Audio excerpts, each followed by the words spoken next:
This is Audible. Sixth Sin, written by Cora Kenborn, performed by Molly Stark and Tanner DeBrune. Prologue. The first time I kissed an angel, I died. I was 8 years old when it happened, a child with nowhere to run, trapped in a storm of sin and hatred. Desperate to escape my gilded cage, I ran as fast as I could into the solace of my bedroom and prayed. Prayed as I counted the shadows under the door. Prayed as I counted the screams. Prayed for the darkness to swallow me whole. Prayed God would send an angel to make it all go away. 1, 2, 3, 4, 5. Maybe that was what drew him out of the shadows. Maybe I wished him into existence quietly. My heart stuttered at his regretful smile. No, I'm the angel of death. Those 3 words hit me like a hammer to the chest. I rolled them around in my head and tasted them on my tongue, only to have my eyes water at their beautiful bitterness. Like him, he was beautifully bitter. I didn't have any friends. Mama always said it was because they were jealous, but I saw the truth in her eyes. They were afraid of me. I was a cursed poison seeping into the vulnerable crevices of their innocence, and their parents were right to warn them about me. Not that it made it hurt any less. I was still a child, too. I cried, too, but only in private. Always in private. Tears are a tool, not a weakness. Words forever ingrained in me under the harsh glare of the spotlight. I was a little girl who'd never had smiles, or hugs, or pinky swears. All I had were my sisters, and after that day, I didn't even have them anymore.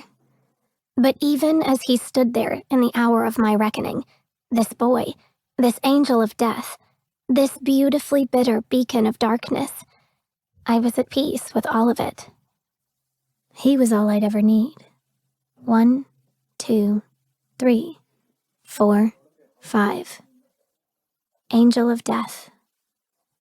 I should have been terrified at the darkness of his proclamation, shattered by who'd come for me, why he'd come for me, what was about to happen. Only I wasn't. Instead, my heart pumped faster, beat harder, raced toward a new reality. It made no sense, but of course my 8-year-old mind didn't understand it. It didn't question it. It simply accepted what was. My pain was now his. My heartbeat a rhythm only he would ever hear. The angel of death destroyed me to save me. So, moments before I spread my wings and flew into the sun, I made a child's promise to myself. I'd find him again in another life. This beautifully bitter boy with the messy black hair and sad eyes. And when I did, his pain would be mine. His heart would beat only for me. I'd destroy him and set him free. The first time I kissed an angel, I died. The second time, we both wished I'd stayed that way. Chapter 1. Angel. A quarter. My shoulder dips under the weight of the tray as I stare down at the empty table in disbelief. Not that I'm used to big tips around here, but this is just plain insulting. It's enough to make me chuck the whole tray across the bar and walk out. Instead, I drop it in my apron, because it's 25 cents closer to not being evicted. There's a familiar squeak of sneakers behind me, and Violet's chin appears over my shoulder. Nice. Only 2,399 more cheap asses, and you're there. I groan. Not helping. I know. You'll think of something. She encourages me, her dark painted lips splitting into a forced grin. I appreciate the vote of confidence. I grumble, moving to the next table. It's the same discussion we have every month. We come down to the wire, and Violet ends up compromising whatever morals she has left, so I don't have to. Lather, rinse, repeat. Violet follows me, leaning over the back of a wooden chair. There are other options, she says casually. Reg still wants... No! I wince at how sharp the word sounds. Sighing, I swipe the back of my hand across my forehead. Look, Vi, I know you're trying to help, but I'd rather starve. Violet takes a few jerky steps away from the table and bites her lip. Damn it. I hate Reggie for this. I glare at the bearded man currently sitting in a corner booth across from yet another pretty blonde. I can smell her desperation all the way over here. She can't be a day older than 17. A definite runaway. Still innocent for now. But once she signs on the dotted line, that will change. She thinks she's interviewing to be a bar waitress, but then Reggie will make her an offer. Flashing Violet an apologetic smile, I set the tray down and grab her hand. Hey, look at me. I give her hand a squeeze. Remember, we can't drown in the rain. If we run from the storm. She finishes, glancing up at me. Do you still believe that? I wish I could tell her I did. I wish I could tell her the G-spot isn't just a brothel in a cocktail dress. I wish life didn't keep kicking us in the teeth over and over. I wish I could tell her I didn't consider drowning to be the better option. So I give her the only answer I can. I believe in you, Violet DeLuca. She nods again, this time without biting her lip. That's good enough for me. The last few years have been hard enough. The last thing either of us needs are empty promises and false hopes. 2 days later, I'm pacing behind the bar while staring holes in the neon-rimmed clock hanging on the wall. I've been here 5 hours, and all I have to show for it is a $5 bill, 6 ones, and a cocktail napkin containing a phone number along with an anatomically correct drawing depicting what would happen should I call it. Same shit, different day. Violet shuffles in behind me and nods to a table on the other side of the room. Hey, isn't that the new girl Reggie hired? I follow her gaze to where a young blonde sits nervously watching the door. The same one who sat here interviewing in a threadbare t-shirt is now in designer clothes, chewing her lip. Damn it. Looks like she got a promotion, I note, stifling a yawn. Our conversation is interrupted as Maggie slams her tray down on the bar. 2 Bud drafts and a Long Island. I've got the beers. Grabbing 2 freshly washed mugs, I tip one underneath the tap while Violet leans against the counter, leisurely scrolling through her phone. You plan on making that Long Island today? She waves me off with a flick of her wrist. In a minute. Switching out mugs, I pull the tap and raise an eyebrow. Interesting reading? Turning her phone around, she taps a black page. Even from across the room, the man exudes power. The kind of guy that plays God with other people's lives for fun. Guys like that have a short shelf life. No one can keep rolling the dice forever. They might win big for a while, but sooner or later, fate always finds a way to even the score. Chapter 2. Dominic. Legends aren't made, they're created. I decide this as the girl sitting across from me brushes her brassy blonde hair over one shoulder and slumps back into her chair. Talent is rare in Hollywood, and in most cases, a hindrance. Just like opinions, true artistry encourages unique thought. It questions authority and dares to break the mold. Individuality is a threat to the deep pockets who rule this town. They prefer the moldability of mindless puppets. And that's what this girl is, a puppet. Only she's not one of the chosen to be crafted into a legend. No. She's attempting to scale that wall all by herself. Sad. So this is like off the record, right? I'm sorry? Off the record? Who the does she think I am? Oprah fucking Winfrey? She shrugs, twirling a piece of hair around her finger. I don't want some tabloid paparazzi jumping out and taking my picture or anything. Beyond the News is not some tabloid, I growl. We're an entertainment news website. She rolls her eyes. Geez, sorry. Don't get your panties in a twist. Oh, I won't. Dipping my chin to the side, I give an imperceptible nod. That's all that's needed for Millie to snap to attention behind me and flip from designated patron to private detective. Showtime. Sitting back, I stare at her. And your name again is? Alexandra Romanov.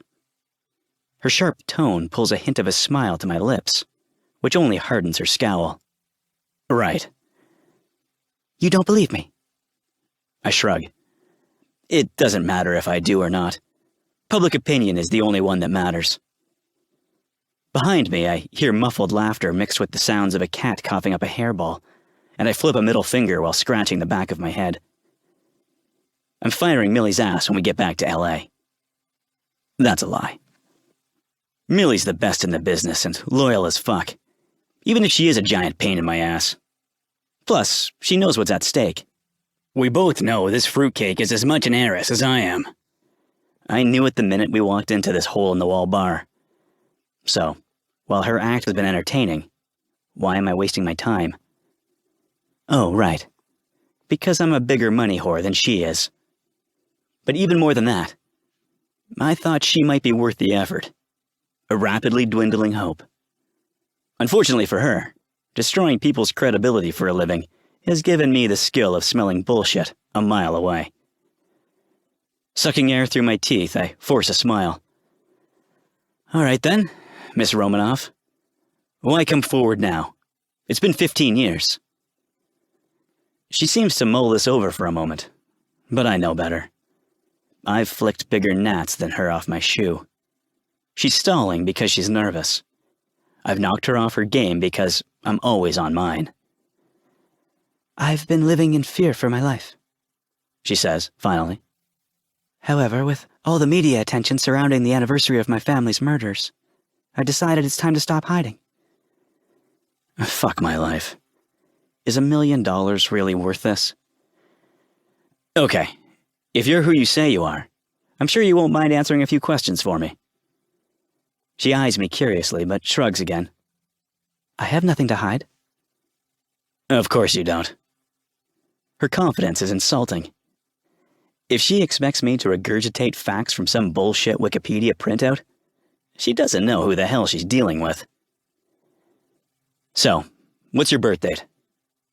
She smiles. June 28th. I nod. Hardly a challenge. That's a common knowledge question.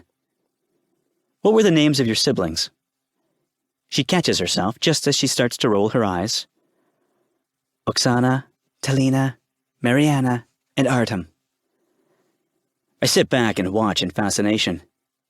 Maybe not so much at the lies falling out of her mouth as the entertaining game of identity volleyball we're playing. However, I've never been content to sit on the sidelines and spectate. I'm more of the jump in front and spike the ball type. Pressing my palm against the table, I lean forward and invade every inch of her personal space. Birthplace. She hesitates. It's... She's getting flustered, and I feed on it. Birthplace, Miss Romanov. It's not that difficult. Surely you remember it. Millie's no longer laughing. Instead, I can feel the tension vibrating off her. She's on guard and ready to pounce like a tiger on already wounded prey. The woman's pulse jumps in her neck, beating in time with her rapid breath. Moscow.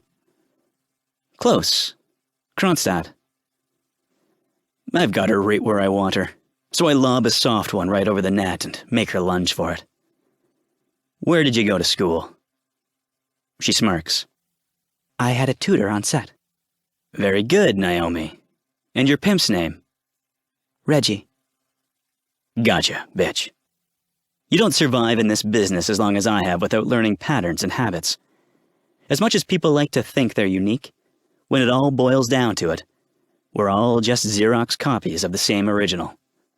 Some of us are more complex, full-color prints, while others remain basic black and whites. But underneath the ink, we're all just paper. We're all predictable. Once you learn that, no one's mask is permanent. No one's truth is hidden. So, I wait for it. That brief moment when the disconnect between a liar's mouth and their brain fuses into clarity. When they realize I've backed them into a corner with a proverbial knife at their throat. That's the investigative equivalent of a money shot right between the eyes. And Naomi Greco's face is coated with it, as evidenced by the sudden hand clamped over her mouth. Ah, sweet, sticky victory. I probably should feel guilty about playing her, but I don't. She's the tool of a scam artist out to score an easy payday at my expense. I may not have the most dignified job in the world, but I'm no one's meal ticket. Plus, if anyone's going to get paid around here, it's me. As the seconds tick away, her palm drops from her mouth. So, you busted me. Good for you. You gonna turn us into the cops now? It would serve both of them right for dragging my ass all the way to Chula Vista. Lucky for her, law enforcement and I don't exactly see eye to eye. While it pisses me off, tests are a real thing, and identity theft is a felony. And I'm sure as hell not willing to risk my ass for an amateur who can't be bothered to do basic research. Naomi jumps to her feet, and I slowly push my chair back, taking my eyes off her only long enough to toss Millie a smirk over my shoulder. But it's all the time she needs. Before I see it coming, she reels her hand back and slaps me across my face. I know she wants a reaction, but I just don't have it in me. If taking her shame out on me makes her feel less like a fucking idiot, then whatever. It's not like anyone's watching. This is California. Until she pulls out a gun and shoots me in the face, nobody gives a shit. You don't play fair, she hisses. I wiggle my jaw, a smug grin tugging my lips. Never have. If you make a bet, sweetheart, you'd better have a winning hand. Without another word, I storm toward the bar. Time is running out. I have to find a suitable Harris before someone beats me to it.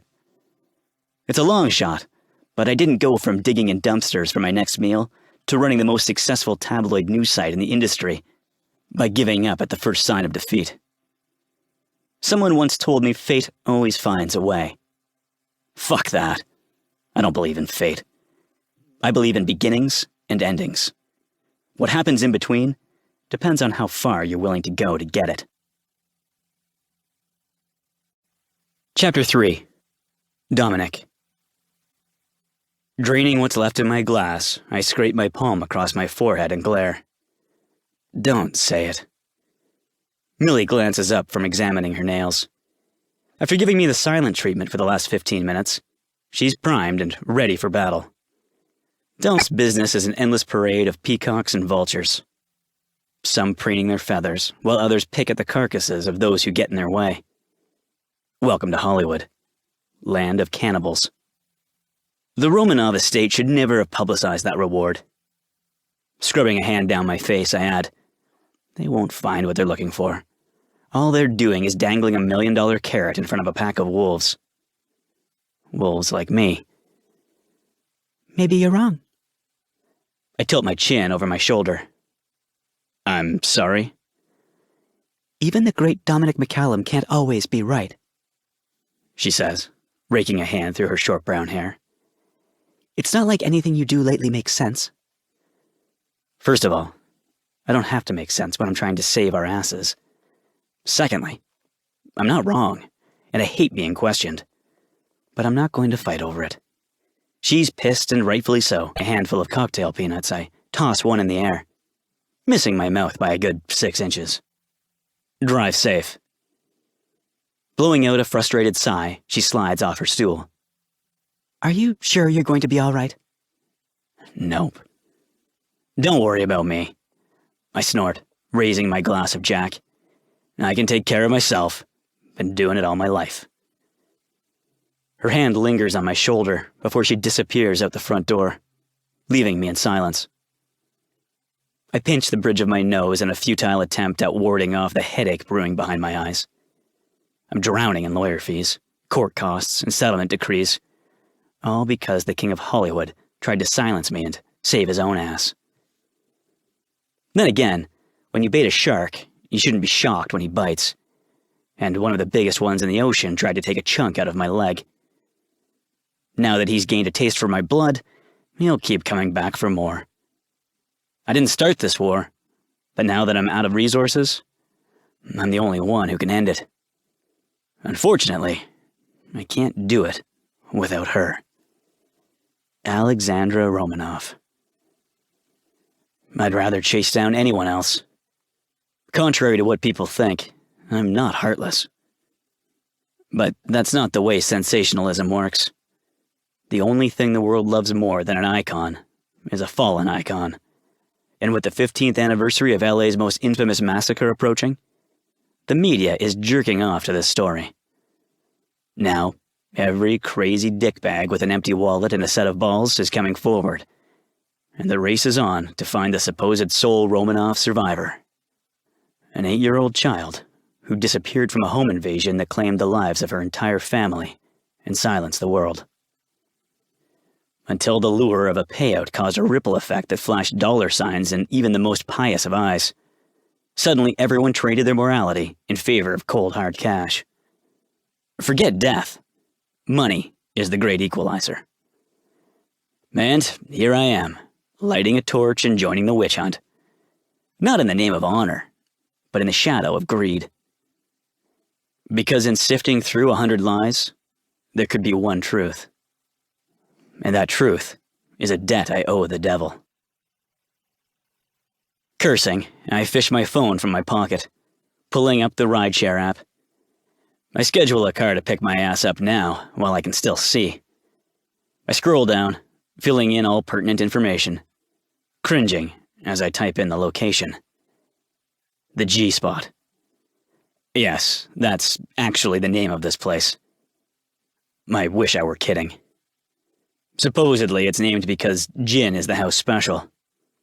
I don't buy it, either. The place is a dank hole in the wall. No, hole in the wall is too generous. It's a barely lit crack that smells like stale beer and faded dreams. You know, if faded dreams had a smell. And trust me, if they did, the G-Spot would be full of it. After the GPS populates the address, I schedule a car for an hour and a half from now and close out the app. Clock's ticking. My gaze lands back on the girl with the purple hair and resting bitch face standing behind the bar. You got any more Jack back there? She doesn't glance up as she swipes a rag across the bar. Yep. You plan on pouring it today? Sure. I'll serve it to you in the same place you keep your manners. The shitter.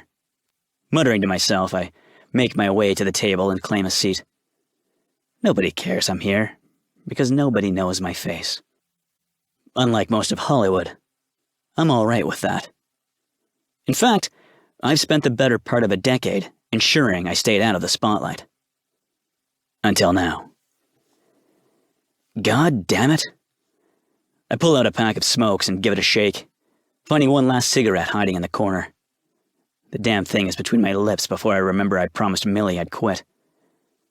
Fuck it. I'll quit tomorrow. Flicking the lighter, I inhale slowly, making sure every bit of toxic smoke fills my lungs. But I'm so on edge, even nicotine can't settle me. I need to sober the hell up and figure out my next step. Which, if something doesn't change in the next few days, will be bankruptcy. Groaning, I scrub a hand down my face. Days worth of stubble scraping my palm. This whole Romanov scheme I've been running is nothing but a Hail Mary pass to an empty end zone. A last-ditch effort to save my own ass. Naomi Greco was the 5th useless con to try and pass herself off as the missing heiress, and I'm not sure if I can stomach a 6th. It's turned into an obsession, and I don't even know why. Is it still about the money?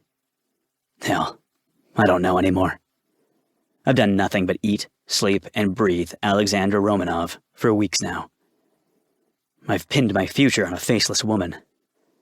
Well, not entirely faceless, a voice in my head says. And therein lies the problem. Reaching in my pocket, I pull out the worn photo. The ritual is far too familiar. And as I stare at it, I begin to wonder if I should just light the damn thing on fire and be done with it. But I won't. As many times as I've studied it, I still haven't found an answer. How the hell is this girl going to save me when she couldn't even save herself? Letting out a rough sigh, I refold it and shove it in my pocket when a jolt of electricity pings down my spine. The minute I glance up, I see why. The bar is crowded, but it doesn't matter. This woman's presence would render a room full of people invisible. A fact proven by the way my eyes track her every movement as she walks from table to table. Those tight black shorts hugging her lush little body. It's only when she moves closer, and I get a better look at her face, that live wire snakes and twists around my neck. I can't look away. Not from the messy, dark ponytail spilling down her back. Not from her straight-off-the-farm face. And not from... Mind your own business, lady. I'm kind of having a bad day here. She drums her nails on the table. Aren't we all? As I narrow a hard stare at her, she extends her hand. I'm Angel, by the way. I don't want to know her name. I want her to shut up and leave me alone. She's claimed way too much of my personal space, and it's fucking with my ability to make rational decisions. Still, there's something about her. A presence that radiates off her in waves. Good for you. I drag the drink toward me, thinking she'll leave, but she doesn't budge, keeping her hand shoved in front of my face like I owe her something. I tell myself she doesn't know who I am. She doesn't know just how short my fuse is right now. Because if she did, she sure as hell wouldn't be poking a stick at it. Usually, this is where you tell me your name, she prods. Or, it's cool. I can just make one up for you. Cocking an eyebrow, she leans back in her chair. I'm thinking you look like a dick. So, pleased to meet you, Dick. Dick, huh? Despite my shitty mood, I smirk and take a drag off my cigarette. Keep it up, Cupcake.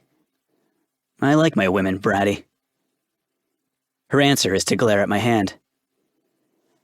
You're not supposed to smoke in here. And she's not supposed to waltz over here and shit all over my night. I ignore her, hoping she'll get the hint to move the fuck along. Instead, 2 fingers pluck my cigarette from between my lips, then drop it in my drink. What the hell is wrong with you, lady? Springing to her feet, she lifts my glass and taps her fingernail against the edge of it while motioning to the purple-haired bartender. California smoking ordinance states that you have to be 20 feet away from a building to light up, champ. Besides, those things can kill you.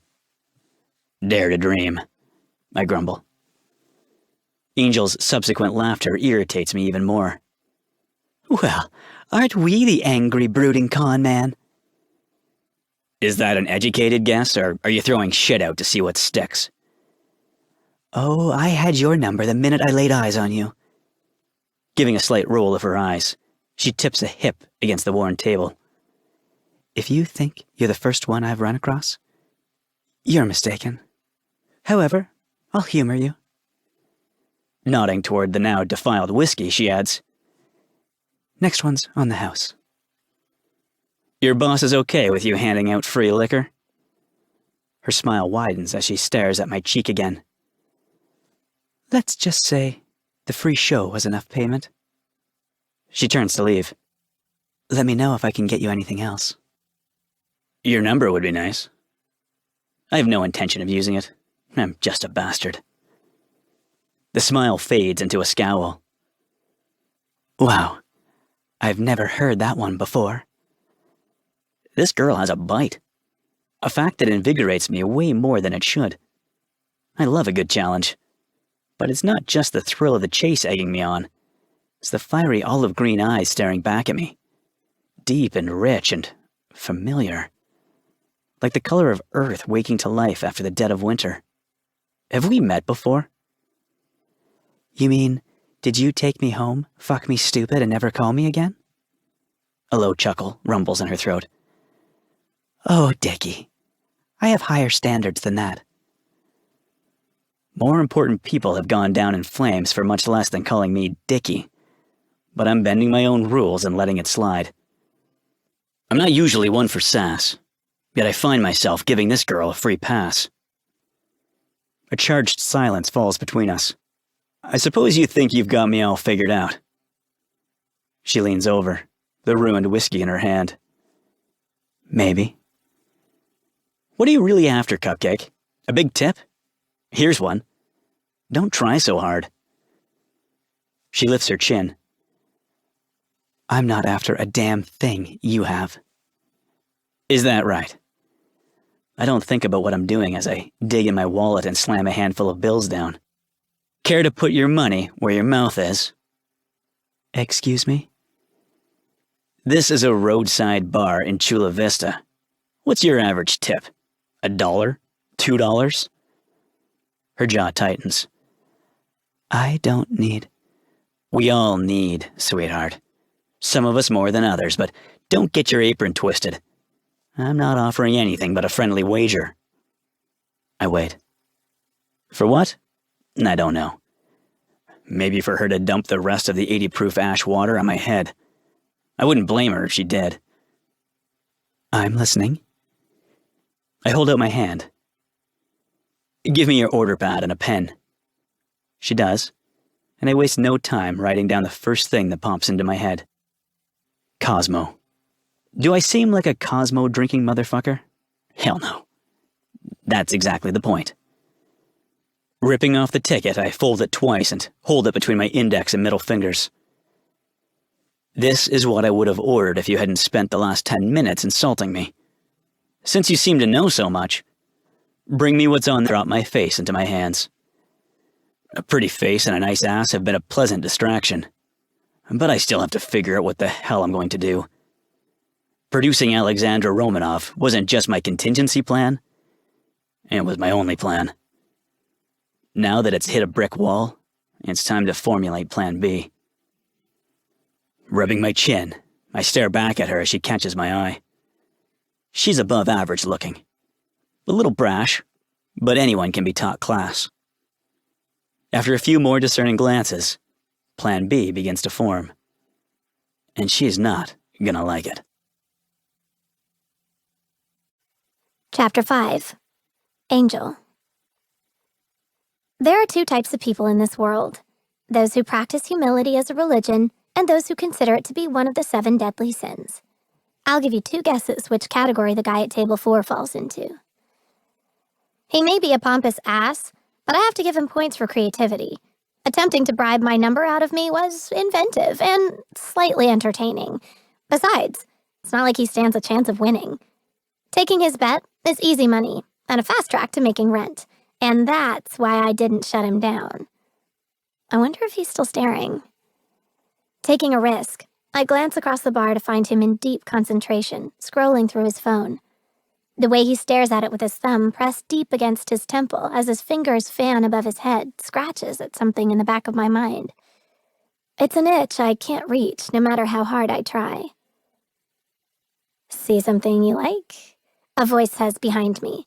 Spinning around, I find Violet standing with her arms crossed and a cocked eyebrow. I roll my eyes and grab a nearby rag. It's called being friendly, I say, becoming overly invested in wiping down the bar. You should try it sometime. Maybe you might make better tips. Sure, that's it. Scooting beside me, she drops onto her elbows, and it absolutely has nothing to do with the way that black t-shirt clings to his chest or those sexy tattoos covering his arms. I glance down at my nails. Nope. You're a shitty liar. I growl, not because I'm mad at her. I'm mad because she's right. It has everything to do with his tight t-shirt and tattoos, not to mention his hair. That chunky piece of dark hair that keeps dusting over his eyes, refusing to comply no matter how many times he brushes it back. Flap, brush, flop, brush. As if on cue, he lets out a long string of curses and shoves his fingers deep into his dark hair, holding it in place by the roots, a scowl anchored across his face. Something about watching that smooth, unflappable exterior devolve at something so menial makes everything even more ridiculous, so I laugh out loud. And that's the moment he looks up. I grip the bar to steady myself as he flashes a slow, wolfish smile. And there it is again, that scratching in the back of my mind. But like always, The minute I reach for it, it stops. So I let it go. Maybe it matters, maybe it doesn't. I refuse to waste time chasing maybes. I learned early in life that they are a waste of time. Pushing off my elbows, I jerk a tray from under the bar. My blood pressure kicks up a notch, fueling my resolve. It's exactly what I need to refocus, to cut through this thick tension, to remember there are no maybes in life.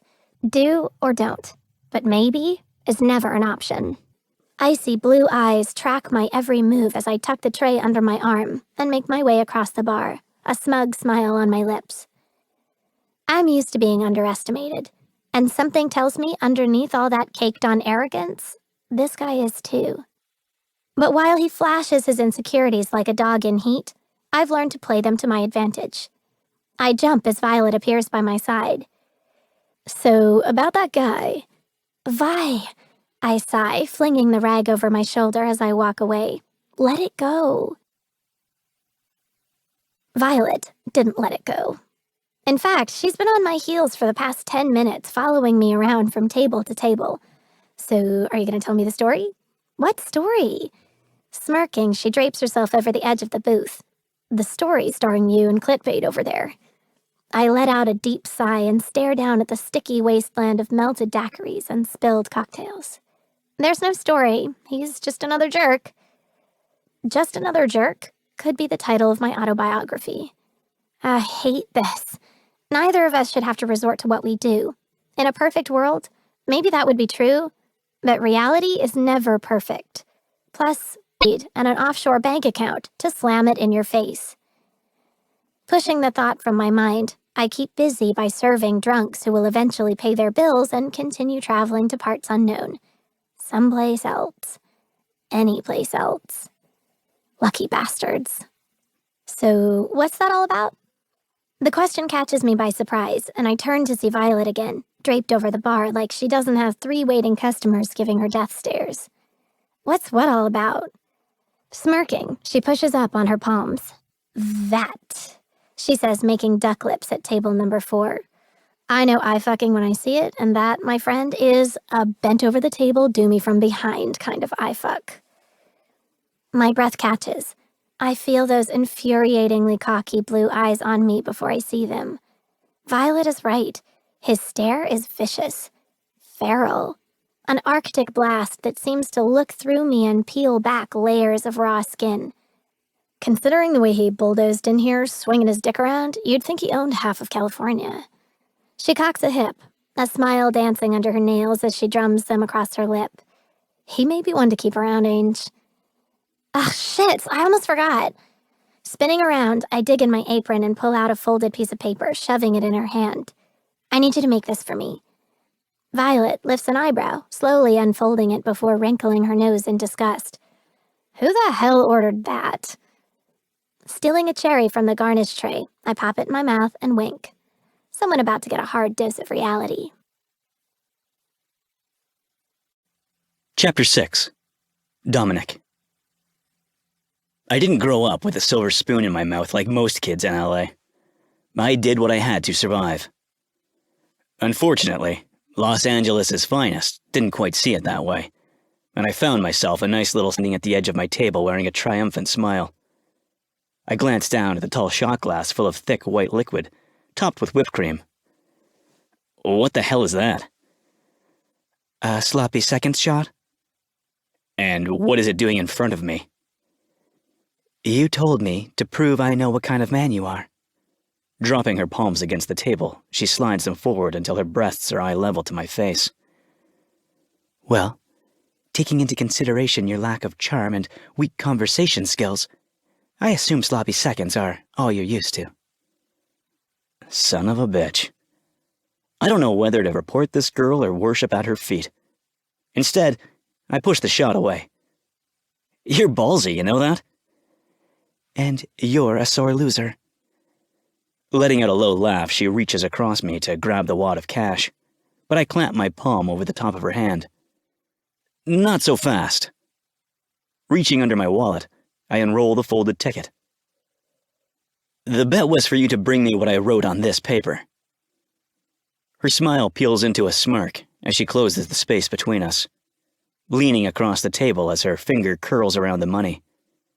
I can't help that my gaze goes straight to her chest again. I'm a man, and it's involuntary. That's when she lets out a low laugh. My mistake, Cupcake. I'm so distracted watching her tongue dart out and drag across her bottom lip. It's only the sight of my money disappearing that shakes some sense back into me. Growling, I grab her wrist. She's practically draped over my lap as she hisses, Let go of me. I release my hold and let her take it and walk away with an extra sway in her hips, because, what the hell? That was the most entertainment I've had in weeks. It also verifies my instinct to go back 17 years and not get in that fucking SUV for starters. But I don't type that. Instead, I set something in motion that could very well bite me in the ass. Build a blast with the headline, Alexandra Romanov, found alive and well, and living in Chula Vista, California. I toss the phone face down on the table before she can respond. It's not the catchiest grab, but then again, it doesn't have to be. It's a guaranteed moneymaker. Regretfully, it's at this girl's expense. But we all can't win in life. It's not my fault I happen to be in the right place at the right time. Besides, it's not like what I'm about to offer isn't the opportunity of a lifetime for someone like her. We all pay a price in life. Show me a kid who dreams of growing up and airing people's dirty laundry for a living, and I'll show you a liar. But I'm not here to complain about labels when my life is on the line. Minutes ago, my ship was sinking. Then, she walked out from behind that piece of shit bar, saving the day. My ship and my ass. The woman who, in moments of taking my last $20, just became the most important person in my life, whether she likes it or not. That cocktail waitress is my golden ticket. She's everything I've been looking for. Perfect eyes, perfect hair, perfect charm, perfect wit, perfect puppet. The world wants an heiress, and I need them off my back. It's a no-brainer. People will sell their souls for $1 these days. My own words come out of nowhere, drilling holes into what little conscience I have left. For half a second, I hesitate. This is a ball that once put in motion, can't be stopped. Fuck it. I sold my soul a long time ago. Besides, if I don't step up to the plate, someone else will. Why not me?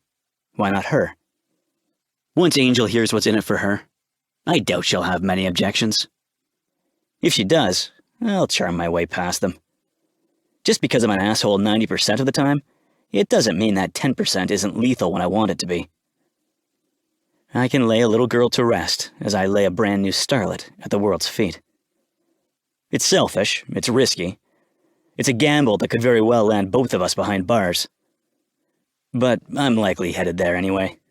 And if she's desperate enough to try and scam me out of $20, she can't be far behind. And that's when I make my decision. I'm not leaving here without her. I slide out of my chair, anxious to get the show on the road. I don't have a tab to pay. The whiskey was on the house, and I already paid $20 for a goddamn drink. I drag her out the back door as she stumbles behind me. It isn't until the metal door slams behind us and she realizes we're alone in a dark alley that she plants her feet and fights back. "Are you insane? Let me go!"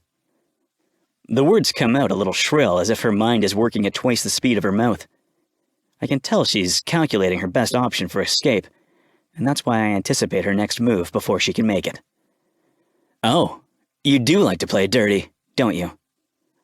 With a sharp twist, I block her aim and swing her around, driving us both into the side of the building. "I just want to talk, Cupcake. But if your knee gets within grazing distance of my dick again, I have no problem doing it with your face down on the ground." "I'll scream," she hisses, tugging on her pinned arms. A deep laugh rumbles in my throat. "Oh, please do. And when the dishwater cavalry shows up, you can explain to them how you stole my wallet." She jerks against my hold again. "I don't know what you're talking about. I didn't take your goddamn wallet." It's the response I expected. "No?" I arch an eyebrow. "What would you call it? Borrowing it? So, I knock you down a few notches and won $20 because you have a god complex. So what? That just means you're just another idiot with an inflated ego. You know, to make up for...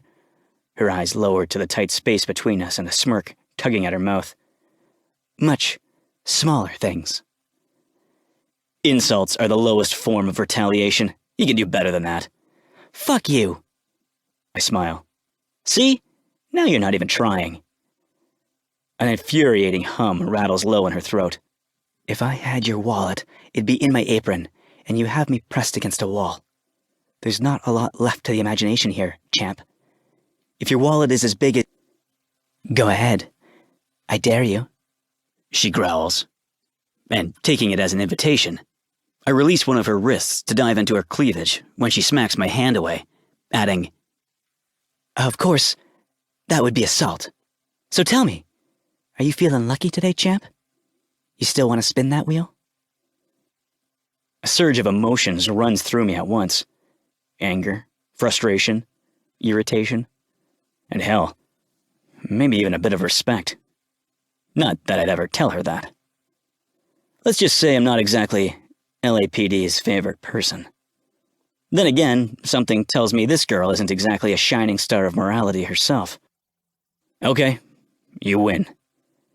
Her jaw drops, and in that moment of weakened defense, I take a gamble and shove my hand down her shirt. Angel lets out a string of obscenities and comes off the wall swinging, but it's too late. Closing my fingers around the familiar leather, I drag it from between her breasts and dangle it in front of her face. You were saying? Fine.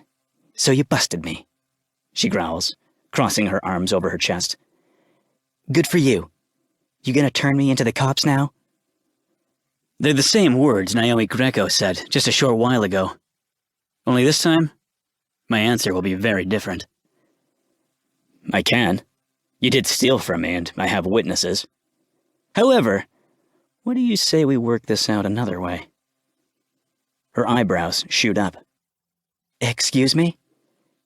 I have a proposition for you. One that can make you a very rich woman, and as we both know, money is very important to you. Plus, you don't strike me as someone who walks away from a sure thing. I'm not sure what I expected, but it's not her open hand across my face for dramatic effect. If 10 years in this business have taught me anything, it's the only thing people hate more than truth is silence. And this girl is no different. You were a kid with no skills, no money, and no choice but to take whatever shit job you could to survive. I take a breath, enjoying the flicker of fear in her eyes. I'm so close to cracking this girl's shell that I don't even care about the damn wallet anymore. That's how you were able to read me in a 2-minute conversation and go in for the kill. That kind of skill is only taught at the School of Hard Knocks. Are you done? Or do you want to read my palm next? Damn it. I'm starting to like this girl. Don't get me wrong. I have 2 eyes and a dick. But I also enjoy a challenge. She's throwing up roadblocks faster than I can knock them down. And that gets me off more than anything. If I hadn't spent the week running interference between a handful of fake heiresses and a tabloid-hungry mob, I might drag this out. But I'm not one to beat a dead horse, and this one is clinging to life by a thread. The moment I go in for the kill, she tilts her head down, and my mind blanks. I don't think to ask. My hand drifts on its own, my thumb brushing along the delicate curve of her neck. A spark of something I can't explain igniting. She inhales slowly. Why are you staring at me like that? I blink, the spark fading away. Instead of chasing it, I grab the brass ring already in reach. You're a little rough around the edges, but with a little coaching, we could actually pull this thing off. She smacks my hand away again. Only this time there's hesitation. Pull what off? I'm talking about a way out of this hellhole. Forget the wallet. Forget the cops. What if I told you I can offer you the acting job of a lifetime? One that can put $500,000 in your pocket in less than 2 weeks. Chapter 7. Dominic. She narrows her eyes, like I've offended her. Unbelievable. Muttering out a curse, I dig in my newly retrieved wallet and pull out a business card. I overheard you and that purple-haired bitch in there, I say, tipping my chin toward the bar. I know you're an actress, and your phone isn't exactly ringing with offers. Before she can spout off any more insults, I give her hand a tug and press the card into the middle of her palm. This isn't something I care to discuss next to a dumpster. Since you refuse to give me your number, mine is on the card. Think you can knock that chip off your shoulder long enough to call it? Her eyes trail down to the card in her hand. I watch as they scan the words embossed in gold. Her lips mouthing the name I've yet to reveal. Then every inch of her stills. Dominic McCallum, she says, spitting out my name as if she can't stand the taste of it. She looks up, disgust burning bright and hot in that murky green glare. Yes? It's all I offer. I've just thrown down the gauntlet. It's up to her whether she accepts the challenge. Holding my stare, she rips the card in two and tosses it to the ground by my feet. Fuck you. Tempting, but I want an answer first. Fuck you, I know. You've said that already. Stepping forward, I cage her against the wall again. But wishes come in threes, Cupcake. So if I were you, I'd be very careful about tossing out a third. Even with your shitty attitude, I might be tempted to grant it. You can go straight to hell. No thanks. Been there, done that. I don't recommend it unless you're into getting fucked in the ass by Satan. She stares at me for a minute, like she doesn't know what to say. Eventually, she just shakes her head and blows out a slow breath. What do you want from me? It's a simple question, which should have a simple answer. But I'm losing focus as our close proximity starts taking up all available space in my head. Everything. I growl. I don't know who leans in first. Maybe it's me. Maybe it's her. Maybe it's both of us. All I know is I'm imagining those lips wrapped around something a hell of a lot more enjoyable than an insult. Everything okay out here? The voice comes out of nowhere, and we spring apart like two overwound jack-in-the-boxes. Angel glances over my shoulder, a nervous smile tipping the corner of her cheek. So I follow her line of sight, straight to a shock of purple hair and black Sharpie-rimmed eyes. Great. Yeah, a customer lost his wallet and thought I might have seen it. But he was mistaken, right? She stares at me with a dare blazing in her eyes. If cocktail waitressing doesn't work out for this woman, she has a solid future in extortion. Right, I say, dragging out the word. Thanks for your time. I glance down at the ripped card strewn across my shoe. If you change your mind, I won't. The bartender stares at me with suspicion in her eyes, so I smile, just to be a dick. I have to get back to work. Angel scurries past me like someone lit her ass. Romanov? Spinning around, I narrow my eyes. Intuition has always saved my ass, and at the moment, warning signs are pinging off this girl like atomic road flares. I'm sorry? Come on, McCallum. You think I'm stupid? I know that's why Reggie's girl slapped you. I heard everything. Not that it would have been hard to figure out. Every asshole with a telephoto lens and an overdrawn bank account is hunting for that girl. So, what does that have to do with Angel? You think I don't see the resemblance? I'm broke, not blind. I force a blank expression. I don't follow. Only I do. And when she sighs, I know she does too. You won't hurt her, right? She stares down at her hands, and despite the sarcastic armor, I know this girl is being sincere. Look, I may be a lot of things, but homicidal isn't one of them.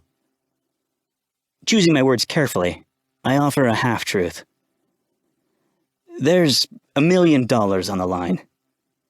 People with less morals than me will do anything to get their hands on it, and most of them won't care what happens after the payout. She finally looks me in the eye. I have no idea what's rolling around in that Crayola head of hers, but as I watch her tap the ripped edge of my card against her bottom lip, I'm hoping it's surrender. And you do? Frustrated, I rake a hand through my hair.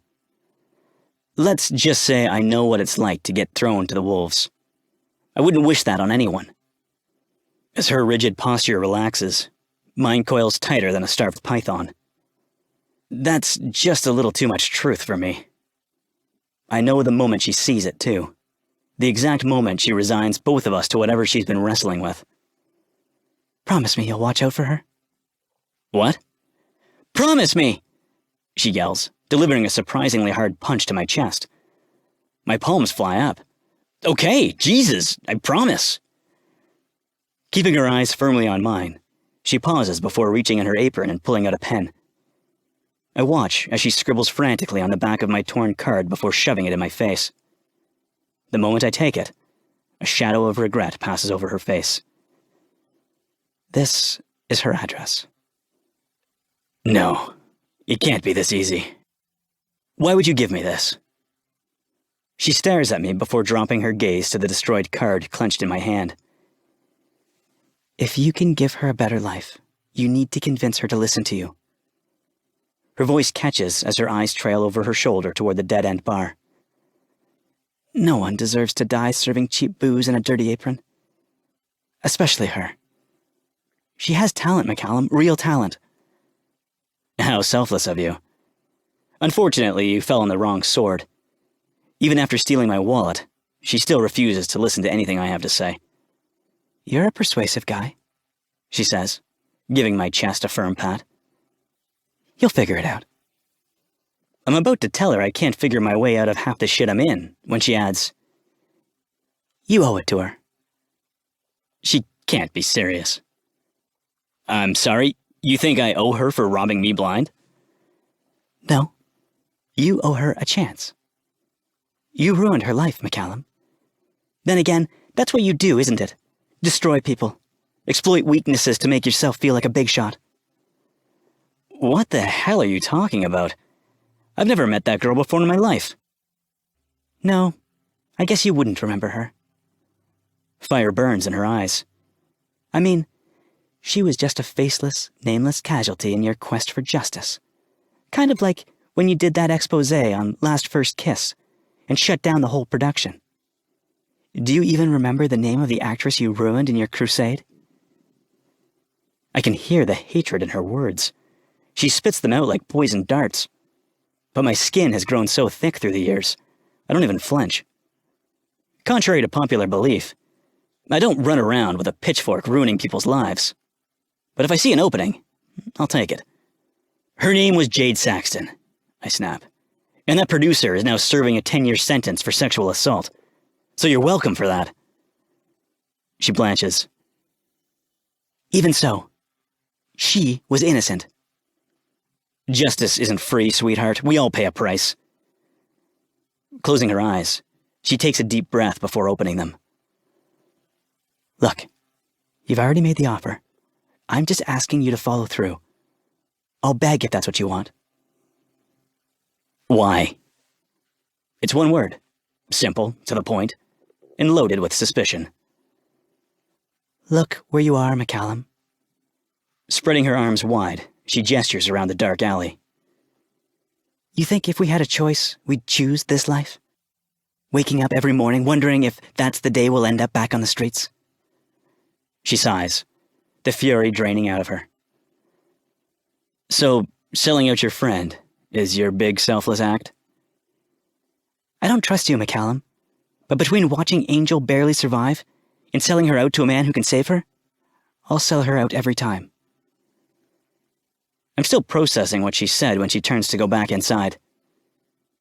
By the way, she says, tilting her chin over her shoulder. Angel used to go by another name. I should walk away right now. Instead, I raise an eyebrow and wait.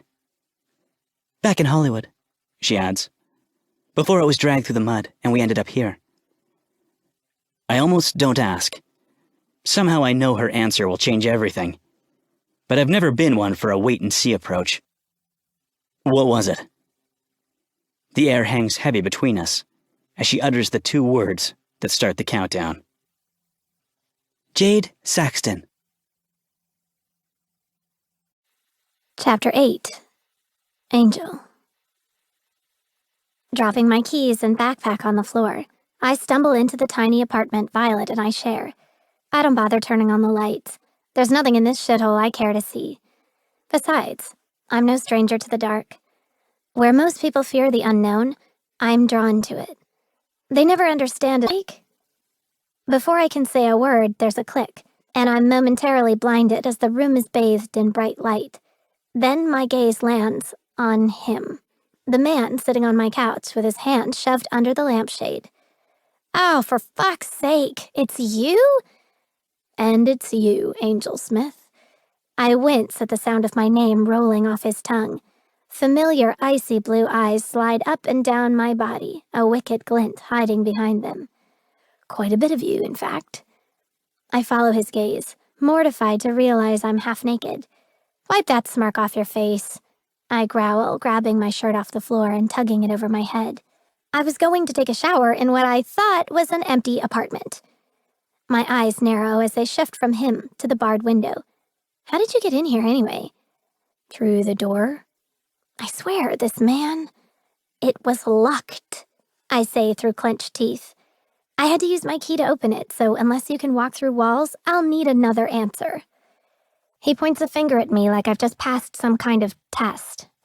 Beautiful and quick-witted. You might just be the perfect woman, Angel Smith. Do you ever give a straight answer, Mr. McCallum? In response, he digs in his pocket and pulls out a switchblade. He waits a fraction of a second before pressing a button and causing one hell of a blade to pop up.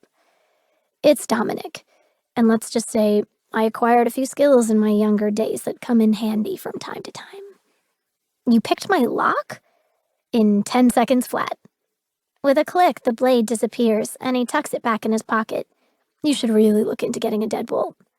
And you should really look into seeking professional help. Stalking is a crime. Sighing, I rub my palm across my forehead. I'm too tired for this shit. You already have your wallet, so what do you want? Your $20 back? Are you going? Where do you think? To kick this guy's ass so hard he chokes on his own balls. He grabs my arm before I can open the door. Easy, Rocky. Not only is that the wrong thing to do, it's kind of anatomically impossible. I gape at him. You want me to just sit back and take it? No, I want you to hit him where it hurts. I'm trying, I hiss, grinding my teeth. But you won't get out of my way. He shakes his head. I meant his spank bank collection. Pain heals, cupcake, but tits are forever. Besides, if you think this guy doesn't have 5 extra copies duped on a flash drive somewhere, you're naive as hell. So what do you suggest I do? Let me handle it. A smirk tugs at his lips. It's that smirk that makes me step back. My stomach twists, a warning flashing through the static in my head. Predator. Clearing my throat, I cross my arms over my chest. And I'm supposed to just trust you? The guy who broke into my apartment and color-coded my underwear. You know, I'm all for attitude, but you might want to dial yours back a little. I scowl. Oh, trust me. You haven't heard attitude yet. He lets out a small laugh, his anger gone, just like that. Which is more rattling than if he'd shoved me against the wall again. Oh, trust me, I have. Full 2 minutes and 39 seconds of it. Chapter 9. Angel. I freeze, my gaze dropping to my feet. You remember me? His eyebrows shot up. You mean Jade Saxton? Well, let's just say it's hard to forget someone who can fit that many fuck yous into one voicemail. Now, Angel Smith, on the other hand, no. At least, not at first. However, your friend was pretty quick in jogging my memory. Fucking Violet. How... He scratches the stubble on his chin and shrugs. She ninja'd around the side of the building and overheard us talking. I'm going to kill her when she comes home. I bitched for 2 hours about Dominic McCallum and his fucking alley proposition, and she didn't say shit. She had no right to do that. She cares about you. Yeah, she cares so much she handed me on a silver platter to the man responsible for this. Flinging my arms out, I motion around the apartment. To the ugly vomit-colored couch, to the brown water-stained walls, to the cracked baseboards and hideous peeling linoleum floors. Take a good look, McCallum. I hope it was worth it. Dominic opens his mouth, and for a split second I think he's going to apologize. But then he shuts it. I didn't know you were her. If I had, you would have what? Not run the story? Not used me as a sacrificial lamb to stick it to the man? I'm goading him, but I don't care. The man? He laughs, repeating the word slowly. Do you even know what you signed on for? Yeah, the role of a lifetime. Try a low-budget film where the only action scenes being filmed were in Paolo Bellini's trailer. His words catch me off guard, and all the pain and shame come rushing back in a cloud of raw hurt. Cursing, I pull my hand back and swing, only for it to come to a dead stop. Dominic's fingers are wrapped around my wrist, and when I look up, I'm ensnared with a calculated stare. I don't mince words, Miss Smith. His callous tone mirrors the cold expression on his face. The truth may hurt, but distorted reality does a lot more damage. He nods at the camera, still clenched in my other hand. Believe what you want, but I did you a favor. A favor? Jerking my arm out of his grasp, I turn away, my teeth grinding together as I close my eyes and count slowly in my head. Look, I got that role because I'm a damn good actress, McCallum. I say, cutting him off. But because of you, every producer assumed I was much better at spreading my legs. Opening my eyes, I stare at the wall in a swell of fury. The name Jade Saxton became a joke. No one would return my phone calls or give me an audition, at least one that wasn't on my knees. There, I said it. I unleashed the words I'd held in for so long. So why the hell didn't I feel better? Why is the hollow pit inside my stomach still there? Because he never paid for his sins. A voice whispers. Because you lost everything while he built an empire. Because you sank to the bottom while he floated away. Last First Kiss was supposed to be my big break. It was payment for a lifetime of pain. I knew the producer was a sexist pig. Everyone knew it. Maybe some of those girls blew their way into their roles, but not me. I earned mine. But none of that mattered when Beyond the News decided it was open season on Paolo Bellini. If you had a vagina, you were guilty. No trial, no defense. Dominic McCallum banged his almighty gavel, and that was it. We were all hung in the court of public opinion. So, why Chula Vista? I cut my eyes at his flippant change of subject. Once again, he just rips off the scab and leaves me to bleed. Car broke down. Money ran out. The G-Spot was hiring. I shrug. Take your pick. Trust me, if everything had worked out, I'd be in Phoenix by now. What's in Phoenix? It's a question I'm not prepared to answer, so I don't. Instead, I roll my neck, wincing at the tight muscles. It's been a long day, Mr. McCallum.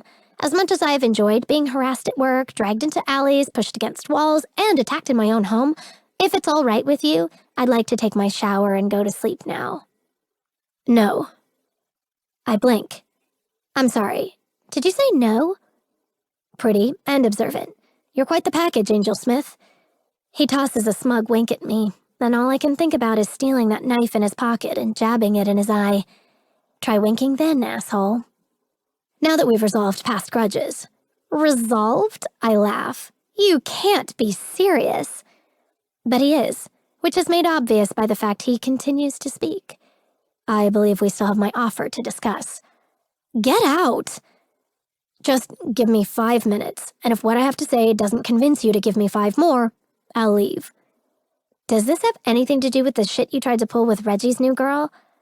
He doesn't answer, and for the second time today, I hesitate. Probably a huge mistake, but I don't see how this could get any worse.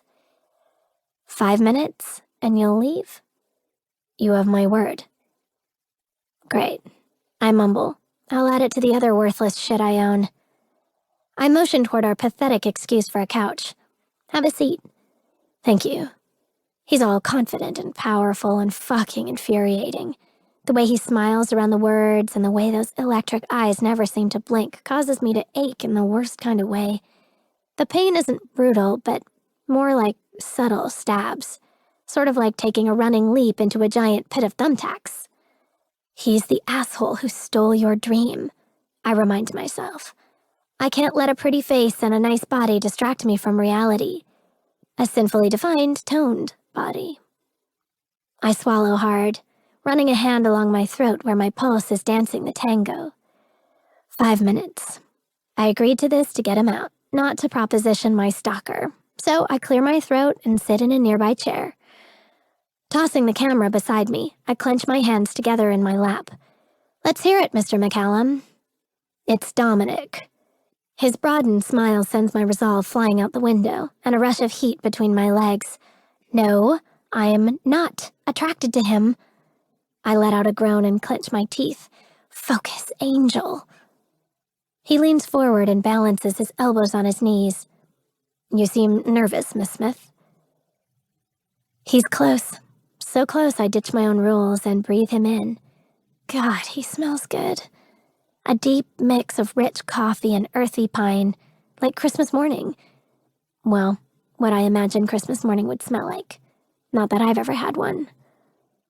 The thought jerks me out of my lust-filled haze and slams me back into reality. Nervous?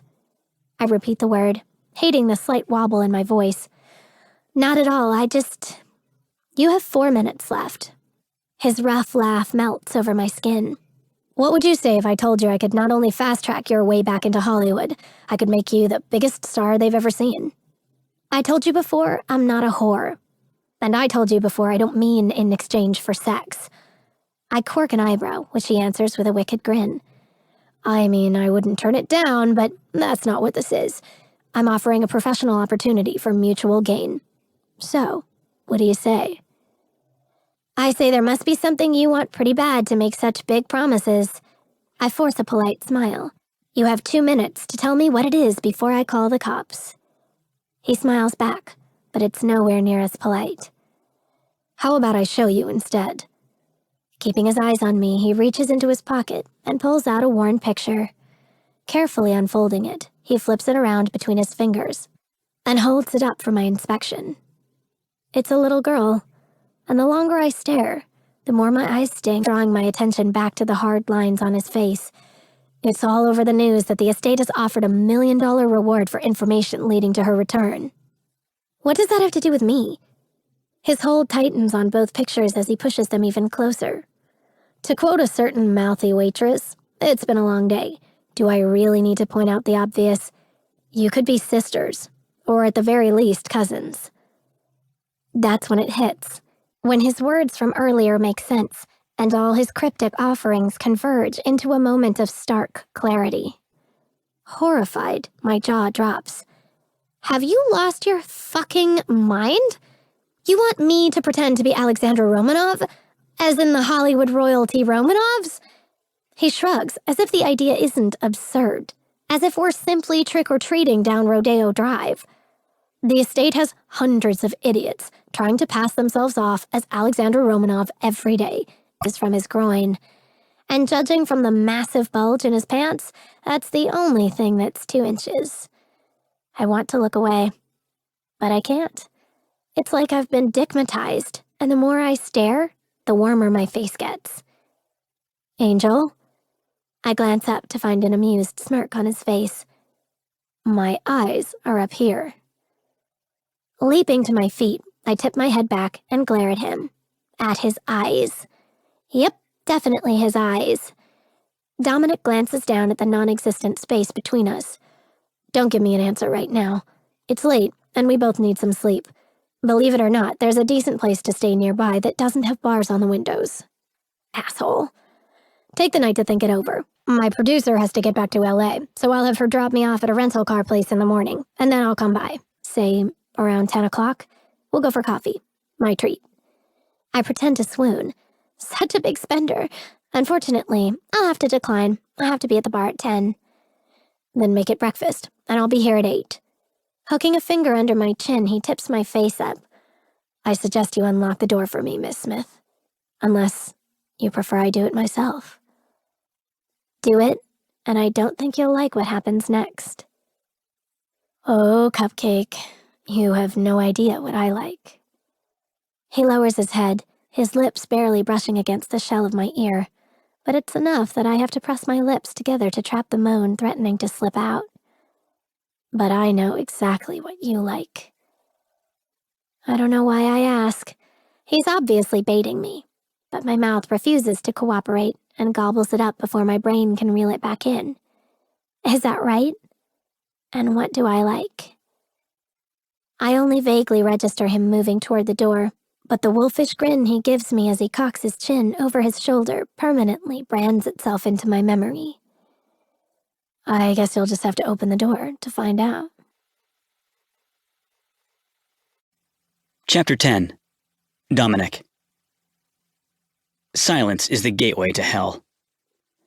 That's why, after the damn radio won't turn on, I drive down a dusty road in Chula Vista at 7:45 in the morning, with the devil on my mind instead of the woman I'm on my way to see.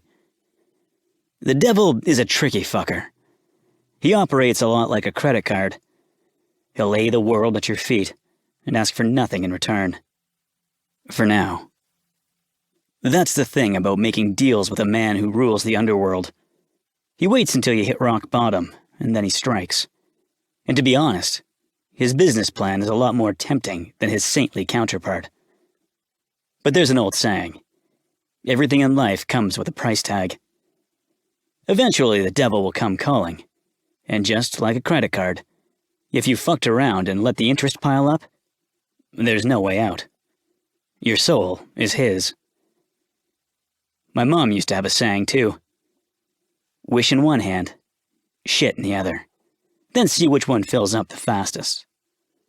As a kid, I ignored it, much like I did most of the life tips she imparted during the rare hour or two she found herself coherent. But it wasn't until years later, when I was 15, that it finally clicked. When I hadn't eaten in 3 days. When I was desperate and reckless. The day I met the devil. 17 years ago. Same shit, different day. I'm sitting next to a gutter, my stomach gnawing a hole in itself, when some asshole in a designer suit walks out of the deli behind me. I try to ignore him, but the smell of meat and cheese is driving me crazy. So yeah, I watch this lucky bastard. I watch him straighten his tie, take one bite of a meatball sub, then throw it in the trash. And I lose it. A damn meatball sub flips a switch in my head. So, I fall in line behind the asshole who tossed it, and just as he rounds the corner onto a side street, I make my move. Within seconds, I have his wallet in my hand without causing the slightest flutter of his suit jacket. Feeling smug, I slow my stride, ready to turn back, when a strong hand grabs my wrist. Run. But I can't. All I can do is stare at the inked hand holding me in place. Colorful tattoos cover his skin, but once my eyes lock on the biggest one, my heart pole vaults into my throat. Without another word, he steers me toward the black SUV idling at the far end of the alley. It isn't until we're seated in the back and traveling down Hollywood Boulevard that he pulls out a cigar.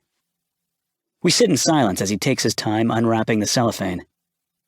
By the time he lights the end, the short fuse I have left burns to the ground. Look, Death wish, huh? He chuckles in between puffs. Well, let me give you a piece of advice, Dominic. He jabs the cigar at my chest. If you want something, you make it happen. Wishes and hope are useless weapons, and the fool who stands with his hand out waiting for life to step up to the plate only ends up with two things. What? His lip curls.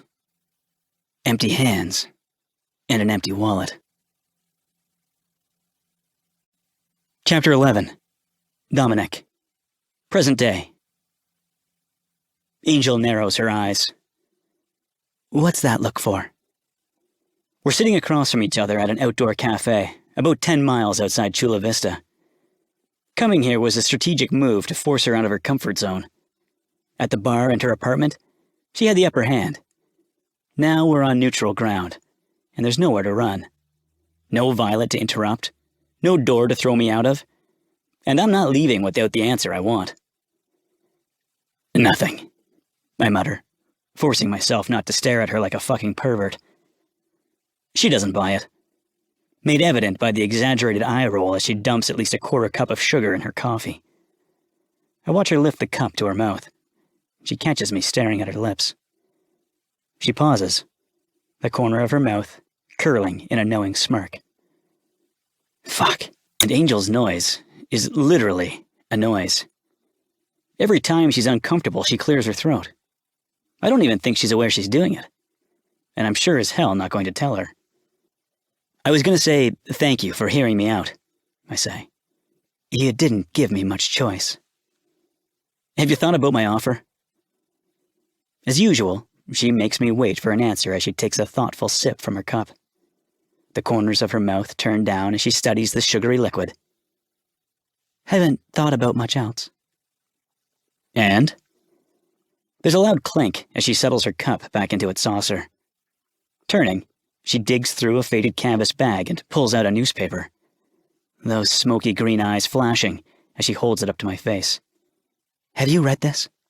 Is that a serious question? That's like asking Bill Gates if he follows the stock market. Okay, I'll give you that. My point is, 15 years later and they still haven't found her. Maybe she's the only smart one in the bunch. Excuse me? I flash a smile so bright it belongs in a toothpaste commercial. Are you talking about the Romanov murders? Fact number 1. A polished smile will hide a lot of rust. The woman smiles back. Yes, why? Well, I couldn't help but overhear. And I'm intrigued with your insightful analysis. Fact number 2. Flattery will get you everywhere. She blushes and beams and whatever other shit women do when falling for a cheap line. I'm almost insulted. She could at least make me work for it. Stifling a smile, I cock my head to the side. So, have you heard about the reward? I can't see Angel's face, but there's no mistaking the subtle fury rippling off her in waves. I've caught her off guard, which was one fucking drop. I couldn't have set it up any better if I'd planned it. Tipping my chin to the side, I hold Angel's conflicted stare. And what if she came forward? The woman takes another sip of coffee. I'd say it proves my point. Nodding toward Angel, she lets out a huff. Crazy? More like crazy like a fox. I can't hold back the smirk any longer. Shifting back around in my chair, I soak in the sight of Angel, mouth open, eyes blazing, and fists clenched. I'll pay for this, but it's worth every dime. Angel's mouth snaps shut. Heat radiates off her. It starts at the base of her neck and spreads like an erupting volcano up her throat, painting her face the color of lava. I'm getting ready to get my ass handed to me, and sick son of a bitch that I am, the thought makes me hard as fucking stone. Bring it, baby. She cocks her chin. What the hell is that smirk all about? Nothing. Nothing but me reading you like a book, Cupcake. It's nothing. So, did that answer your question? Glancing down, she runs her thumb along the edge of the newspaper. You think one woman in a cafe is an accurate representation of popular opinion? Jesus Christ, I groan, slumping back into my chair. What more do you want from me? She shrugs, those full, sinful lips curling in an amused smirk. Do you really want me to answer that? Yes. No! Fuck. This meeting has gone so off the rails, it's barreling into oncoming traffic. Damn this woman and her evasive bullshit. So, let's discuss the logistics of how this will play out. Let's not, she growls, her flirtatious tone hitting an acidic note. I'm not surprised. It's the response I expected. She's been more than uncooperative and somewhat hostile all morning. Angel, come on. This is ridiculous. Most people would jump at the opportunity for this kind of fame. And how should I do that, Dominic? She hisses. Telling Alexandra's story in her own words. Your words, I add. My own words. Right, she snorts, throwing the phrase back in my face. So, if I refuse, you'll let this whole thing go? No. I'll eventually find a more cooperative and less argumentative girl to accept my offer. But it'll be a lot more work and take a lot more effort on my part. And why is that? Because you're an impassive time suck, that's why. She won't have your talent. She won't have your natural ability or charm. I play games with people after a lifetime of lies. Angel's face tightens, and I can't explain it, but she just looks sad, exhausted, as if she's lost in the struggle of her own web. I don't know what makes me do it. Raw instinct, lingering lust, Satan and his sick sense of humor. Whatever the reason, I reach across the table and grasp her hand. Living a lifetime of lies is better than suffering one more day of your truth, says the man who hides his face behind a computer screen. I give her an irritated look. Okay, cut the shit. If you don't plan to cooperate, why agree to meet me today? She stares down at our still joined hands.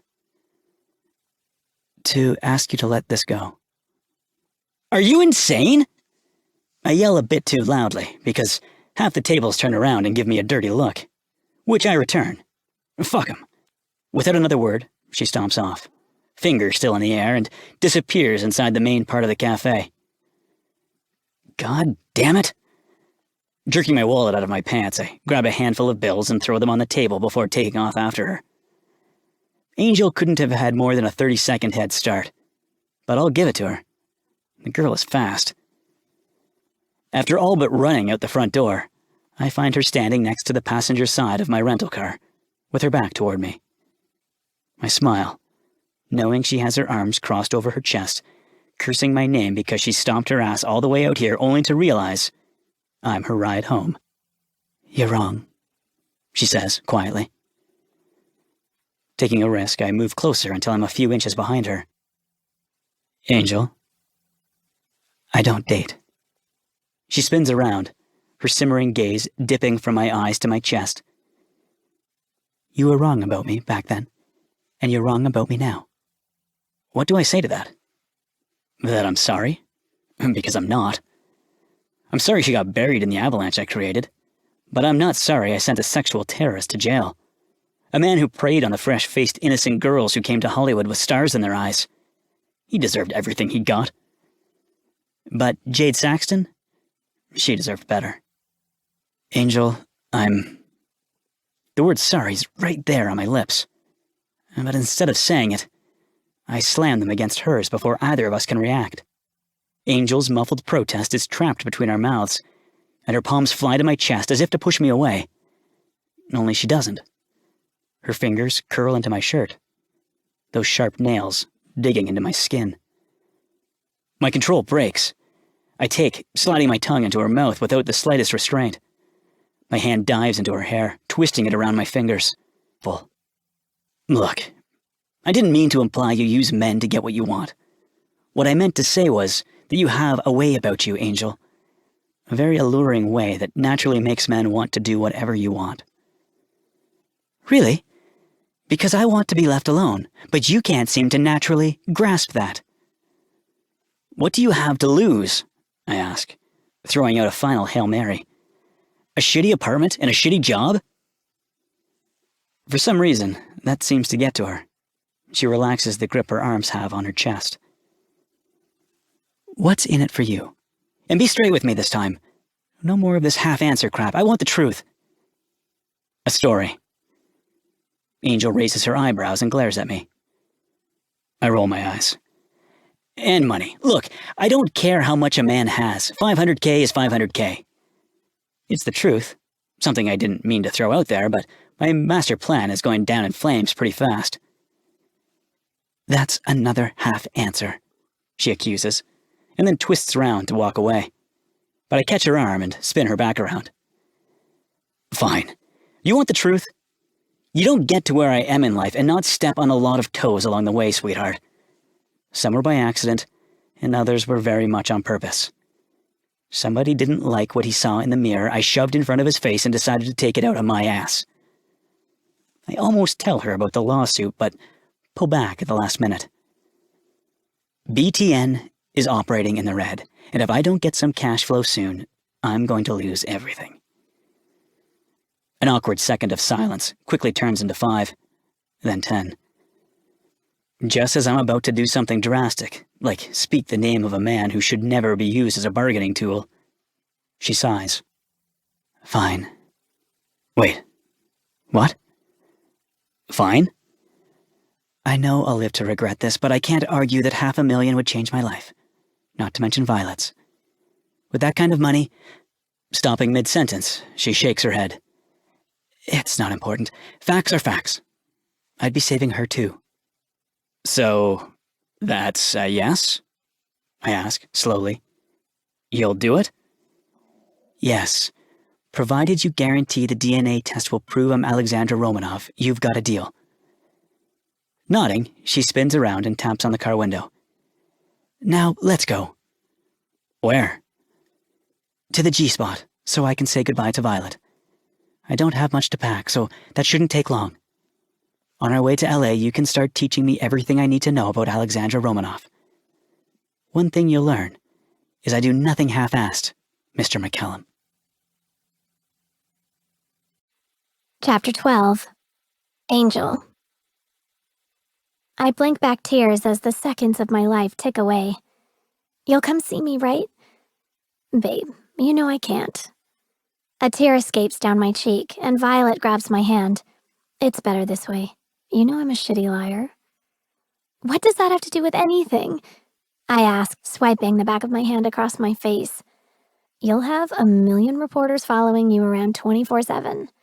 She says gently, giving my hand a squeeze before dropping it. I don't want to risk blowing your cover. I nod.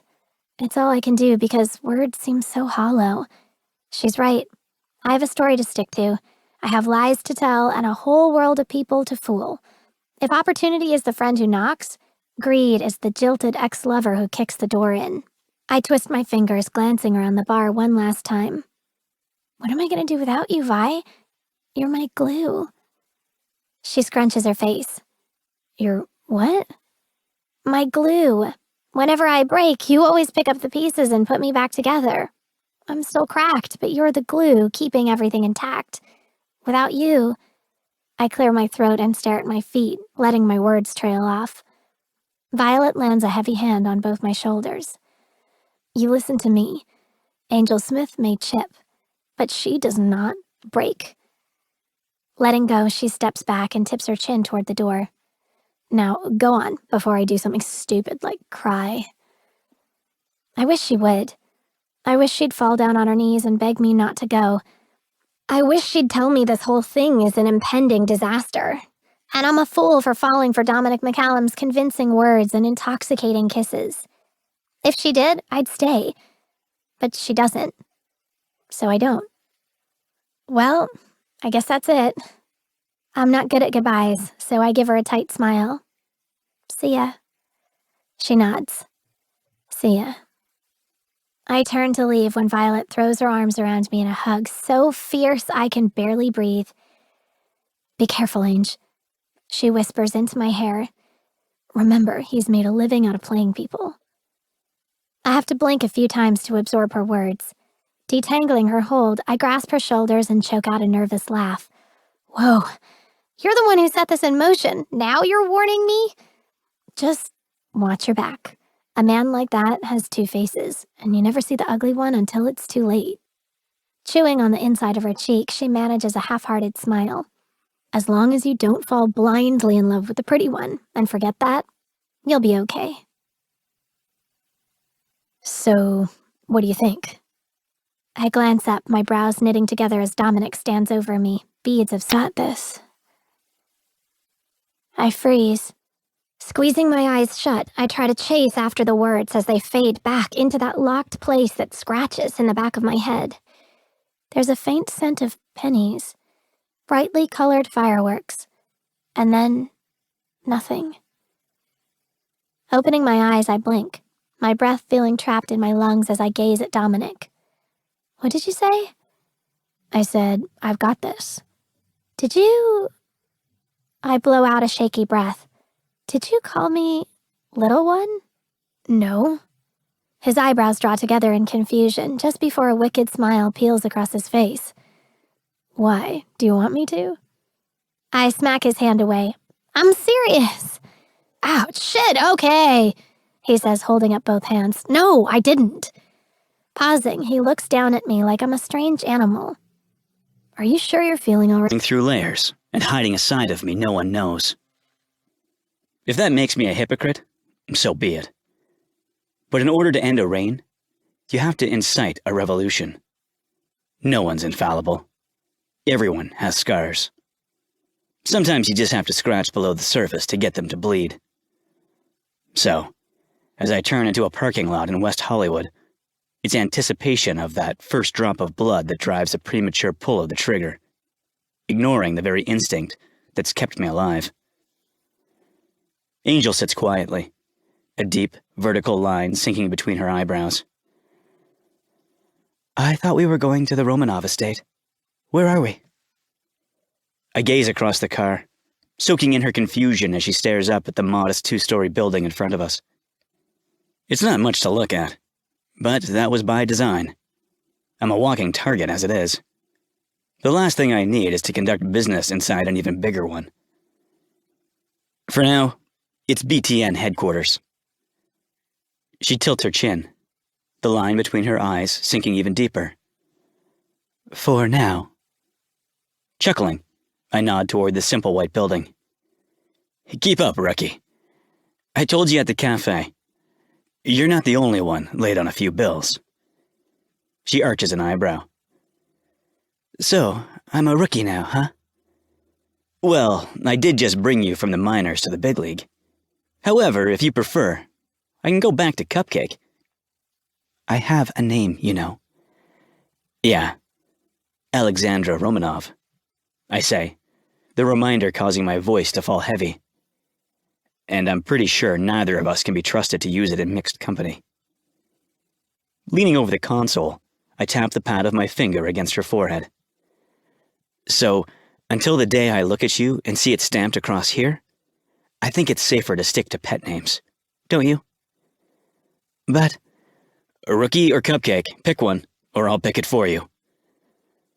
Throwing the driver's side door wide open, I climb out of the car and lean over the hood, waiting until her dark hair pops up on the other side to add, piss me off, and I'll throw in a third option. A rookie's fine, she grumbles, slamming the passenger side door. That's what I thought. Angel keeps any more comments to herself, following me across the parking lot and through the back door. As we climb the stairs to the second level, I hear movement, a fact that makes me question my decision to show up unannounced. I barely make it inside before a tiny tornado charges toward me, knocking Angel to the side and me into the wall.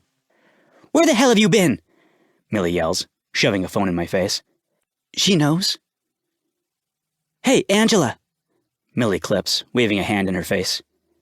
I'm right here. I don't need an interpreter. Angel's expression darkens. It's Angel. Millie smirks. Not for long. Son of a bitch. It's not like I expected them to start wearing best friend necklaces, but this bickering is ridiculous. Not to mention counterproductive. To answer your question, yes, I say, stepping between them. Millie knows about our arrangement.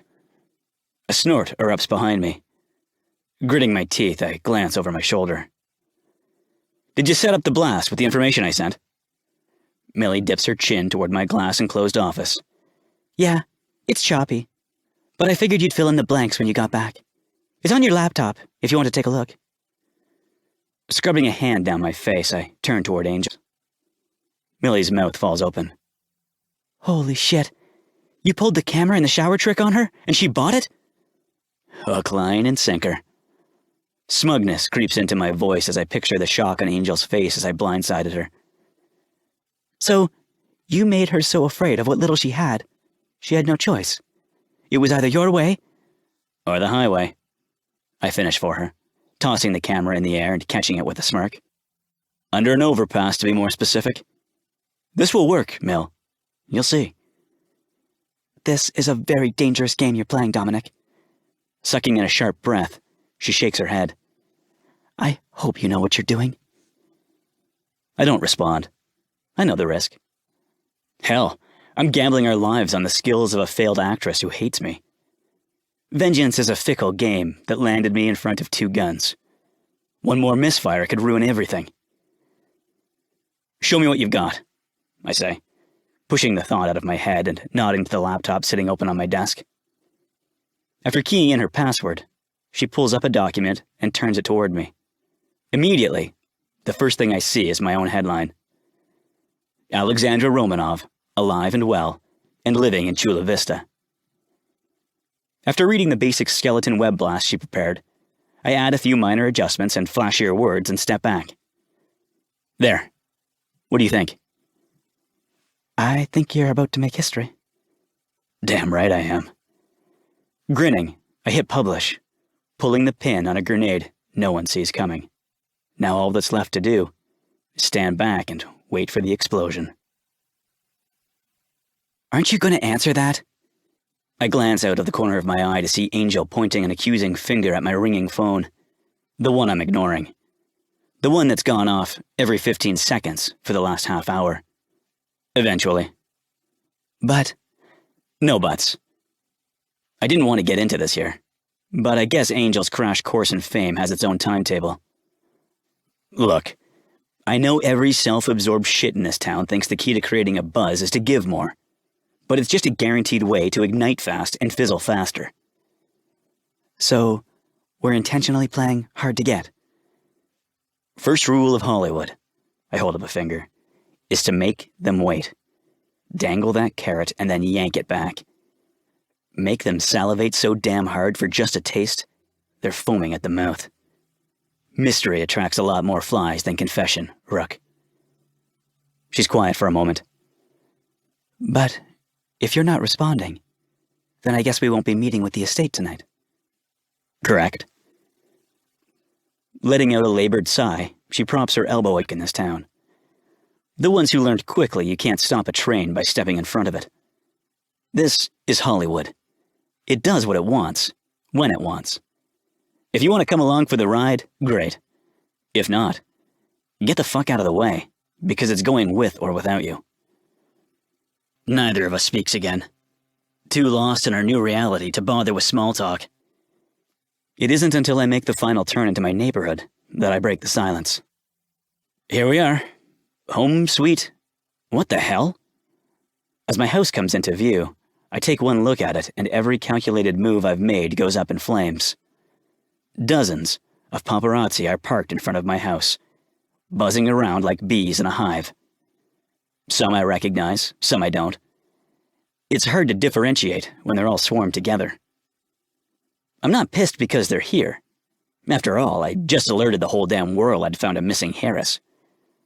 I'm pissed because they're here, at my house. A place I've gone to great lengths to disassociate from both BTN and the McCallum name. Angel has a white-knuckled grip on the dashboard as she leans forward and peers out the windshield. Are all those paparazzi? I finish for her. In the blood-sucking flesh. Although I admit I didn't expect quite this many of them. Just goes to show how quickly news travels. Angel stares holes through them without blinking. How do they know where you live? Don't you pride yourself on your omniscient presence in this town? The way she says it isn't a compliment. In fact, it's a pretty direct insult. And if we didn't have the tabloid apocalypse closing in, I'd call her on it. Instead, I settle on an irritated smirk as I kill the engine. Well, you can't expect to make history without making a few waves. Her breath catches.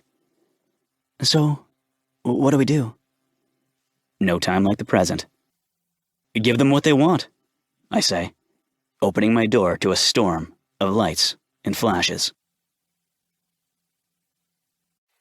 Chapter 14. Angel. I grab Dominic's arm as he rounds the car. You can't be serious. Oh, but he is, evidenced by the dark eyebrow he cocks as his gaze drops to where my nails dig into his wrist. I'm sorry, were you unclear about the job description? This is what your life is going to be from now on. I suggest you get used to it. But I'm not prepared. Even better, he says, his eyes shifting over my shoulder. What do you mean, even better? Twisting around, I stare at the chaotic mob rushing across his lawn. As they draw closer, time rewinds, and memories I've fought so hard to lock away resurface, clawing at my chest and hissing in my ear. Jade, what do you have to say about the allegations? Jade, did you really trade sex for stardom? Jade, what do you have to say to Paolo Bellini's victims? I can't do this, I whisper. Angel. Resentment slices through me like a hot blade. Don't angel me. You sat behind your computer screen while they tore my life apart. I pause, swallowing the bile rising in my throat. You don't know what I went through. I expect him to deflect with one of his sarcastic comebacks, but instead, he stands quietly, his jaw locked and his eyes shadowed in thought. You're right, I don't. But they're not in control this time. You are. It doesn't feel that way. Look at them. He tips his chin toward the lawn. I want to defy him, but something holds me back, and I crease against my lower back, steadying me, reassuring me. Remember, he whispers in my ear, less is more. You're writing your own lines in this movie. As microphones shove in my face and cameras flash, I lift my chin. May we help you? The faces dotting the front line blank, momentarily stunned by my calm question. However, a buzz quickly hums through the crowd as one particularly pushy man in a dirty t-shirt and a baseball cap steps forward, shoving his microphone past me and straight into Dominic's face. Dominic McCallum, I presume. Dominic shrugs. You presume a lot. Paparazzi are a unique breed. During my brief 15 minutes of fame, I learned they are journalistic vampires hovering in the shadows, just waiting to sink their fangs into whomever they can bleed dry for a buck. Unfortunately, silence only feeds their bloodlust, which is obvious when the baseball hat guy rolls his eyes and tosses out a succession of rapid-fire questions. What's with the news blast? Did you really find Alexandra Romanov, or is this just some publicity stunt? Is this her? Why come forward now? I stiffen, familiar anxieties seeping through the cracks in my facade. Dominic, on the other hand, remains unbothered. Why don't you ask her yourself? Dozens of paparazzi fall silent as Dominic settles that lethal gaze on me. An irrational part of me wants to dive back inside the car, lock the doors, and bury my head in my hands until they all go away. But that's ridiculous. This is what I agreed to, and fear or no fear, there's no turning back now. Remember, less is more. I clear my throat and force a timid smile. As I'm sure you all can imagine, the last 24 hours have been very confusing and overwhelming. While I appreciate your interest, please understand I can't give you any information until we've met with the estate. The Romanov estate, you mean? The baseball hat guy says, inching closer. So you are claiming to be Alexandra Romanov, the missing heiress, correct? My smile wavers. Again, I can't comment at this time. Thank you. Determined to have the last word, the baseball hat guy mutters something I barely hear and reaches for my arm, only to be met with a hard shove to his chest. Dominic glares at him as he steers me through a second wave of questions and flashes on our way up the cement walkway. How did you just happen to find her, McCallum? Hat guy sneers as he scans my ripped shorts and worn camouflage shirt. Because she doesn't look like an heiress. She looks like a what? I snap, twisting around just as Dominic's fingers dig into my ribcage. Say it, I fucking dare you. He doesn't answer. And why should he? Me a little speechless. Maybe he's mad about the location of his home being discovered by the paparazzi. Maybe he's pissed at the way I handled them. Or maybe he's regretting this whole thing as much as I am. Whatever the reason, I'm not offended by the lack of hospitality. I'm too busy spinning in my own wheelhouse of emotions to care. Isn't it obvious? Somewhere safe. There's a lingering echo entwined around those words. It's as if they exist on two sides of an opaque door. If I squint hard enough, I can see shapes and movement on the opposite side. I can hear murmurs and voices. but I can't distinguish anything. It's too cloudy and muddled. Except for those words. I know they're there. Only the more I listen to them repeat inside my head, the less it's Dominic who's saying them. The voice on the other side of the door is familiar yet foreign, comforting yet frightening. And just like before, there's a scratching at the back of my mind. As always, the minute I reach for it, it stops. Frustrated, I open my eyes, blinking as I take in the overwhelming brightness of the living room. I stare at the white painted walls, the starkness of the white leather couch I'm sitting on, and the unstained white carpet my feet rest on. But white can be deceiving, and light can tell lies. A truth I'm learning every time I close my eyes. Screw this. I climb to my feet, intent on ending this silent standoff. I get that Dominic is pissed, but tough shit. He's not the one about to have his entire life upended and then dissected under a microscope. Fisting my hands, I stomp down the hallway, flipping on lights and making as much noise as possible.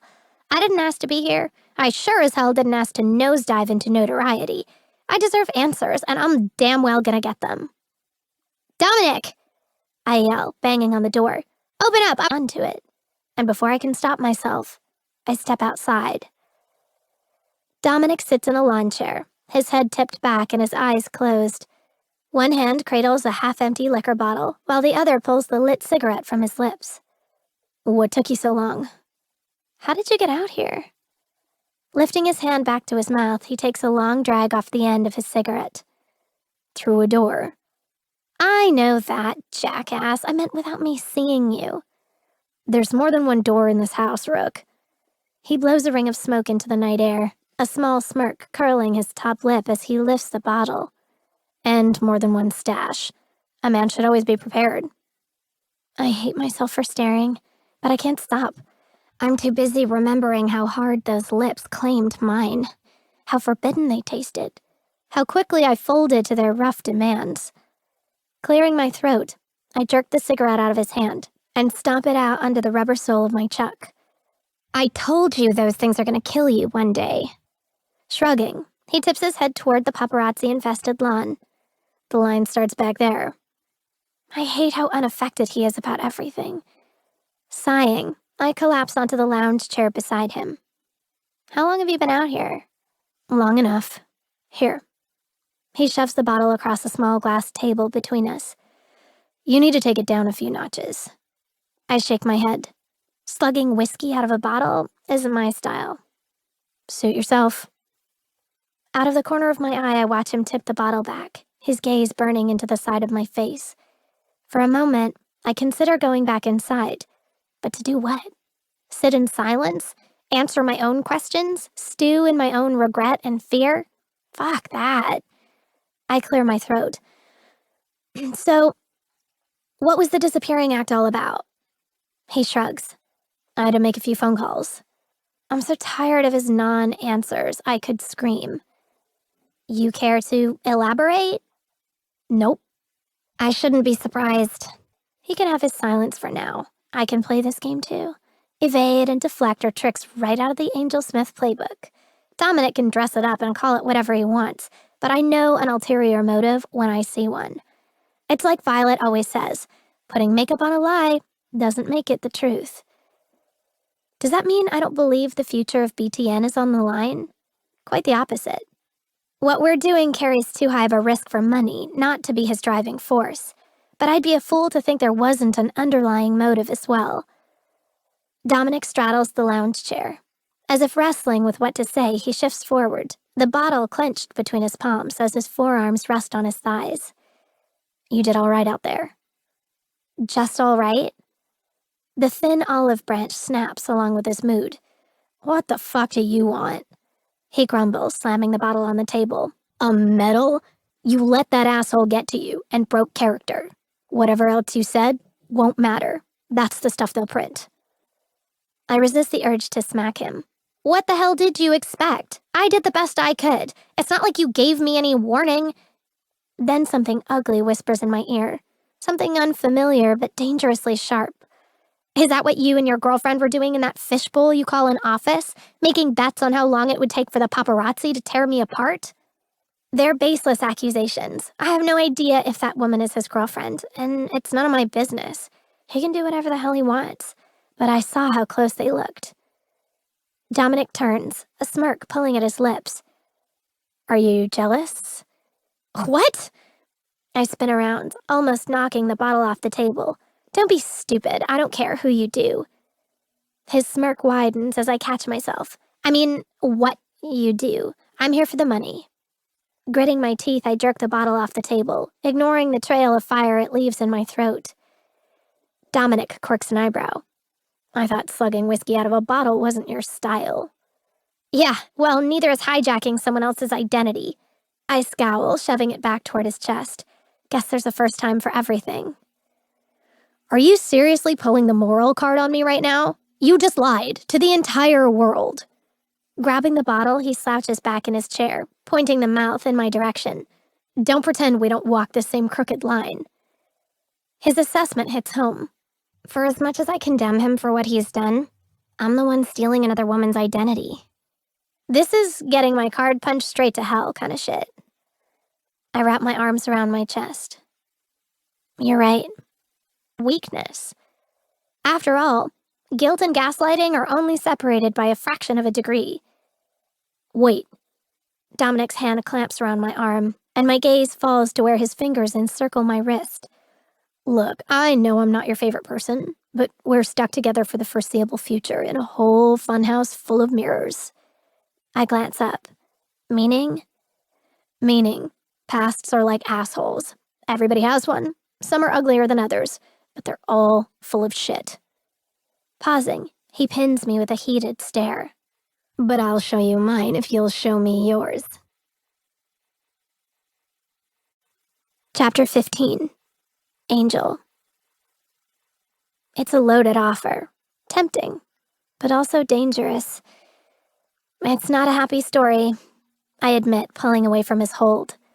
Dominic lets me go without protest and flops back in his chair, leaving one leg dangling over the side.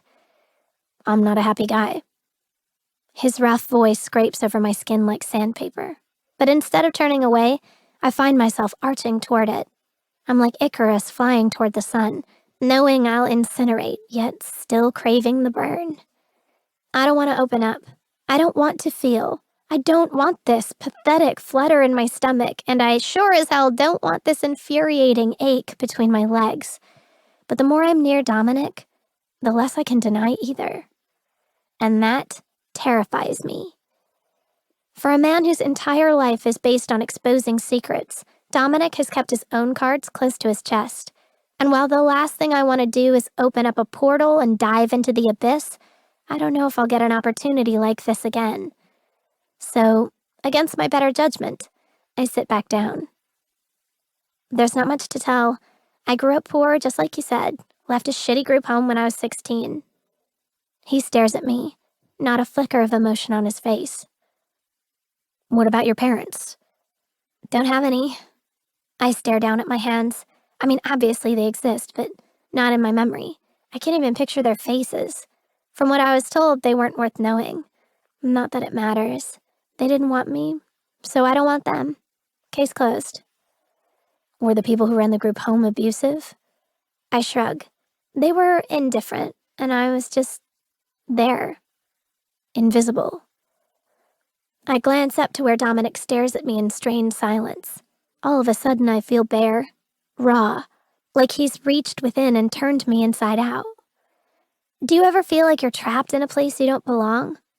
I ask quietly. Like no matter how loud you scream, no one can hear you? Like if you could just spread your wings and fly, maybe you'd be okay. Dominic swings his legs off the chair and leans forward, a smirk playing on his lips as he hooks a finger under my chin. And thanks to me, you're still paying it, right?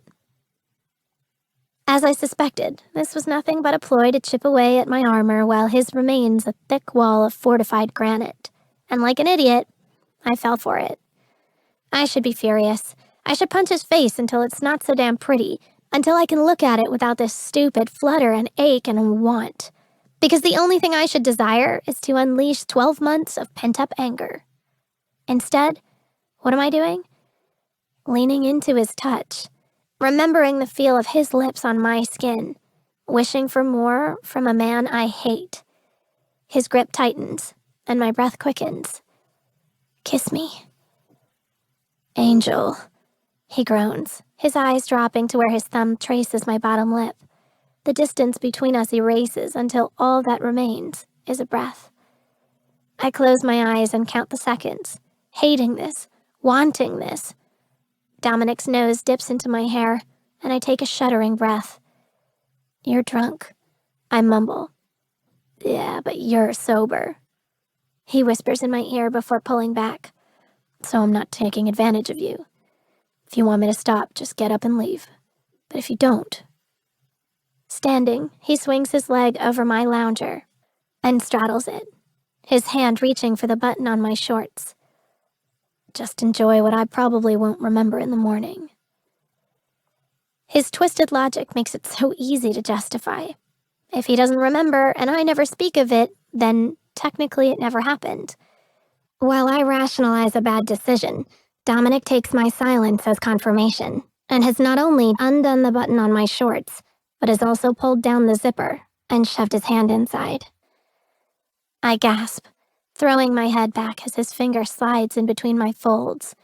Fuck, he groans, soaking wet, just like I imagined. His slow, torturous strokes are going to be the death of me. I know I'll hate myself for this tomorrow, but right now, I don't care. Moaning, I grab the back of the lounge chair, anchoring myself as I shift my hips, trying to force more. Greedy girl, he growls, his hand diving deeper.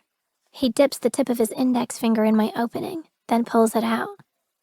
How bad do you want it? I hold my breath, both anxious and fearful of what he's going to do to me. The wild look in his eyes is animalistic and primitive, almost as if his goal is to break me. As his finger sinks into me, I close my eyes, moaning his name as a wave of heat consumes me. Then, a bright light flashes, and both the heat and his finger disappear. I blink, just as Dominic swears and shifts back onto his chair, his fists clenched on his thighs. A wall slams over his face, and whatever moment existed between us is now gone. Sorry, he mumbles, scrubbing a hand across his face.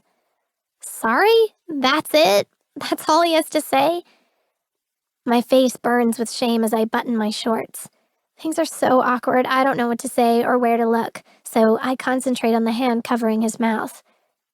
I can't take my eyes off it. What's that? I blurt out, pointing at the tattoo on top of his hand. Nothing. But the sharp catch in his voice says otherwise.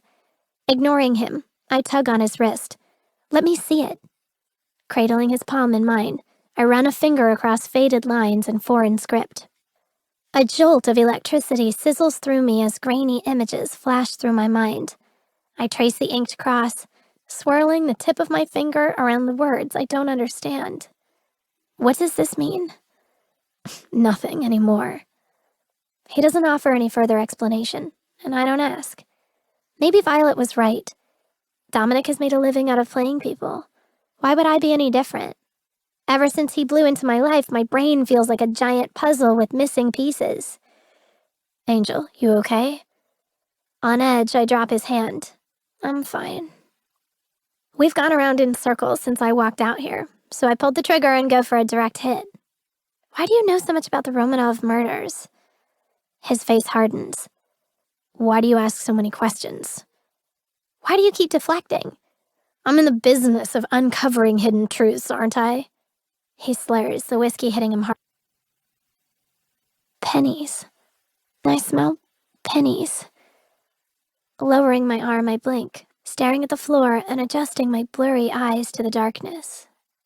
I'm not alone. A pair of dark boots shuffle as they move toward me.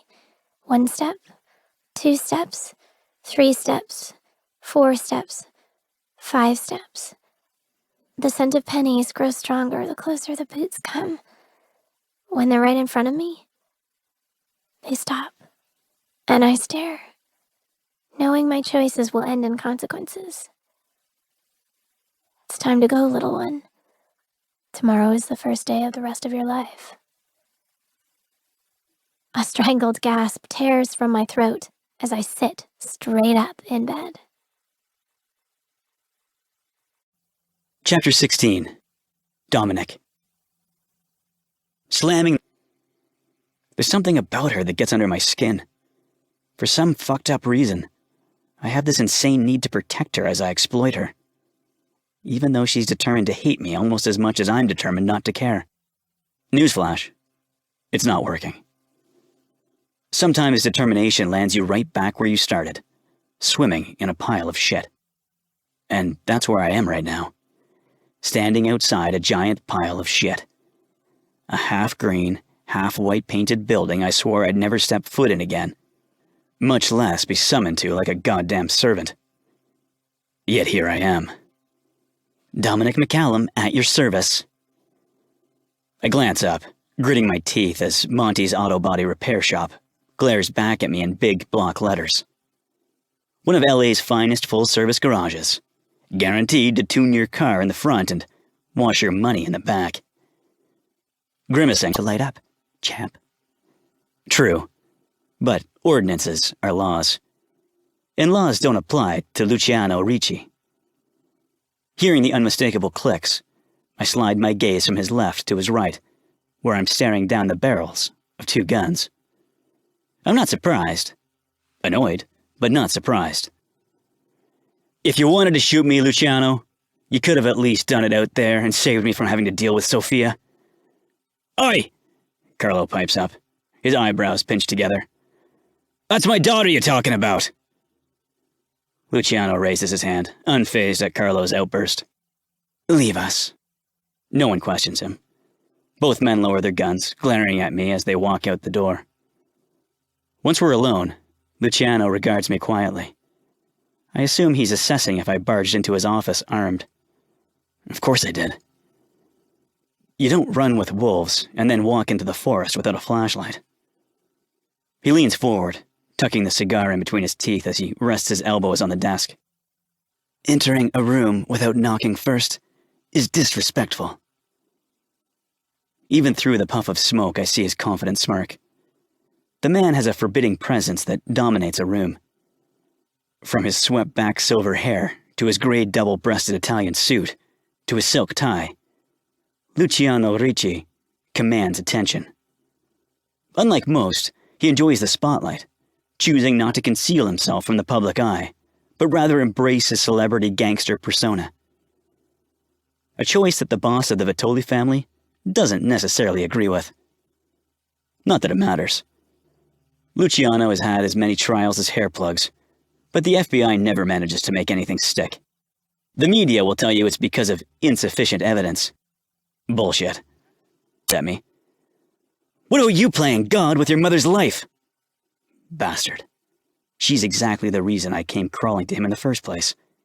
The fact he dares to use her as a pawn makes me twist my fingers around the arms of the chair just to keep from reaching across the desk and strangling him with his own tie. Say what you have to say, Luciano. I have a busy day ahead of me. He narrows his gaze. And what is it you think I have to say? That you want a piece of the action, but no risk means no reward. Which also means if you think you're getting a dime of that money, you can suck my dick. He slams the lit end of the cigar into his ashtray, pulverizing it until it's nothing but a bent mass. Eyes as cold as steel gaze up at me from under his grey eyebrows. I don't want your goddamn money. Call this off, Dominic. We both know that girl is no more Alexandra Romanov than I am. Flash. Empty hands and an empty wallet. I'm no fool, and my hand's no longer out, Luciano. You do what you have to do, because I'm damn sure going to do what I have to do. Pushing off the desk, I do something few men have ever done and live to talk about it. I turn my back on Luciano Ricci and walk away. Dominic! I'm halfway out the door when his booming voice stops me. I slowly turn my chin over my shoulder and meet his emotionless stare. That was the third time you disrespected me. Then I suppose I'd better make it count. I slam the door behind me. Chapter 17. Dominic. Tension has a smell.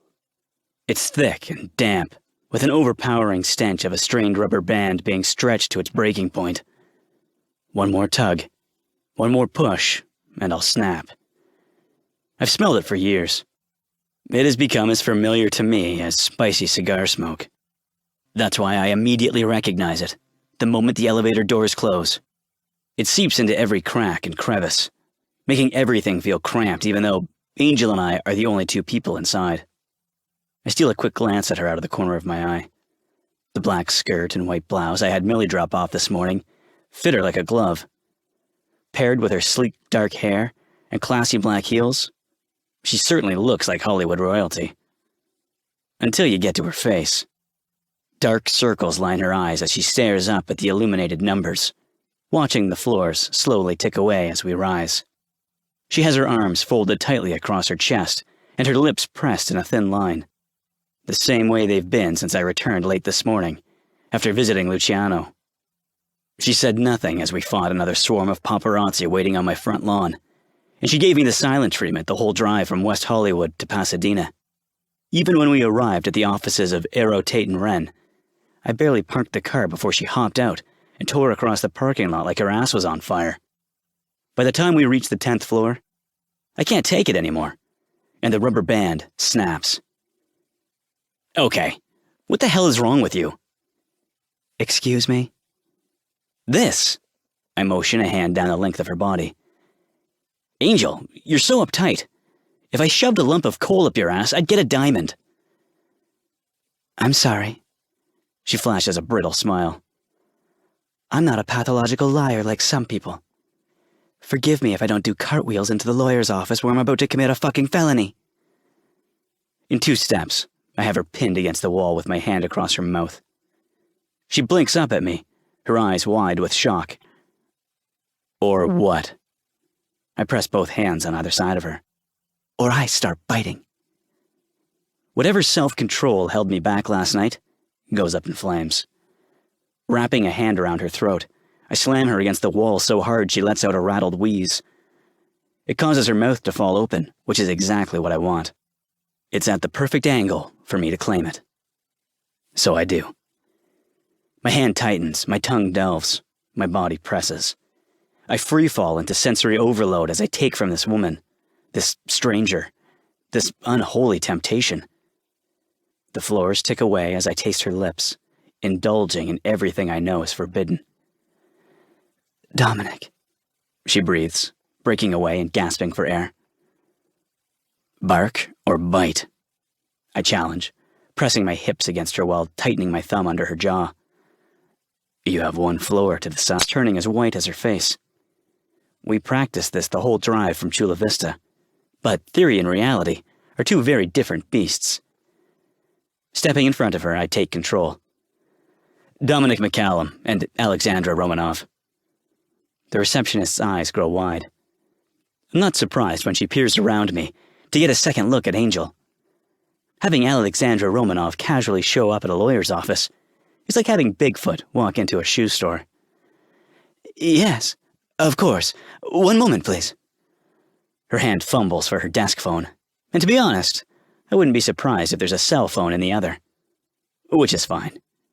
There's no such thing as bad publicity. Unless the publicity comes from me. Then you're fucked. 10 minutes and a lot of pacing later, Angel and I sit in Harris Wren's office. It's not surprising that the Romanov estate is handled by a partner in the firm instead of being handed off to some junior executive. There are $1 million accounts, and then there's the Romanovs, an estate with trust funds that could buy and sell dozens of small countries, and still piss on the change. Existing made them famous, but death made them legends. There's a protocol we must follow, Mr. McCallum, Wren says, straightening his red tie. I's that must be dotted, T's that must be crossed. Boxes that must be checked. I'm sure you understand with your... He clears his throat. Reputation. The estate will need irrefutable proof. Beside me, Angel sucks in a sharp breath while I just stare at the damn red tie. Power tie, Men like him call it. Bullshit. It tells me he's trying to make up for what he's lacking below the belt. Dazzle them with a bright tie to distract from a limp dick. Here's a tip for you. I've never worn a tie in my life. So, what is the protocol? Angel asks, clearing her throat. What's the next step? Normally, we take things slow, Miss Smith. Angel flinches at hearing her real name. Miss Romanov, I remind him. He smirks. Not yet.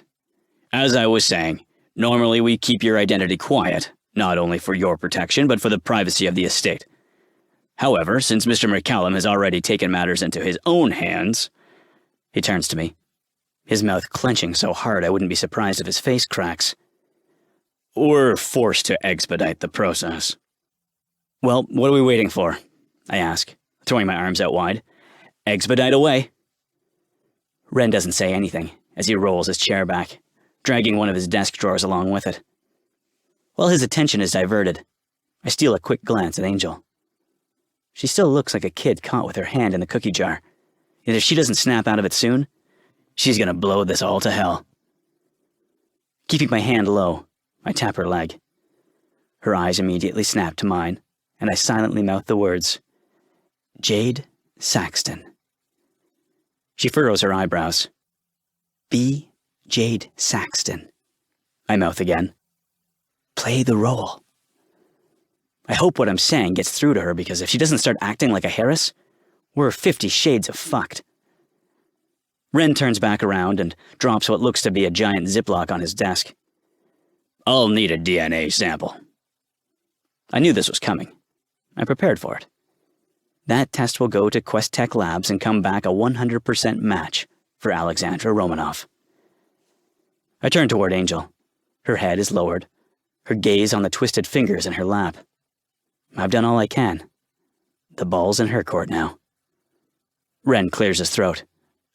Miss Smith? Angel lifts her chin, and I swear to Christ, it's like someone else takes over. Her shoulders push back and she straightens her spine. Hands that moments ago were clenched in her lap draped flawlessly over the arms of the chair. Even the wide, panicked eyes that silently searched for a quick escape lower to half-lidded disinterest. But what almost knocks me sideways is her mouth. Gone are the tight, pressed lips. Instead, a hint of a smile slightly curves them upward. Secret. Mysterious. Fucking regal. I'll be damned. Placing her hands on the edge of the desk, Angel leans forward. Of course, Mr. Wren. My family's reputation is at stake. It's the least I can do. Wren's jaw drops. What?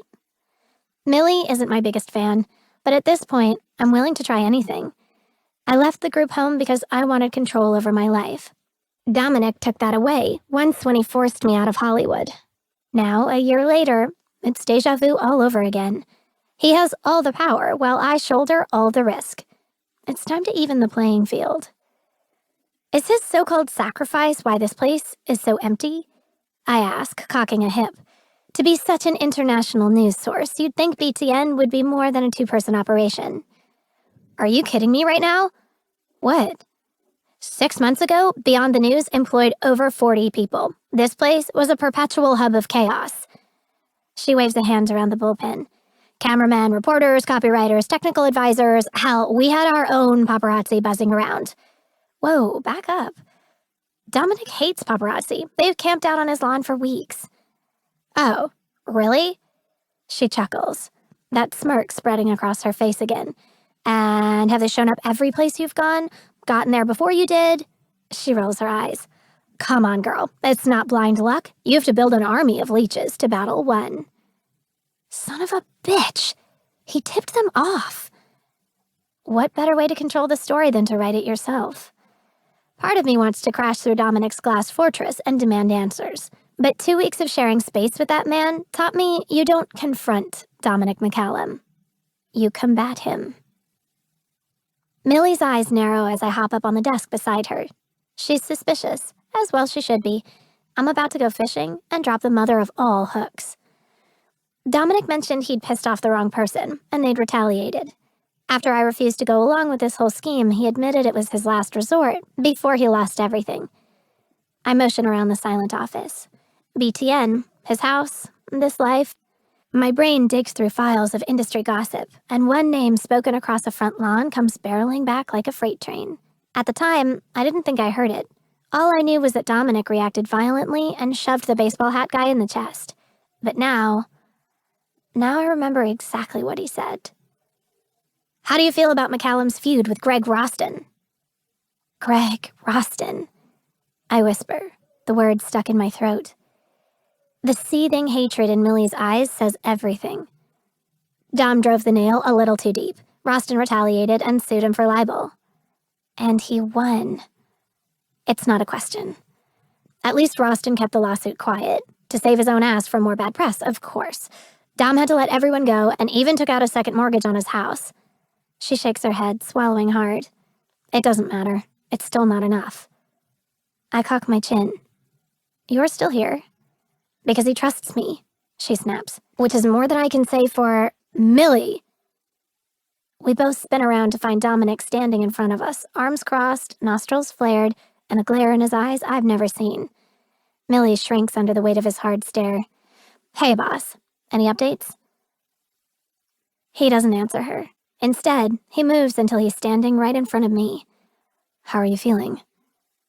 Okay, I answer softly, terrified he overheard us. Why? What's going on? He draws in a slow, steady breath, his pale eyes never leaving mine. I just got off the phone with Ren's secretary. Without thinking, I jumped off the desk, all but propelling myself into his chest. Dominic catches my stumble, his grip tight on my shoulders. He's on his way. My heart does a backflip into my throat, and I lock eyes with him.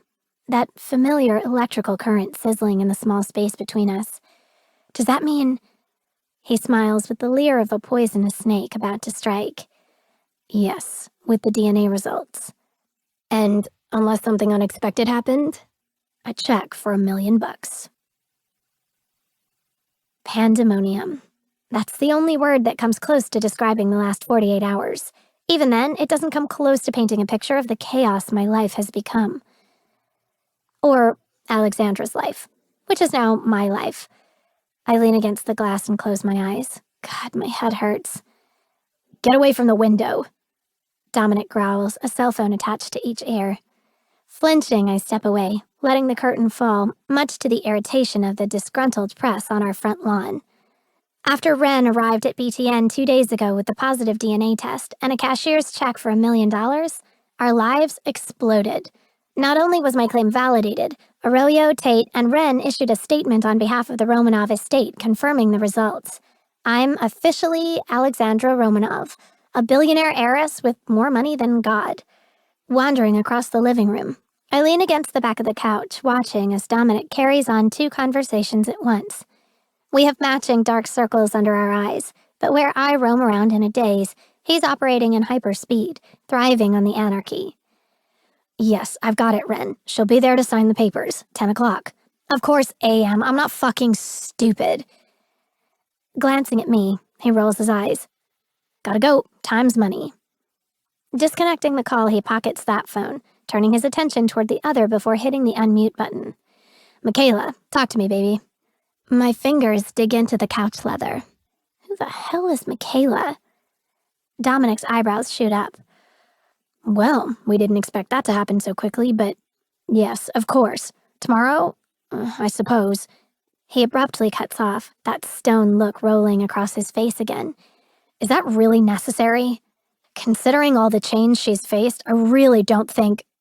He breaks off again, his jaw clenching so hard I'm afraid it might snap. Fine, he growls. Take care of it. Disconnecting the call, he tosses the phone onto the couch. I clear my throat. Do I want to know? Good news, he announces. You're moving. Obviously, I heard him wrong. What? The estate has already transferred the Bel Air mansion under your name. You're going home, Alexandra Romanov. This is a joke. It has to be a joke. To a crime scene? Look at it as owning a slice of history. I fly off the couch, pacing in front of him like a wild animal. Then you move there. Enjoy your 38,000 square feet of blood-soaked bullshit. He grabs my arm, swinging me around to face him. Well, you can't live here. The world is watching. Shacking up with the guy who found you doesn't exactly feed the fairy tale, now does it? I have money now. I try to jerk away, but he pulls me even closer. Why can't I buy my own place? Because that's not what they want. Alexandra Romanov has been gone from the public eye for 15 years, along with the keys to California's version of Camelot. The people are hard up for a happy ending, and I'm giving it to them if it kills us. So you'll move into that goddamn house, and you'll do it with a smile on your face. I want to yell. I want to scream. I want to punch him in the face. But I don't. What do? I say the most juvenile thing possible. Who's Michaela? The hard lines in Dominic's face ease into the barest hint of a smile. Green's one hell of a color on you, Rook. Fuck you, I hiss. I'm not jealous. I am so jealous. I'm invested. The conversation was about me, was it not? His smile fades and he releases me to massage his thumbs against his temple. You're throwing a party. I'm what? Michaela is the public relations director for the Romanov estate, he explains, like I give a shit anymore. That train left the station 30 seconds ago. So? His hand stills and he stares up at me through his spread fingers. So apparently a big party celebrating your return to Hollywood was a stipulation attached to the reward. Why do you seem so angry about it? I'm not angry about the party. I'm angry about... He never finishes his thought because, as usual, the doorbell rings. And if it's not the doorbell, it's a telephone call, or a text chime, or a camera flash. It's a never-ending communications shit parade stomping all over our privacy. I sigh. It's probably another reporter. Maybe People Magazine? Time? Spinning around, I toss him an exaggerated smirk. Oh, how about Maxim? That might be fun. Dominic pins me with a fiery glare, growling as he reaches for the doorknob. Over my dead body. I'm too tired to decode what that means, so I tuck it away for later and turn to head down the hallway when I hear an unfamiliar baritone voice filtering through the living room. Mr. McCallum? Who wants to know? Something in Dominic's voice stops me cold, but it's the man's response that paralyzes me. I'm Detective Javier Rubio with the LAPD. Is Ms. Romanov here? Chapter 19. Dominic. Plan for rain, and you'll get a storm. Isn't that something people say? If not, it should be. Because a storm is exactly what's standing at my front door, flashing a badge in my face like an all-access pass. Detective Rubio is intimidating enough. Tall, lean, well-dressed in a dark blue suit and matching attitude. Hell, I'd have an attitude too if I had a haircut like that. It's like Elvis Presley fucked Bruno Mars and had a bastard kid who got screwed over at Great Clips. You're welcome for that image. Pleasant dreams. I know Angel is behind me, so I step forward, blocking his path and his view. What makes you think she'd be here? Rubio leans a shoulder against the doorframe, so I move with him. He knows I'm full of shit. The smug smile on his face confirms it. Because I saw her standing at the window 5 minutes ago. Now he has my interest. He's not much older than me. I'd put him about 35. Maybe 38, with a double shot of California collagen. Well, except for those frown lines he's got going on. The ones I hate to tell him aren't hidden by that patchy-ass beard. I cock an eyebrow. Then why bother asking? To see if you'd lie. Thanks for confirming what I already suspected, McCallum. He slaps my shoulder like we're best buds. If he didn't have a badge and a gun, I'd punch him in the face and clear that up. I knock his hand off my shoulder. And what's that? He smiles. That I can wipe my ass with 90% of what comes out of your mouth. And the other 10%? Post-jerk-off cleanup. Great. The detective's got jokes. I hear soft footsteps behind me, and I barely have time to react before Angel pushes that peach of an ass in front of me. Detective Rubio, what can I do for you? Rubio looks her up and down. Alexandra Romanov, I presume. You presume correctly? He's still staring at her, and I swear, if he doesn't put his eyes back in his head, I'm going to shove them back in there for him, with a goddamn fork. Forgive me for staring, but in my line of work, missing persons cases are either never solved or end with a dead body. It's not often I come face to face with a happy ending. I snort. I have 10% that begs to differ. Angel whips around and smacks me across the chest. Dominic! It's fine, Miss Romanov, he says with a curt nod. May I come in? Angel and I answer simultaneously. No. Yes. Rubio doesn't flinch. It's for your protection.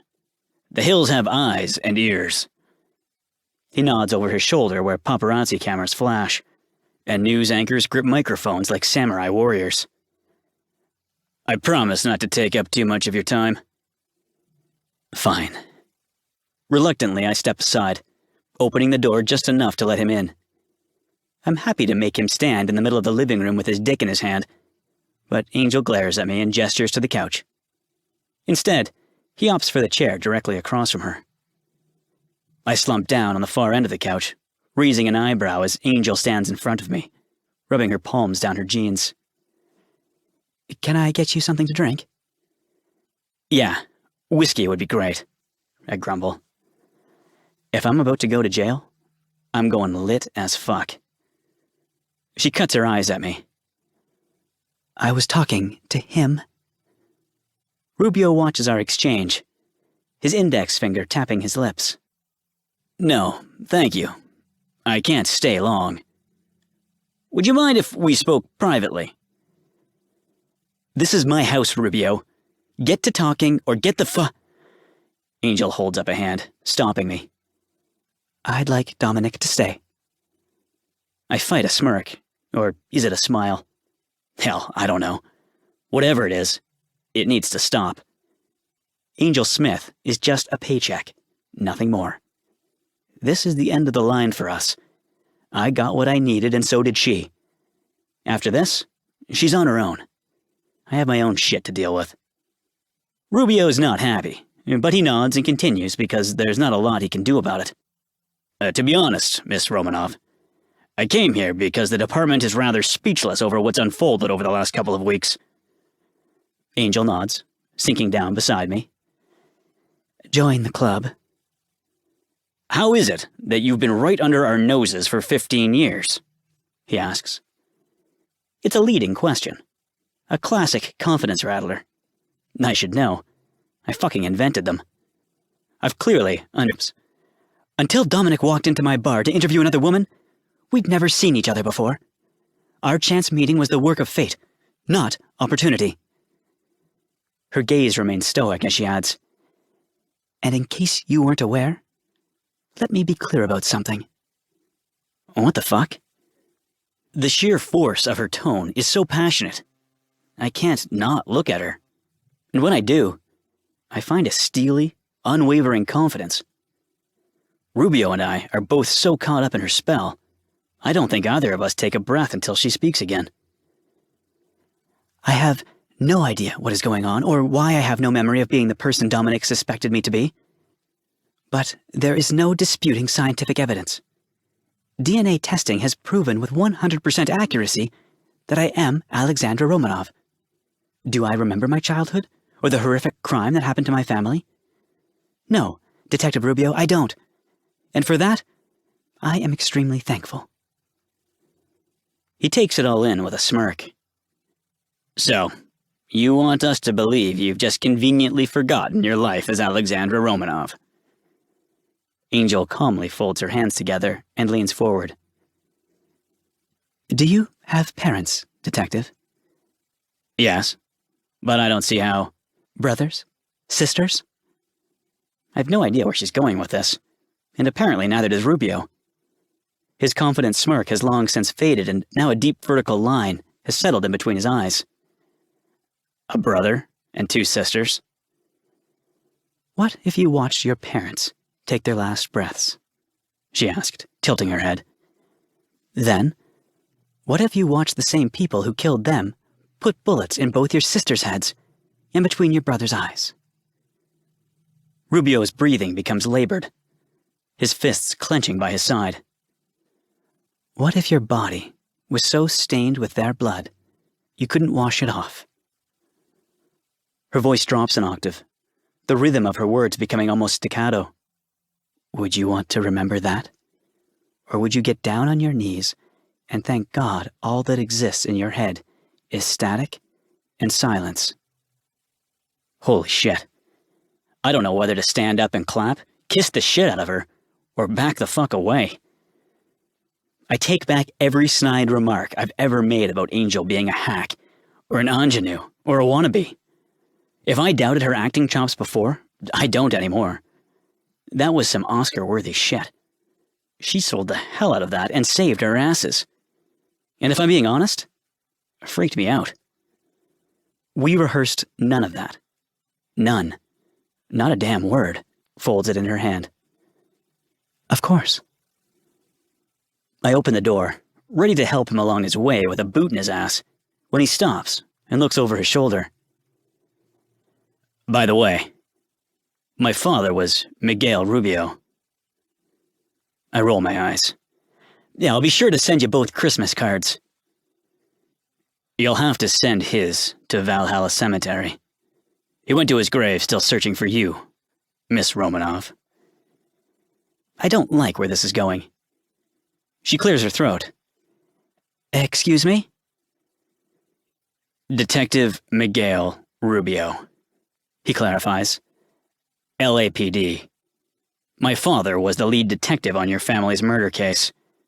First on the scene, and last to care about finding you. Angel stiffens, her calm demeanor cracking. Detective. Until now, he interrupts, letting the words settle for a moment before tipping his chin. Have a good day, Miss Romanov. Neither of us speak, watching as the salivating swarm of press rush toward him.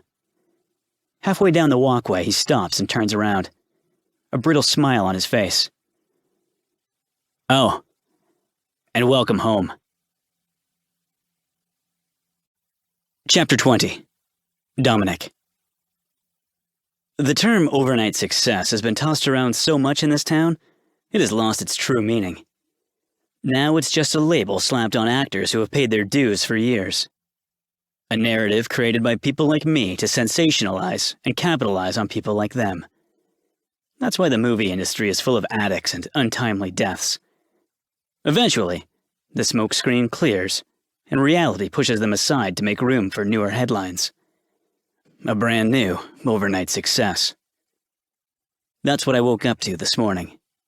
A global obsession. Every media outlet has labeled Angel Hollywood's newest it girl. Offers are pouring in every 15 minutes from big-name production companies and indie startups. Every eye in the world is watching her, and while I knew the eventual path this scam would take, I didn't anticipate the guilt that would come with it. I'm walking away with $500,000 in my pocket, but leaving Angel trapped in a fishbowl. Now Detective Rubio is lurking around every corner trying to drown her in it. So, I woke up in a bad mood. I've said before, I don't do guilt, and I'm pissed at her for forcing it out of me.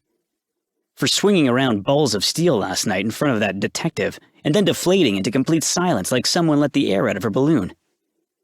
For giving me along with a tight black dress and smart gray jacket. Another delivery, courtesy of Millie. The woman I might skewer like a damn stiletto kebab next time I see her. It's bad enough I've spent the last 2 weeks jerking my dick raw to the memory of Angel's wet pussy. And now this? I'm not sure how to deal with this transformation. You don't have to say anything, Miss Romanov. Michaela flashes her a professional smile. That's the point. Your staff is here to take care of any need you may have before it arises. Your privacy is of their utmost concern, so they'll remain in the shadows until that time comes. Angel slowly turns her gaze toward the small gathering of uniformed staff still staring at her. Do they live here too? Of course, Michaela nods, ducking a strand of her short blonde hair behind her ear. Hilda is your housekeeper. Franz is your chef, Isaac is your groundskeeper, and Lars... This is a little overwhelming. Michaela pats her arm. I'm sure you have plenty of time to relax. Staff, you are dismissed. As the staff disperse like ants, Michaela heads toward an elevator leading to an underground garage. I'll leave you to get reacquainted. As the doors open, she smiles over her shoulder. Welcome home, Alexandra. As soon as she's gone, Angel lets out a labored breath. Why does everyone keep saying that? Because it's true, I whisper behind her ear. Right. Tipping her head back, she leans into me. And who am I to complain? We're like a magnetic force field. It doesn't matter whether we want it or not. Our bodies do. And they're in control. My hands slip under her jacket, molding around her hips. Alexandra? She stiffens, and right away I know that was the wrong thing to say. She's still getting used to her new name. And hearing it used as a come-on is bad enough. Hearing it used as a come-on while being trapped inside the walls of a mass homicide? Not my finest moment. Shrugging out of my hold, she walks the perimeter of the massive foyer, running her fingers over things. Furniture, piano, paintings, sculptures, portraits. Fuck. She stops at the oil painting hanging on the wall, her finger tracing the outline of 8-year-old Alexandra Romanov's face. Beside her sit her 3 sisters and her brother, and behind them stand her parents, rich, regal, and riddled with sin. Is this where it happened? Sort of, I admit. And knowing anyone could be listening, I continue playing our roles. Known better.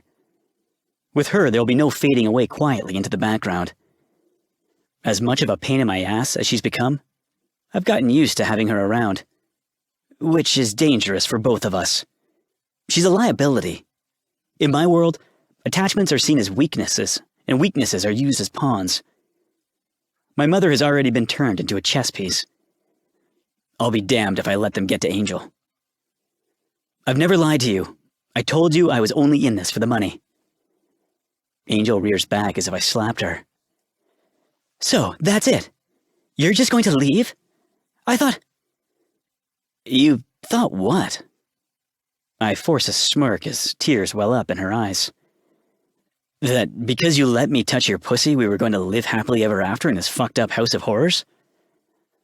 The words burn like acid on my tongue, but I don't stop.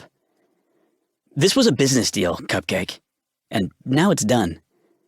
We both got what we wanted. I got my money, and you got the career you kept bitching I stole. Everyone wins.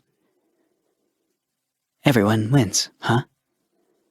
I'll give her credit. As quickly as the tears form, she blinks them back. So, what happens when Rubio comes calling again? Balling her fists, she stomps toward me, her voice lowering to a whispered hiss.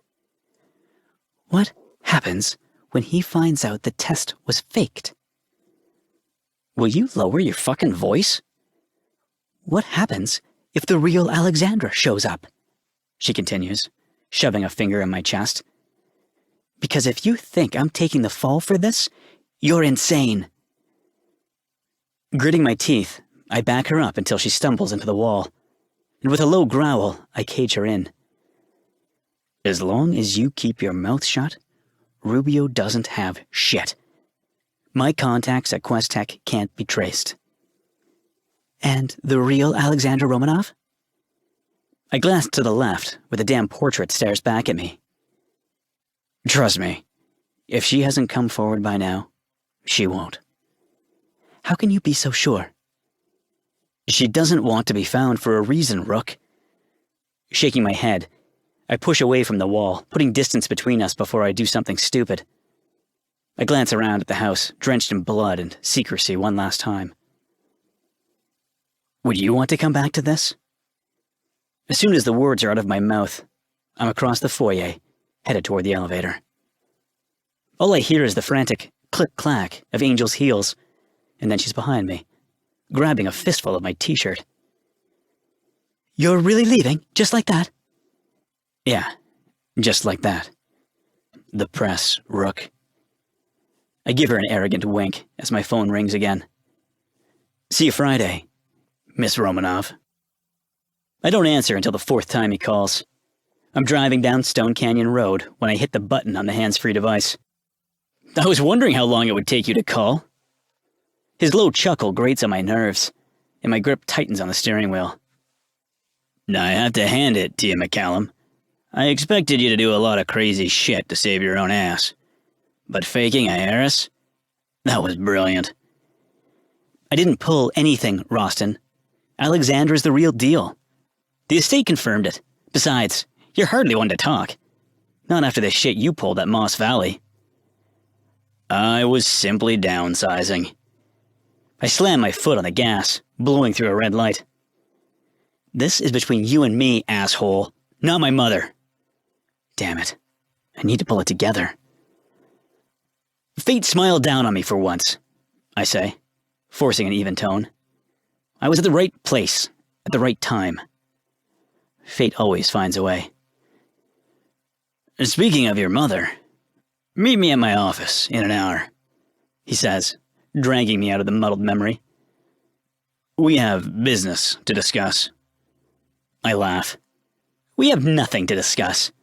I have the money to pay your bullshit settlement to get my lawyers off my back now. Our business is finished. There's dead silence. Is that right?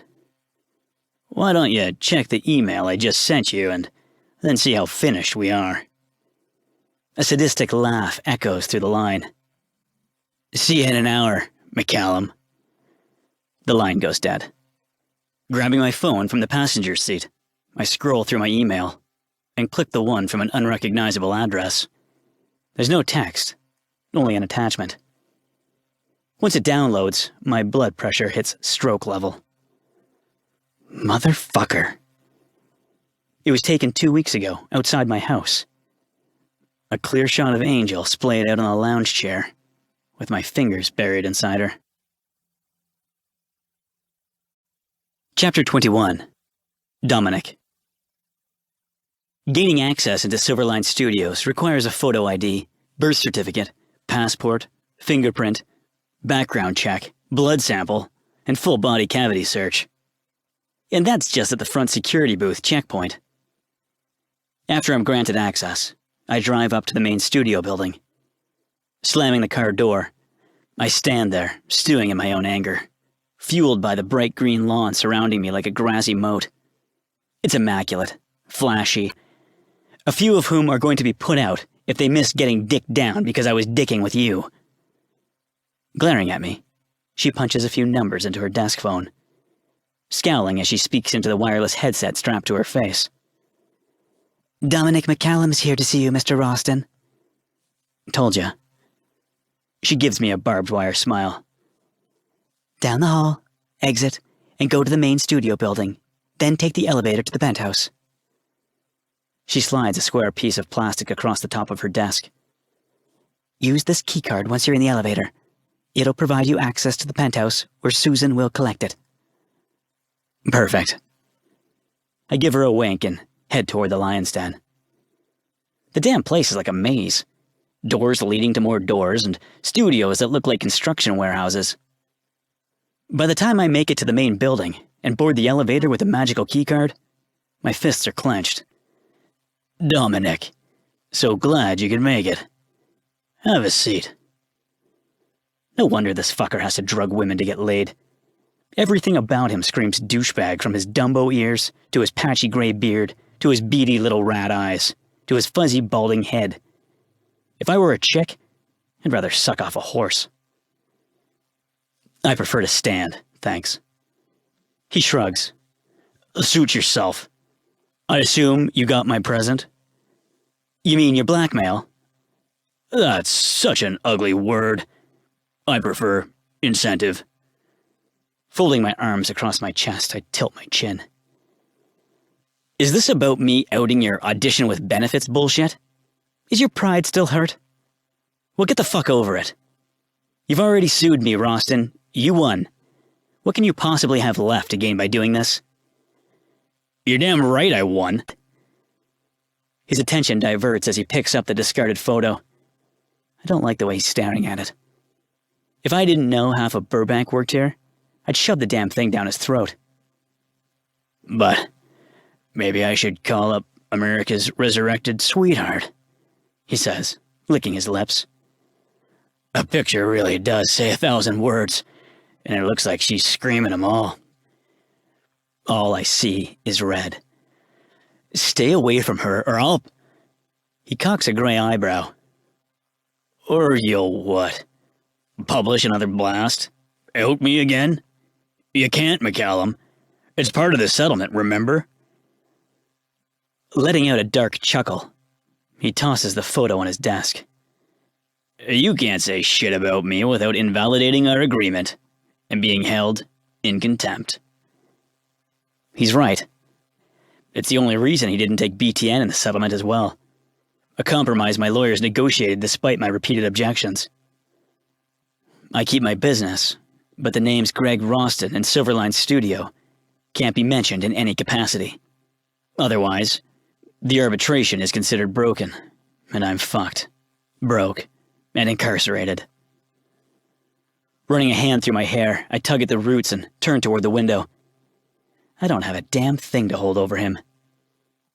Then my gaze wanders back to the photo, the one snapped by a photographer who had the balls to climb a 12-foot partition.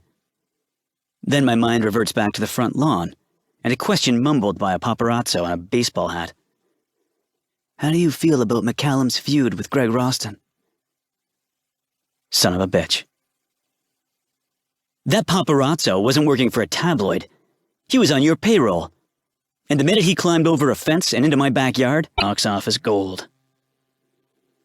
Did you accidentally roofie yourself? I know what you do to your box office golden girls. There's no way in hell I'm letting you anywhere near her. Technically, the Romanov family is contractually obligated to Silverline. Nicholas Romanov was on the board of directors. Nicholas Romanov is dead, I growl, my temper blazing. Along with his wife and 4 children. Alexandra's contract voided the minute they were buried. Well, there's still the matter of this crown jewel. Picking up the picture, he dangles it between his thumb and index finger. I bet the tabloids would sell their mothers to buy this. He pauses, glancing up at me through narrowed eyes. How about you, Dominic? Would you sell your mother to buy it? Choose your next words very carefully, Roston. How is dear Brenda doing? I hear Moss Valley is overcrowded these days. I swear to fuck if I had my gun, I'd put every damn bullet in his chest, and then pistol whip him just for fun. Greg Roston has no idea what I'm capable of or what sins I've committed. I may have left the life that built me, but every brick of BTN is bathed in blood and then washed in the back of a dirty garage. That kind of violence never leaves you. It's always there, simmering just under the surface, waiting to erupt. And the volcano is about to blow. You're the reason she's there. And you're the reason she's leaving. Rushing toward him, I slam my fist on his desk. Fuck you! No, fuck you! He seethes, narrowing his eyes. Haven't you heard? I'm God. Roston's smile widens, the gleam in his eye turning my stomach. Can't wait. It's been a long time since I've indulged in a Romanov party. Russian vodka is the best, you know. Should be a good time. I want to grab his tongue and rip it out. Instead, I grab the picture off his desk. You keep that. He nods toward my clenched hand.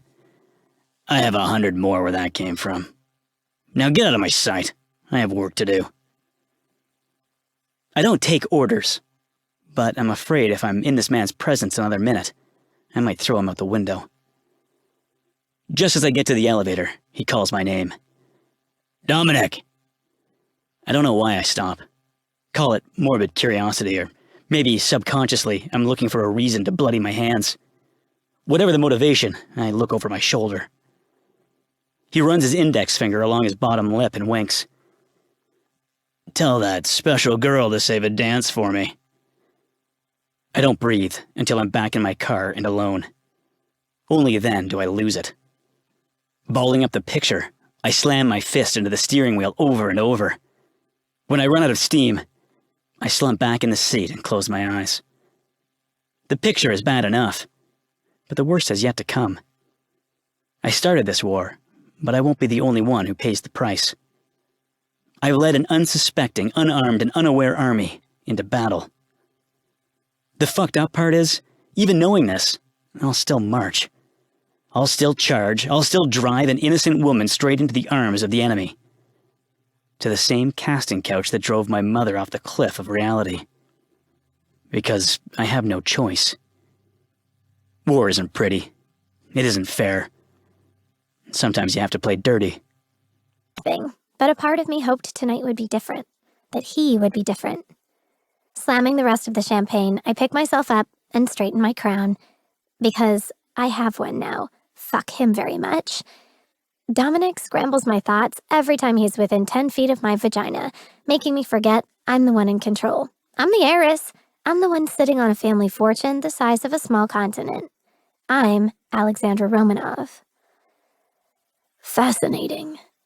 Startled, I spin around, almost dropping my glass at the man standing in front of me. He stares at me with cold, celestial blue eyes as unnerving as they are startling. Excuse me? His fingers curl around a short glass of brown liquid. Your event, Alexandra. It's a fascinating affair. I roll the word around in my head while assessing him. He seems familiar. I can't place it, but I know I've seen him before. That's an odd choice of wording, Mr. I pause, giving him a chance to fill in the blank. When he just stands there, sipping his drink, I clear my throat. I'm sorry, I didn't catch your name? He glances up, still holding his drink to his lips. I tend not to adhere to society's rules, Ms. Romanov. Or rules in general. Forcing a plastic smile, I allow those pale eyes to swallow me whole. So, how is my event fascinating? Does something not conform to the Romanov standards? Because I assure you, my public relations director has gone to great lengths to ensure no expense has been spared in recreating. It's fascinating because of you, Alexandra. His lips peel back to reveal a smile that never quite meets his eyes. Your presence is fascinating. Your beauty is fascinating. That dress is fascinating. His eyes scan my gown, and as if pulled... He doesn't know we're lying. He can't know. From what I've read, the assailant was killed as well. He takes a step forward. We're so close we could be dancing. But somehow, I know it wouldn't just be a dance. It would be an oath. Then one might beg the question, how did an 8-year-old girl escape a crime scene unseen and then make it from Bel Air to Chula Vista with just the clothes on her back? I don't know. I stumble backward, my high heel catching on my train. I feel my balance shift and the world tilt. I'm going to fall, and I can't stop it. I close my eyes and wait, but I don't fall. My eyelashes flutter open as I stare down at the man's hand, wrapped firmly around my bicep as he steadies me. Like I said, a fascinating event. Releasing me, he holds up his drink. Until we meet again, Ms. Romanov. As he tips his glass, the sleeve of his tuxedo jacket slides up his arm, and my eye catches something familiar, something kept covered by expensive material and pretenses, something that makes my throat close up and my heart slam against my chest so hard I can't breathe. Half an hour and 3 drinks later, my nerves still haven't settled. In fact, I'm 3 times as on edge and wound tighter than a mattress coil. I'm overreacting, I tell myself, pacing the length of the kitchen. Dozens of waitstaff dodge my repeated path, clearly annoyed, but smart enough not to say a word. Tipping back the fresh glass in my hand, I drink and pace until my lungs beg for air. There's no way that's possible. Dominic is ruthless, but he's not a... Alexandra, just the person I was... Michaela's wine-stained lips pinch as she plucks the flute out of my hand. Looking for. Lucky me, I sigh, my shoulders sagging. Placing my half-empty flute on a passing food tray, she hardens a stare at me. Alexandra, I feel as your PR director, it's my job to remind you how paramount this party is in restoring the Romanov name. Your parents came to this country to make that name mean something. Not only did they do that, they made it a household name. Why do I feel a but coming? She doesn't acknowledge me, instead taking a firm hold of my elbow and leading me toward the main parlor. But I also feel it's also important to remind you the very people you keep rolling your eyes at can make or break your career, not to mention your reputation. The tabloids don't have to dig very far to come up with a handful of dirt on you and Dominic McCallum. Shit. I don't know what you mean. God, that sounds weak. Don't play dumb. Michaela bites out through a practiced smile. I need more than a glass of champagne. I need a good shot of whiskey. Whiskey. Another reminder Dominic still hasn't shown his face. Of course, I've spent the last hour under the lecherous watch of the men who all but own this industry, so he very well could have snuck in when my back was turned. Maybe he's in one of the other rooms. Maintaining an artificial smile, I cross the main ballroom at a speed unwise for a woman in 6-inch stilettos. I'm racing around, determined to search every inch of this godforsaken house when once again, I crash into another guest in another tuxedo. Jesus, have I not met a quota tonight or something? Shit! I blurt out as his hand steadies my arm. Then Michaela's warning rings in my ear about being elegant and refined, so I rush a hurried, my apologies, I didn't see you there. There's a low chuckle as he moves his hand from my arm to my chin, holding it between his fingers. What the hell are you waiting for? Accept the offer. Just say yes. Unfortunately, that's not what comes out. It was a pleasure, Greg, but He spins me around once more, then comes to a dead stop. I'm going to be frank with you, Alexandra. I want you to sign with Silverline. I'm flattered, but I have other offers to consider. His grip tightens. But we fit so well together. You know I cast you in your first role. You were only 5. He murmurs, tucking a wisp of hair behind my ear before resuming our dance. So young and innocent, but such raw talent. You were always special. I stumble, missing steps in the waltz as the static from my dream blinds me, clouding my vision. The zigzag lines flash as the scratching in the back of my mind gets louder and louder. In between the zigzags, I can see slivers of faces, but not enough to recognize I am late. A familiar voice rumbles behind me. Traffic was a bitch. Rostin and I both turn in relief, rushes over me like warm water. I was told wishes and hope don't exist, but if they do, they're standing in front of me wrapped in all black and accented with a pair of piercing, pale blue eyes. Chapter 23. Angel. Dominic, I breathe, and I don't know if it's his name or a prayer. Maybe it's both, because he looks like an angel sent down to rescue me. Although, looking as ominous as he does with that solid black tux, heavy stubble, and slicked back dark hair, maybe he climbed up more than floated down. Hi, Rook. A deadly smile creeps along his sinful lips, and I don't know if it's for me or Rostin. However, I don't have time to decide. In a flurry of motion, he clamps a firm hand around my wrist, and I fall into him, my knees unlocking as I burrow my face into his chest. McCallum, aren't you here on a limited media pass? Rostin growls. I believe you've crossed out of your designated area. You can't just barge into the VIP sector and interrupt. No? I think I just did. The room suddenly becomes an endless swirl of lights as Dominic spins me around, dropping his hold on my waist and grabbing my hand. I don't have time to ask what the hell he's doing before he's dragging me across the ballroom and down a long hallway leading away from the party. Dominic, I pant, my breath coming in labored gasps. Slow down, I can't keep up. 2 twists and turns later, we're in a darkened hallway I hardly recognize. By the time he stops, I'm bent over. I want to believe him, and that's the problem. I never know if he's working an angle to ensure our success or his own. But surviving on my own taught me always to question people's motives. And this feels too rushed, too planned, too wrapped up in a shiny gold box tied with invisible strings. What's in it for you?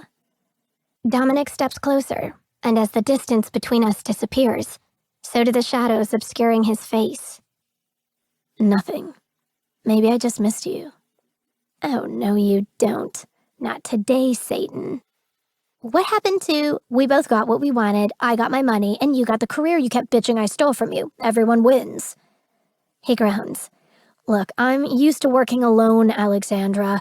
This whole looking out for someone else thing is new for me, so how about cutting me some slack? Squaring my jaw, I stare him dead in the eye. And I'm supposed to forgive you just like that? He fists his hands by his side as if it's taking every ounce of control to rein in his temper. Look, let's just get back to the party. You need to talk to Roston. I can't believe him. After that elaborate tap dance he pulled, he's ready to send me right back into the arms of a predator. Rage boils hot and furious inside me, and I snap. Fuck you, fuck this party, and fuck Greg Roston. Resisting the urge to punch him, I turn to stomp back down the hall when I'm spun back around and slammed against the wall. The impact knocks the breath out of me. I open my mouth to gasp for air, but Dominic doesn't give me a chance. His mouth comes crashing onto mine with such force, I'm thrown into the wall a second time as he devours me, consumes me, incinerates me with every demanding delve past my lips. I moan as his nails dig into my hips, his cock hardening with every press against my stomach. I'm powerless against him when he's like this, and he knows just how to play my body to get what he... Oh, God. Images flash in my head over the past couple of weeks, intimate memories of us together, outside the cafe when he kissed me after I refused his offer, on his patio when I let him touch me after evading my questions about his past. And now, kissing me like this after I refused to play nice with Greg Roston? I'm such an idiot. No! Rearing back, I slam both palms against his chest and shove him away. I'm not your fuck toy, McCallum. I shout, not giving a damn who hears me. You don't get to be an asshole and then shut me up with a few kisses. A shiver rolls down my spine as he stalks toward me, his eyes dark and lethal. Grabbing my wrists, he swings them above my head and pins me against the wall. I don't want to shut you up with a few kisses, Alexandra Romanov. He growls, and hearing him say her name while grinding his hard cock against me makes it seem even more forbidden. Do you want me to tell you what I want to do? Say no. Yes. I shudder on a breathy exhale. He releases my hands, but with one look from him, I don't dare move them. Then, with no hesitation or slow seduction, his fingers bunch around the opening at my thigh, widening the slit so fast it rips. A sadistic smile teases his lips. This dress gives me perfect access without tearing the whole thing off. And, make no mistake, Ms. Romanov, I wouldn't care if we were alone or the whole goddamn party watched. I'd shred every fucking inch and show everyone your pretty little pussy. My breath comes rough and ragged as he reaches between my legs, lazily dragging a finger across the drenched scrap of lace. Because then they'd know how wet it gets from me. Oh, God. What would you do, Ms. Romanov? Would you push me away? His finger stalls, then barely dips under the edge. Or would you beg me to show them how hard I can make you come? Beyond decorum, I push forward, desperate to drive his finger the rest of the way, but Dominic's smirk only widens as he continues rubbing back and forth with light strokes. I'm hopelessly falling, my body slipping into submission. Dominic. Words, sweet heiress. I need the words. Come, I gasp. I want them to watch you make me come. I'm glad it's dark because my face burns at my own wantonness. Biting my lip, I turn to the side only to shriek as a brutal bite stings against my hips. Shocked, I glance down to see Dominic holding my thong in his hand. That's a fantasy you can just tuck the fuck away, Your Highness. He growls, his entire demeanor shifting as he lifts the shredded lace between us. Because this pussy is mine, and nobody watches it come but me. The corded muscles in his neck strain as he shoves my panties in his pocket. Dom. I never get the rest of his name out. After only one syllable, he returns his hand between my legs and drives 2 fingers inside me so hard it takes my breath away. Oh, fuck! His thrusts border on cruel, and when his fingers curl toward my front wall, seeking out the one spot he knows will send me over the edge, my nails dig into the wall over my head, preparing for the orgasm I know is going to wreck me. Yes! And then, nothing. I open my eyes, realizing his hand is no longer inside me, and he's staring at me. Something in his eyes I've never seen before. Something primal. Not this time. Lifting his hands, he rubs his thumb and index finger together, already slick with my arousal. I'm going back out there and shake hands with the most powerful people in this town with the scent of you on my fingers, the taste of you on my tongue. Now spread your legs. What? I won't ask twice, Ms. Romanov. Spread your legs, or I'll spread them for you. Shaking, I widen my knees as far as my dress will allow, my stilettos scraping along the pristine floor. Dominic holds my eye as he sinks to one knee, lifting my leg and draping it over his shoulder. Show me how hard an heiress comes, he growls, and maybe I'll show you how hard a criminal fucks. That's the last I see of him before he dips forward, and I feel his mouth against me. I want it more than I want my next breath, and at the same time, I know it's just another mind game. It's another piece of control he's taking. But everything fades away the minute his tongue invades me.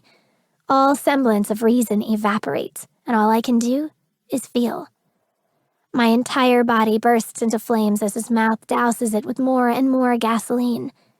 Dominic, I scream, not giving a shit about the echo when he flattens his tongue, licking me from opening to clit, then sucking hard on the bundle of nerves until I'm out of my mind, thrashing as his heavy stubble scrapes against my skin. He doubles his efforts with veracity just as a burst of light explodes behind my eyes, and my world flips upside down. As if he can sense my impending orgasm, Dominic thrusts his fingers back inside me, pumping with the speed of a man possessed, while wrapping his lips around my clit and circling his tongue like a goddamn tornado. And just like a tornado, I'm swept away. Leveled. Destroyed. Fuck. Cries pour out of me, satisfied. So instead, I take his arm, and we make our way back toward the main ballroom. Take short steps, Rook. He muses as we turn the corner. Confused, I turn to find a smug smile plastered across his face. Your panties are in my pocket. Chapter 24. Angel. There's something to be said for self-reliance. Even as a teenager wandering from shelter to shelter and street to street, I preferred being alone. With solitude came comfort, and with no expectation came no disappointment. I missed the security of isolation, when everything made sense, and I didn't have all these conflicting emotions waging war inside my head, when every moment didn't revolve around Dominic McCallum, who I haven't seen in 3 days, by the way. It's just as well. After the party, Michaela put me on display like a show pony. This side of this industry. Yes, well, be that as it may, I'm my own woman, Mr. Roston. I may bear the Romanov name, but I'm not here to bask in my mother's shadow. I plan to make my own mark. Yes, you definitely are a woman. His eyes slowly scanned down my tailored jacket and past my sheer blouse and skirt to my legs. I shifted my chair. That's not what Alexandra. He rises from his throne and strolls past the wall of windows, his hands locked behind his back. I assume all contracts have been signed and made official. I nod. This morning. Excellent, because projects under the Silverline name are of the utmost secrecy. It only takes one slip of the tongue for word to get out, and then some hack studio turns out a third-rate copy 6 months before release and we're left with our dicks in our hands. Of course. So you understand, per the terms of your contract, what happens in this office is never to be discussed outside of it. You mean what's said in this office? Of course, my mistake. Sure it is. However, now is my chance. I need to test the waters and find out what his plans are for Dominic. He may have screwed me over once, but that doesn't mean I want to see him ruined. Mr. Roston. Greg. Right.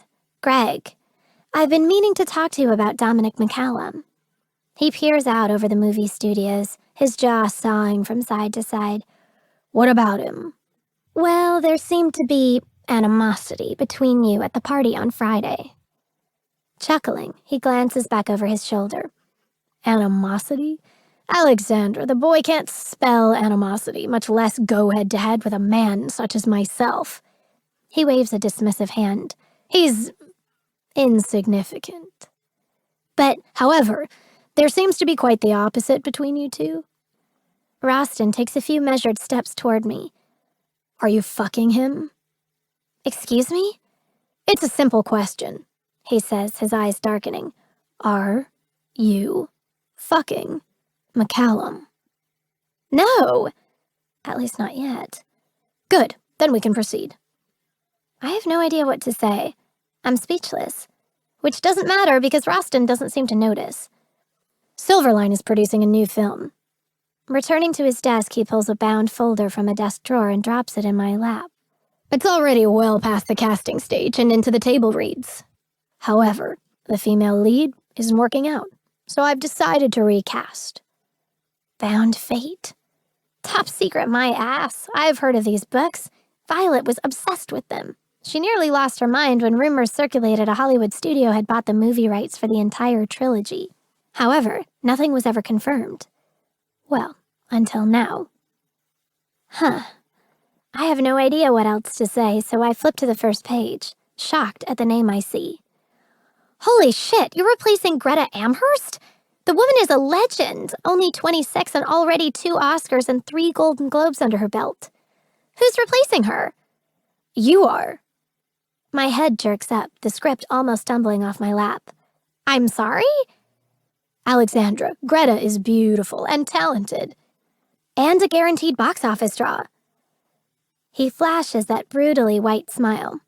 True, but so are you, my sweet. You're the topic at every water cooler. I wouldn't be the businessman I am without capitalizing on that. So you're putting me in a movie because of my name? No, I'm putting you in the movie because you were born to play the role. Roston leans over my shoulder, flipping the pages of the script until he finds the one he wants. See there? Isabella is an innocent young girl, just coming into her sexual awakening. Sebastian is the much older CEO who breaks her inhibitions and drags her into a world of darkness and carnal sin. He's right. The lines he's referring to are explicit, and from what I can tell, the role calls for pretty much full nudity on my part. I don't know if this is the right fit for me. Roston leans back, his hands rubbing my shoulders. Do you want a sweet romantic comedy that paints you as the cute little Romanov girl they remember? Or do you want a gritty leading role that shows the world Alexandra Romanov is all grown up? Please stop. I have to think. His hands pause. No thinking, Alexandra. Either you take the role, or I give it to Kaya Perron. Yes or no? Shit. The tabloids love a good rivalry, whether it's real or not. And Kaya versus Alexandra is the cat fight du jour. Even though we've never spoken 2 words to each other, the media has us at each other's throats, fighting for roles and trash-talking behind each other's backs. Michaela says it may be fabricated bullshit, but the more my name stays on people's tongues, the better. I'm not so sure. Because if Kaya gets this role and it explodes, where does that leave me? I'll tell you, as the dumb bitch who handed it to her on a silver platter. Fine. I bite out through clenched teeth. I'll do it. Excellent. On one condition. I say the words before I change my mind. Leave Dominic McCallum alone. Very well, he says, returning to his ministrations. Welcome back, Alexandra. Things might not have ended the way we planned before. I wince as his fingers dig into my skin. This time will be different. Chapter 25. Dominic. A wave of dread builds like a slowly rising tide as I drive my Harley up Stone Canyon Drive. However, it's only when I pull into the bowels of the mansion that it comes crashing down and swallows me whole. Scrubbing a hand down my face, I catch my reflection in the side view mirror. God, I look like shit. Lines crease down from the corners of my bloodshot eyes, and I haven't cared to shave in 4 days. At least Roston kept his end of the bargain, and my mother is back upstairs in the main level of Moss Valley Hospital. That's one less thing keeping me up at night. But I've done nothing but obsess about everything else. Especially what happened in that hallway with Angel. I tried to push her away, but Roston backed me into a corner. The fucked up part is he didn't have to push very hard. I half walked there myself just to get close to her again. I lose control around her, which is a very catastrophic and dangerous thing for both of us. Less pussy, more sleep, McCallum. I tell my reflection before swinging my leg off the side. Starting tomorrow. Walking across the darkened garage, I pull a pack of smokes and my lighter from the pocket of my leather jacket. I don't think. I spark the end, taking such a deep drag I'm pretty sure my chest is more smoke than air. Just as I reach the elevator, I exhale, glancing down at the orange ember while shaking my head. I promised her I'd quit. What was I thinking?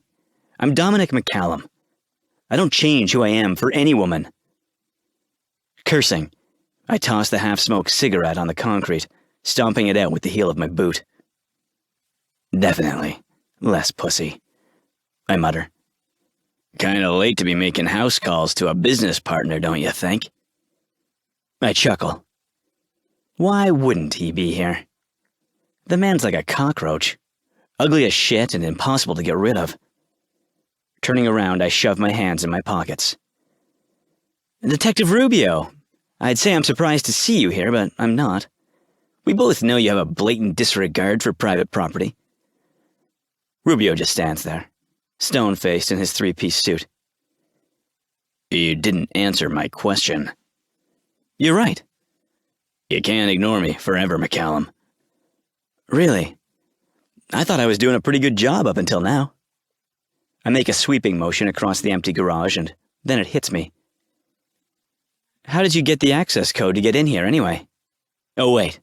Don't tell me. Stepping forward, I lean in and whisper, It's classified.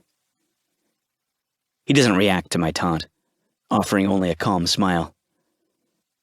You've got an answer for everything, don't you? Depends on the question. Well, how about this one? He says, crossing his arms over his chest. Where were you between the hours of 7 and 10:30 p.m. on Friday? My danger gauge slams all the way to the right. I've known men like Rubio all my life. They like to play the hero role, but they're just like the rest of us.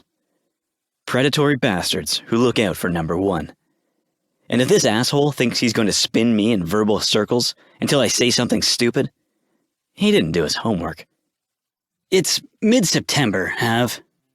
There have been a lot of Fridays. A flash of irritation in his eyes breaks his calm facade. This past Friday, the night of Miss Romanov's party. Danger gauge was dead on. This whole routine was just the warm-up for the real show. The one where he goes in with a shovel to see what he can dig up. Well, game on, motherfucker. I have one too. Let's see who can move the most dirt. At home, getting ready? I answer, crossing my arms and mimicking his stance. He rolls his eyes. For 3.5 hours? As they say in Hollywood, magic doesn't just happen. Can anyone verify your whereabouts? Oh, let me guess. You were alone. He air quotes the last word. As a matter of fact, I wasn't. I clarify, air quoting my own word. Talk to my producer, Millie Boone.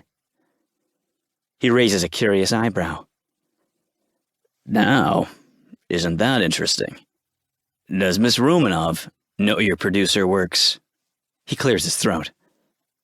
Overtime? There are those damn air quotes. I swear if he does it again, I'm gonna punch him, badge or no badge. Still, I can feel his confidence starting to waver. He's grasping at straws, and the one he's pulling on is the shortest one in the bunch. Do you have a point you'd like to make, detective? I say, air quoting once more. Or do you plan to stand here tossing out baseless bullshit all night? His patience is wearing thin. I can tell by the involuntary twitch in his eye. This time, there are no air quotes, smirks, or eye rolls. He's back to being stone-faced and stock still. You don't happen to know anything about a missing man named Freddie Wiseman, do you? Shit. Nope, never heard of him. I clamp my teeth together. Interesting. Because witnesses verify seeing him taking pictures on your lawn 2 weeks ago. And I'm supposed to know the name of every idiot who stalks me? Locking his hands behind his back, he flicks his gaze toward me. Just find it interesting, that's all. Get a hobby, Rubio. I'm done with this conversation. I don't offer a goodbye as I turn around and push the elevator call button. Why are you here? He asks slowly. You've been spending quite a lot of time with Miss Romanov.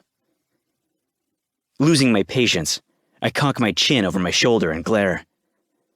Why are you here? I'm sure she's not expecting you, so yet again, that means you're trespassing. Watch yourself, McCallum, he warns, backing away while never taking his eyes off me. You're not as invincible as you think you are. They say Hollywood changes people, and they're right. Because Alexandra Romanov swallowed Angel Smith, and I'm not sure if she's ever coming back. Not that I'm complaining. I scan my eyes down the bright green dress she's wearing straight to those damn stiletto heels. Add in a made-up face, framed by dripping diamonds and styled hair, and I'm having a hard time keeping my dick in check. Rook. She glances up, a stack of papers curled in her hand. You came. I told you I would. Yeah, but you're late again, and after... A rush of pink splashes across her cheeks. Well, it's been 4 days, and I thought maybe... That maybe I haven't been hard for 4 damn days? That one time with you could ever be enough? I push the thoughts away. You called and said you needed help, so here I am. A moment. Then shoves the papers she's been holding under my nose. This is the script Roston gave me. I'm supposed to be at a table read on Thursday, and I'm having trouble with the lines. I was hoping... She trails off, shaking her head. Never mind, it was a stupid idea. Something's off, but I don't push it. I've learned with Angel, you have to stroke the kitten before she'll meow. I'm already here, you might as well tell me. She bites her bottom lip. I was hoping you'd run some lines with me. The movie is, well, it's hard to get into character by myself. I'm no actor. But as long as you don't mind a shitty delivery, I'm game. Taking the offered script, I flip through it. What's the movie? You have to promise not to say a word. I signed an NDA. If word gets out Silverline is producing this, I'll get... I stop flipping long enough to cast a glance up at her. Rook, I'm in the industry, remember? I know all about producers and their NDAs. I won't say shit. She nods again for the 3rd time. It's Bound Fate. What the fuck? The mommy porn books? A few years back, Millie had that shit on blast. Those BTN bitches traded those damn books like Pokemon cards. Covering her face, Angel walks toward the grand piano, her heels clicking against the marble. God, please don't call it that. This is hard enough knowing I'm replacing Greta Amherst. What? The vaulted ceilings echo my voice like a bad sports replay. They canned Greta Amherst to cast you? Swiping a second script off the piano, she spins around, a new look on her face. Try saying it with a little less shock next time. No, I just meant... I pause because I don't know what the hell I meant. Shit. This is big, Rook. I know. That's why I called you. Her face falls, and I can see the toll this has taken on her. I can't stand seeing her like this. I hate it. Letting out a resigned breath, I flip through a few more pages. Okay, so obviously you're Isabella. Who's playing the Sebastian guy? Noah Braddock. It feels like someone shoved a needle in my veins and injected me with lava. I can't breathe. My lungs burn and my heart is pounding like a coked-up racehorse. Either I'm having a heart attack at 32 or... No fucking way. Am I jealous? I've never been jealous over a woman in my life. But the thought of Noah Braddock, America's clicking poster boy, doing a sex scene with my angel? Back the fuck up. When did she become my angel? About 10 seconds ago, asshole. Be careful around him. Why? From everything I've read, he's a really nice guy. Holding her stare, I force a tight smile. You, of all people, should know not to believe everything you read. We stand there in awkward silence, scripts in hand and tension pinging back and forth between us like a tennis ball. Finally, I can't stand it anymore. What's the scene? Thankful for the distraction, Angel flips through her script while beckoning me over. With no other choice, I stand by her side, still seething. Sebastian is the CEO of a tech empire, and Isabella is his new personal assistant. She's been called to work late hours at his penthouse. I snort. Because that happens in real life. Are you going to make jokes the whole time? Sorry, continue. Forget it. Just turn to page 87 and read the line. The sooner we do this, the sooner I can go home and sort out whatever the hell has gotten into me. Clearing my throat, I assume my best boss voice. What do you want, Isabella? Angel turns into somebody else right in front of me. Those fiery green eyes suddenly look innocent and doe-like. Her body seems skittish and her voice even sounds different. Mr. Fox, it's almost midnight. I thought... You thought what? That this job adheres to a clock? You're done when I say you're done, Miss Prescott. Yes, sir, she whispers. Come here. Angel shuffles toward me, somehow making her knees wobble. Do I scare you, Isabella? Yes. I catch her chin between my thumb and index finger. Yes, what? Yes, sir. You frighten me more than anyone I've ever known. Her fingers tremble as they ghost along my wrist. Fear is only another level of desire, Miss Prescott. Some thrive under its guidance, even crave it. Her chest heaves as the tip of her tongue presses against her top lip. You didn't hire me to be your assistant, did you? Of course I did. I just didn't list every... Closing the distance, I kissed the corner of her mouth. Single. Then the other corner. Requirement. Growling the last syllable, I hover my lips over hers in a silent dare. Because I'm not acting anymore. She shakes her head. I'm not denying it. But there's something I need to talk to you about. Fine. I growl into her neck. You can talk while I fuck you. I don't wait for approval before grabbing the thin string on either side of her hips. Lift up, or I'll rip these off too. Angel shudders but doesn't move. It's your hand, Dominic. Your tattoo. Fuck it, I warned her. A sharp jerk of my wrist and her panties magically fall off. With no further obstruction, I lick my way up the inside of her thigh. What about it? There was a man. Oh, God. She throws her head back as my tongue hits its target. At the party. Who had the same one? I stand, her words extinguishing every bit of fire in me. Did he touch you? No. I mean, yeah, but only because I tripped on my skirt. He saved me from falling. What did he say? I'm barely holding it together. I need the exact words. Not much. He kept calling everything fascinating, especially my existence. I asked him why, and he started rambling about the murders and how 6 people were killed here, but I was thriving. Then he asked me why a team of killers would spare a young girl only to risk having her rat them out to the cops. I want to hit something. Is that all? No. Before he left, he said something about questioning how a little girl could escape a crime scene without being seen, then go from Bel Air to Chula Vista, with nothing but the clothes on her back. Jealousy turns into something far, far darker. But what I don't understand is why you have the same tattoo. Her job. But not Luciano.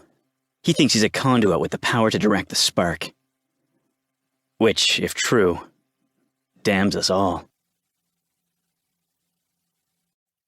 Chapter 26. Dominic. I don't bother with knocking or the doorknob. I kick the motherfucker open, sending it flying off the hinges. Just like before, 2 guns immediately aim at my head. But unlike before, I join the party, pulling my Glock and taking my own aim, straight between Luciano's eyes. Tell your bitches to get the fuck out. Aye, Carlo yells, jabbing his gun at me. Watch your mouth! Dominic? Luciano nods, leaning back in his chair like I'm not about to blow his head off. Your manners have gotten worse.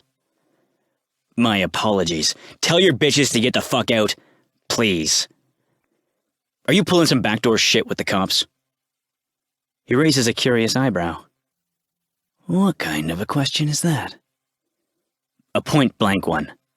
Just like the shot I'm about to fire, if you don't explain why Detective Javier Rubio is following me around asking questions about Freddie Wiseman.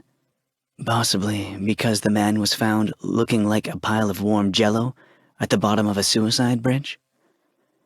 The sound of glass clinking fills the room as he tips a bottle of Sinatra Select over a glass sitting on his desk. After stalking you and your heiress, of course. Not to mention taking a very compromising picture. Just the mention of that damn picture sets off another firestorm of hatred, and I rush toward him. If you think I'm going to take the fall for this... Luciano smirks as he hovers the glass at his lips.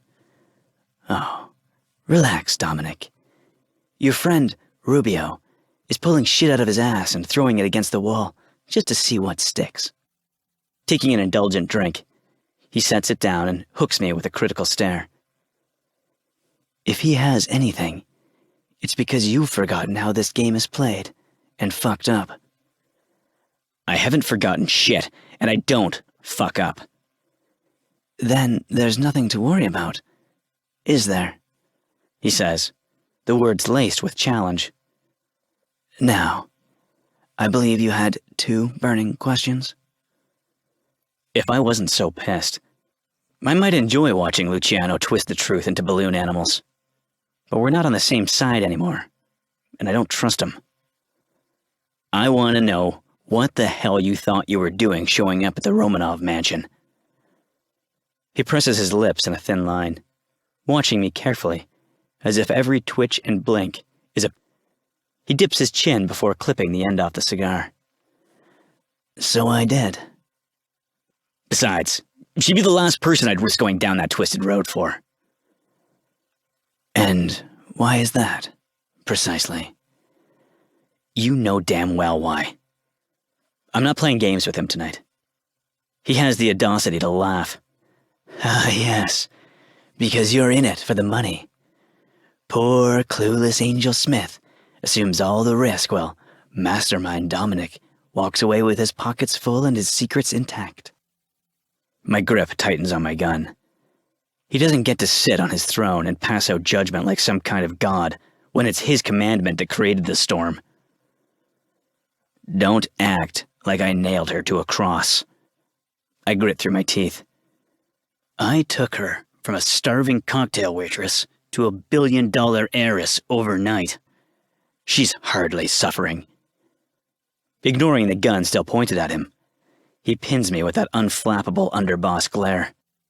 Mark my words. That woman will get inside your head and fuck around until she brings you to your knees. You don't know what you're... Not just to your knees, boy. Our knees. If you want to put a gun to your own head, be my guest. But I'll be damned if you'll take the rest of us down with you. I bark out a laugh. And by the rest of us, you mean you. Holding his lighter at the end of his cigar, he puffs in silence. Us is me, boy. Maybe. But the reverse is far from true. Me hasn't been us since I was a 17-year-old boy worshipping the ground Luciano Ricci walked on. Hanging on his every word, accepting it as gospel, blindly following without question. What a fool. Don't worry, Luciano. I know how this family works. Leave Angel alone, and I'll make sure your saintly name stays out of it. His mood switches, the American gangster persona fading away as the cold-blooded killer settles in his place. It's not me you have to worry about, boy. What's that supposed to mean? Once the real Alexandra Romanov comes forward, we're both fucked. I size him up, trying to determine his angle. What the hell are you talking about? Alexandra Romanov is dead. Taking one last puff, he pulls the cigar from his lips. And where is her final resting place, Dominic? Los Angeles? His lip curls, a razor-thin edge to his voice. Or Phoenix? Chapter 27. Angel. We're done, Rostin says, throwing his script at the director. I suggest our two stars spend the next 2 days running lines, because if you two come on set with whatever the hell that was, I'll replace you both. I don't dare say a word. Glancing up, I catch Noah's strained eye across the table. Shaking his head, he clenches his fist around his script and scowls. People file out of the conference room one by one, until the only ones left are Rostin, Noah, and me. With an exhausted sigh, Noah heads toward the door, only to find Rostin blocking his path. Braddock, I need a word with you. I gather my belongings, catching a glimpse of them out of the corner of my eye as they stand in the doorway, Rostin speaking in a hushed voice as Noah stares blankly at him. Eventually, Noah just forward, his eyes blazing. Don't pull that innocent crap with me. You know how this industry works. These books already have a rabid fan base. The public will lose their minds when it's leaked that the on-screen chemistry turned into an off-screen affair. He says it as if it's a business transaction. Another dotted line to sign and soul to sell. But we're not, not important. He snaps. Sex sells and perception is everything. Fuck him or don't fuck him. I don't care. Just make sure the world thinks you are. With a slam of the rolled-up script against his palm, he turns to start down the hall. Wait! I have to run to catch up with him, and the minute I grab his arm, he stops, his gaze locking onto my hand. I'm sort of seeing someone. He cocks an eyebrow. Dominic McCallum? I don't answer, and he lets out a clipped laugh. I suppose I should thank the asshole for bringing you back to Silverline, but that's where my gratitude ends. I'm sure you're aware of his unsuccessful attempt at ruining my reputation. He pauses, waiting for a confirmation. Yes, I'm aware. Not only am I president of this studio, I'm responsible for its brand. As the face of Silverline, you are a part of that brand. Therefore, what you do and who you do reflects on me. Do we understand each other? What I understand is that once I signed that contract, I signed away my life. Yeah, I mumble. A second later, my shoulders slam against the wall, and Rostin's bitter, coffee-stained breath fans over my cheek. Yes, what? The determined look in his eyes now gleams with something far darker. Yes, sir. His hold loosens and he steps back, straightening his suit jacket. You have a reservation tonight at Amalia under the name Ross Gregory. Who? To a private table near the back. At least he picked an upscale restaurant where, other than the occasional whisper, the clientele is unimpressed by our presence. Fuck Rostin, Noah growls, pulling out my chair before taking his own seat. Amalia is swanky, dark and mysterious with crystal as far as the eye can see. Access is by reservation only, and if you're not an A-lister, good luck. You're more likely to acquire a day trip to the moon. Everything is beautiful, from the ambiance to the view. And I'm miserable. Noah orders, waiting until the waiter disappears before letting a soft chuckle. What's his name? I'm sorry? The guy who's got you so twisted up. I blush and stare into my wine glass. That obvious, huh? Grinning, he tips his wine glass toward me. Doll, if you pined over him any harder, his name would be etched across your forehead. So much for being subtle. Groaning, I slump forward. I'm sorry, I'm being a horrible date. Can we start over? I promise. His wine glass clinks onto the table. Can we be completely honest with each other? Noah's voice takes on a serious note, and I immediately sit up. He's no longer smiling. I promise, you can trust me. Sure. You're a really nice person, but I don't think either of us are here because we want to be. Rostin yanked our strings, and we danced like marionettes. He punctuates the image by moving his arms up and down like they're bound by wire. Am I right? I nod, letting out a sigh of relief. We both have someone else on our minds, so how about we call this what it is? Two friends sharing a meal on a jackass's dime. God, I could kiss him right now. I'm good with that. With the tension gone, he lifts his wine glass again, his eyes crinkling as he takes a sip. So, are you going to tell me his name? Dominic. Lucky guy. What about you? I ask, raising my own glass to my lips. What's her name? Brent. Chardonnay shoots out of my mouth like a fortified geyser. Noah calmly dabs his suit with his linen napkin as if he didn't just drop a nuclear bomb on me. You're gay? I whisper, mouthing the word. Yes. He mouths back. There's a secret club of us. I'd show you the handshake, but I'd have to kill you. Okay, I deserved that. But you're Noah Braddock. And America's heartthrob, every woman's fantasy. The oceans would rise with the salt of their tears if they knew. He rolls his eyes. That's a little dramatic. Do you write greeting cards? I'm serious, I hiss, smacking him with my napkin. He laughs, dodging my second swat. I am too. And what you just said, that's exactly why I keep it quiet. His smile fades. You think I'd get a quarter of the roles I do if they knew I wasn't straight? I'd be saddled with the gay best friend gig for the rest of my life. Just because I'm gay doesn't mean I don't have range. And just because I'm not Alexandra Romanov doesn't mean I don't have talent. We all have crosses to bear. Noah Braddock is more than a pretty face, and I'm an asshole. You're right. I cover his hand with mine. I'm sorry. You shouldn't have to hide who you are. I can't imagine how difficult it must be for you and Brent. He watches me silently for a moment. Somehow, I think you do. More than you know. Smiling, I raise my glass. To hiding. Meeting my glass, he clinks them together. Touché. For a brief moment, everything is calm, but then it all goes to hell. Shit. Noah says, glancing over my shoulder. What? His eyes narrow. Don't look now, but I think a photog snuck in. Of course I look, and when I do, my heart somersaults in my chest, then free falls straight out my vagina. Oh my God. Dominic. How the hell did he find me? Not only that, how the hell did he get in here? I shove my chair away from the table, knocking over crystal and rattling silverware.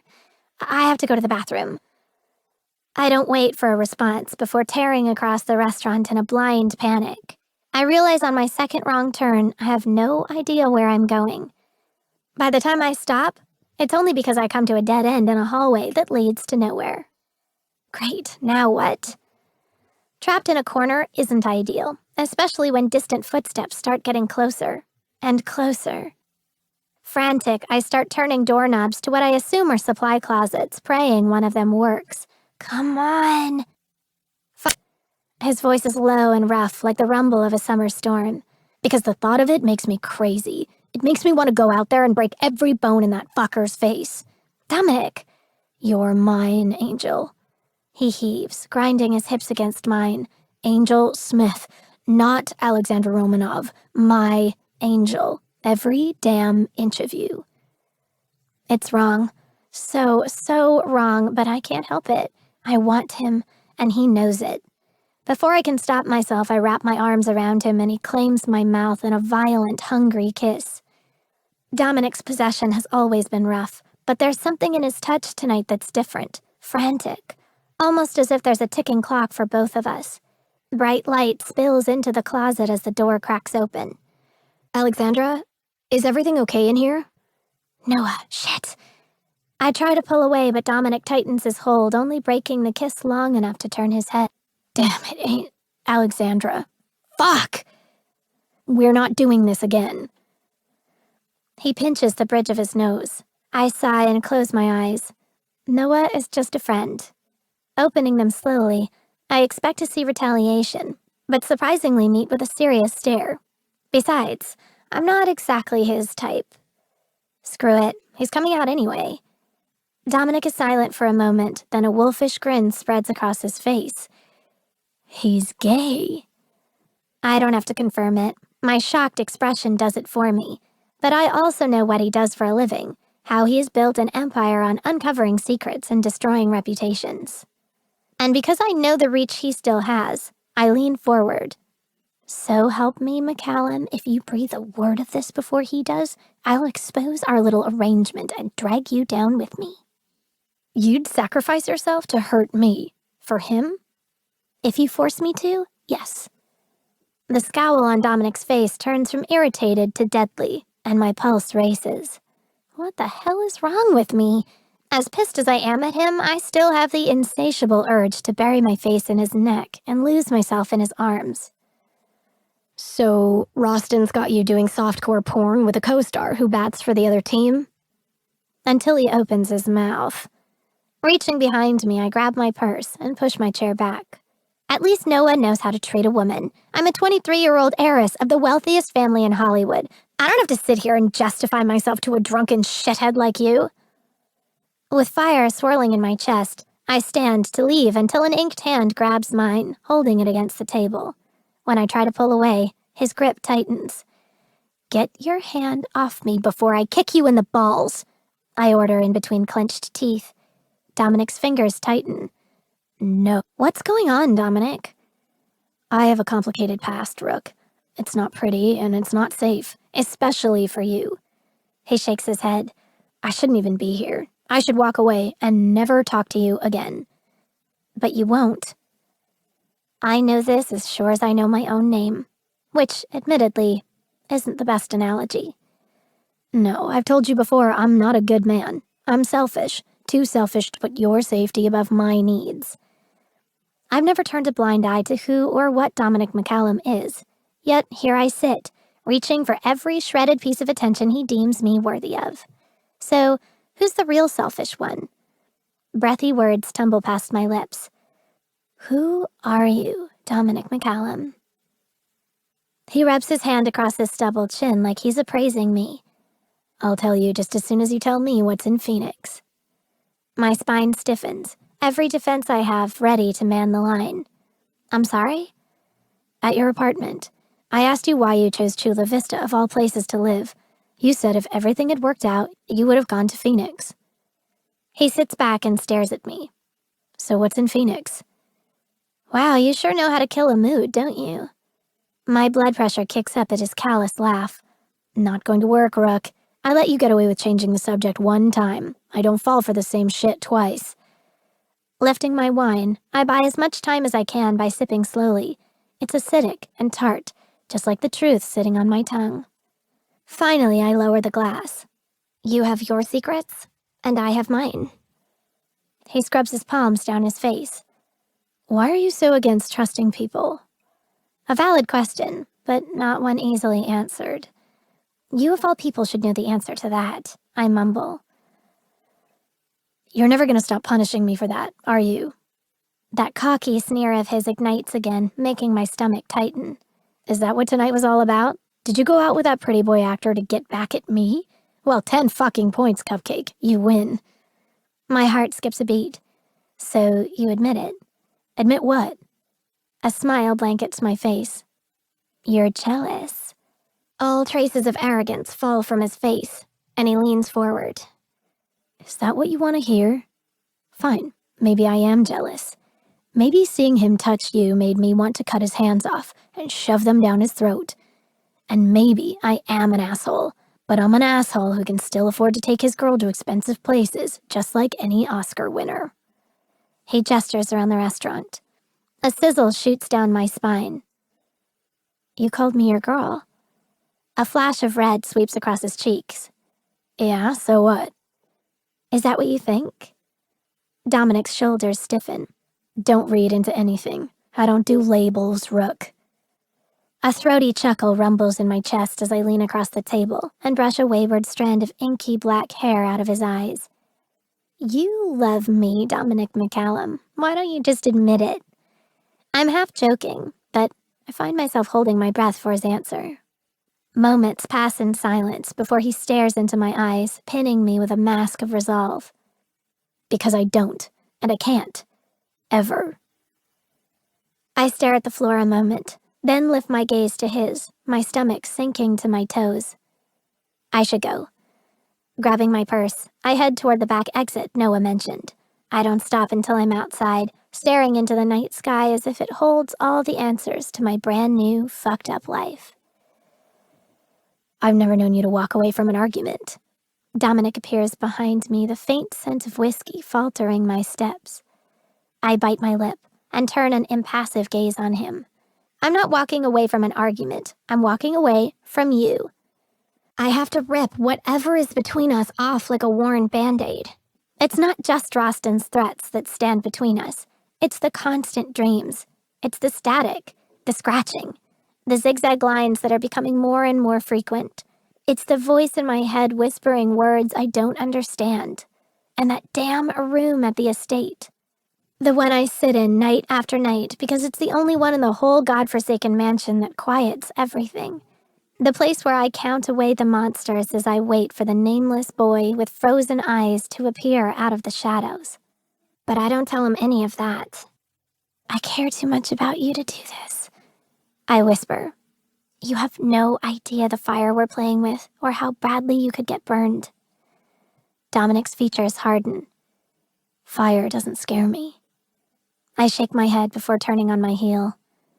It terrifies me. I barely have time to react before his strong arms swing me against the side of the building. I open my mouth to tell him to stop when he pins me against the bricks and slams his lips against mine.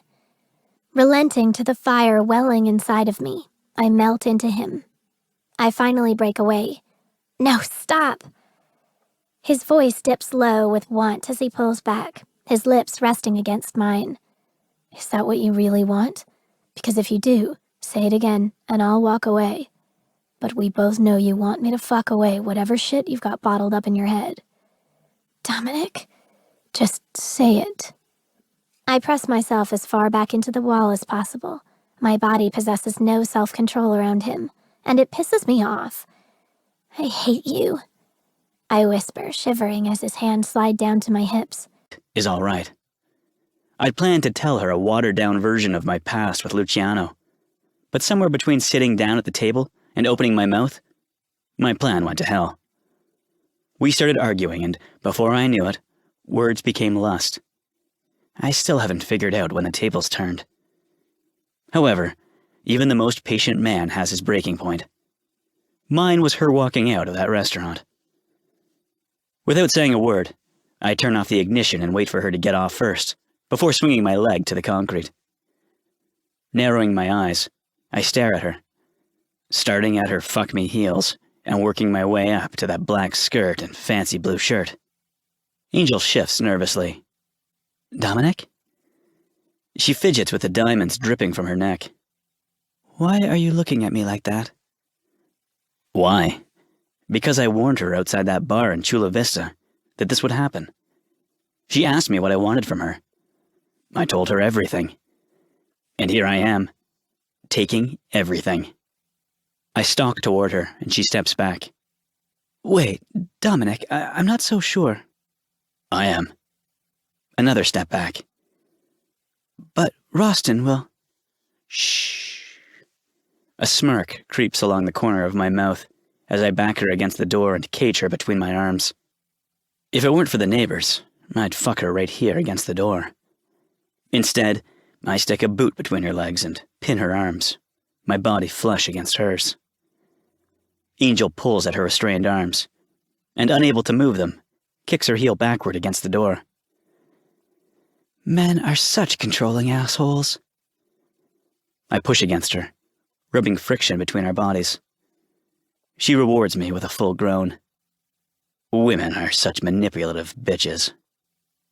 Our eyes meet, and a moment later, we're a tangle of lips, mouths, tongues, and hands. My fingers dive into her hair, weaving through the mass of dark waves to cradle her head. She tastes incredible, sweet and dangerous, a contradiction that fucks my mind up and sets it on a path of destruction. It's a taste that makes a man want to protect her, then do dirty, unspeakable things to her. One hand drops from her face to her toned ass.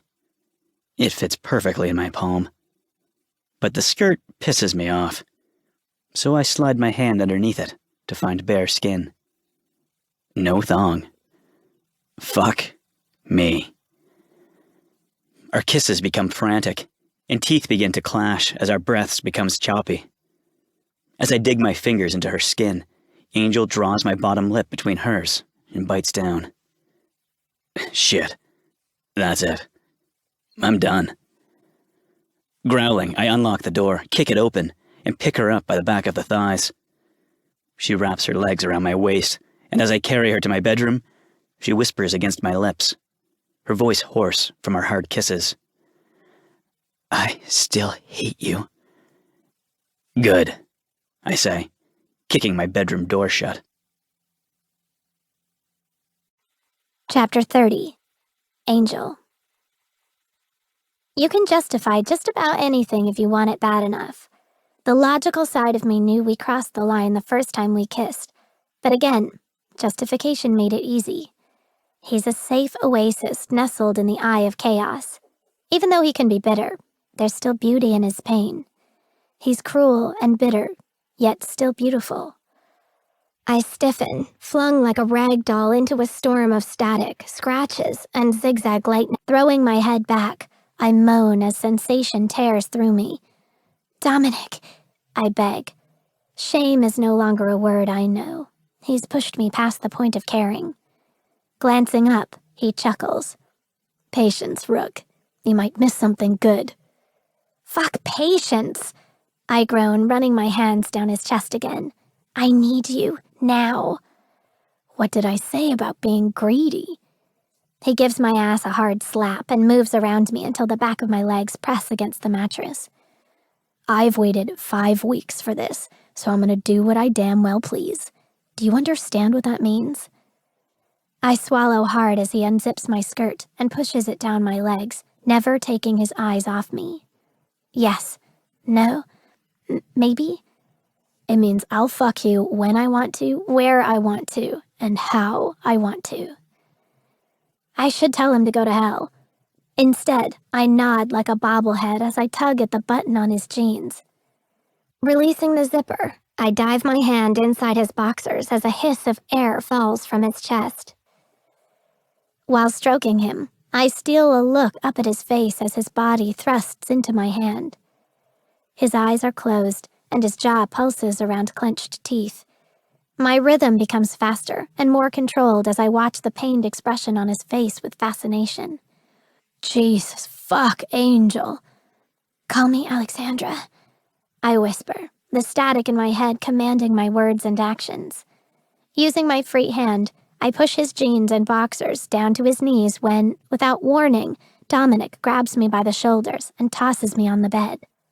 You want to role play, dirty girl?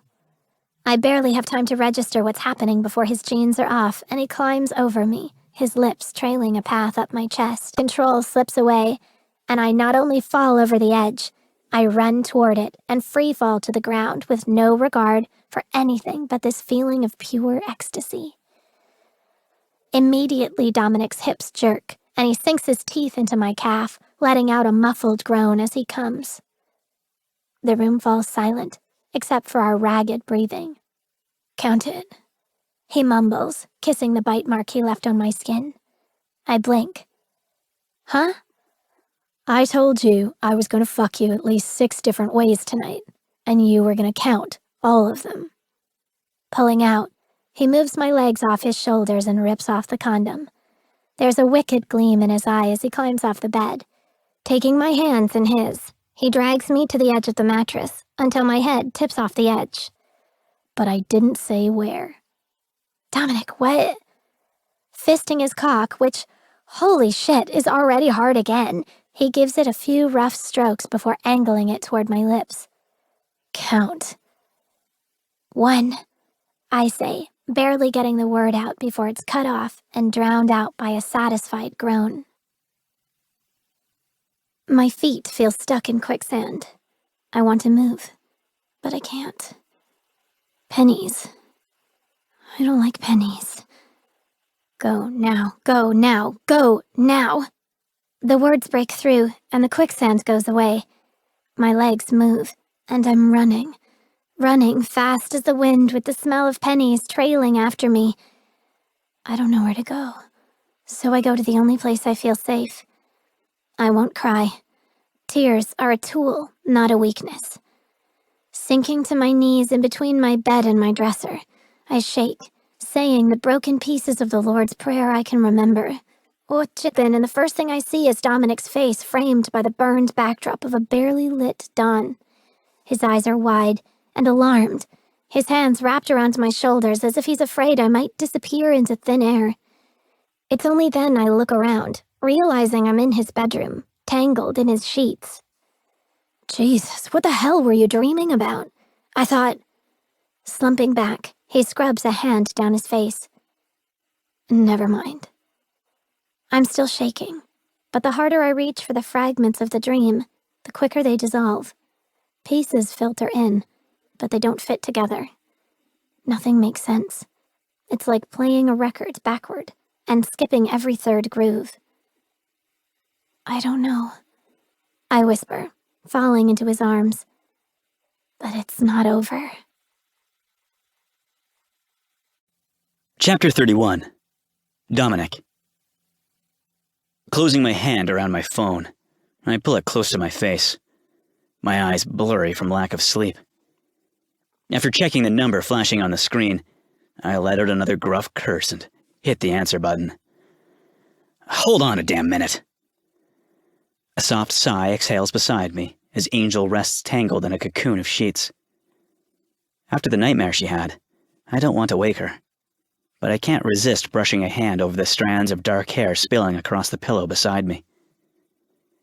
Hearing her sharp intake of breath, I freeze, waiting motionless for her breathing to return to normal.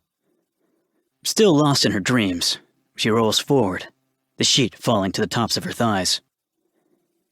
I fought this. I tried to deny it, but it was inevitable. I knew she'd be the one to get in. What's worse is that she knew it too. You love me, Dominic McCallum. Why don't you just admit it? I would have picked up the salad fork and stabbed myself in the eye before validating that statement. Angel was supposed to be a paycheck. But now, the thought of never touching her again clutches at my chest like a vice. Being with her feels natural, and that's dangerous. The woman has fucked up my perfectly heartless world, which brings with it complications. Not counting Roston and the shitstorm a public affair will cause. There's Luciano. My blood still boils at the insinuation he threw out the last time we spoke. I played it off, but inside, my brain was an 18-car pileup. There's no way he could know about Phoenix. If he did, I would have been 6 feet under a long time ago. So what angle is he playing? I cast a quick glance back at Angel. Her dark lashes fanned over her pale cheeks. And what game is she playing? Letting out a frustrated growl, I roll off the side of the bed and pull on my boxers. After closing my fingers around a pack of cigarettes and lighter, I close the door behind me and step out at the back door into the quietness of the dawn. Shaking a cigarette from the pack, I pinch it between my lips and flick the lighter. Inhaling deeply, I blow a haze of cloudy smoke into the air before lifting the phone back to my ear. What do you want? I don't want anything, you jerk off. I called to give you an update. I rub the back of my hand against my temples. What more could there be? Do you want to hear this or not? Fine. Make it quick. I don't have all day. Watch it, McCallum, he growls. You don't pay me enough to listen to your bullshit. How about I hang up and you can figure it out for yourself? Fine. Because what happened yesterday is over. All that matters is today. Until yesterday becomes today.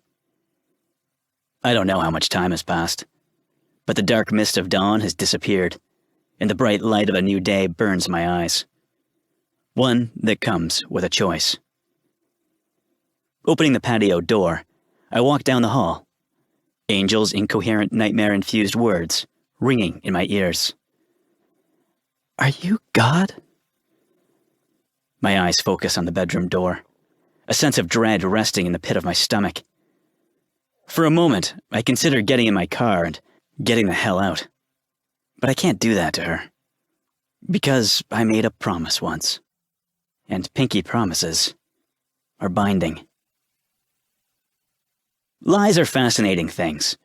They're like a grain of sand in between your toes, rough and uncomfortable. But the more you walk around, the less you notice it. It becomes normal. And before long, you don't remember a time when it wasn't there. Tell a lie long enough, and just like sand, you won't remember the truth. Wear a mask long enough, and no one knows your real face. 3 weeks, 1 day, and 4 hours. That's how long I've lived a lie, since that night at Amalia. Sitting on the third-floor balcony, I look out over the grounds and remember the words I discounted so long ago.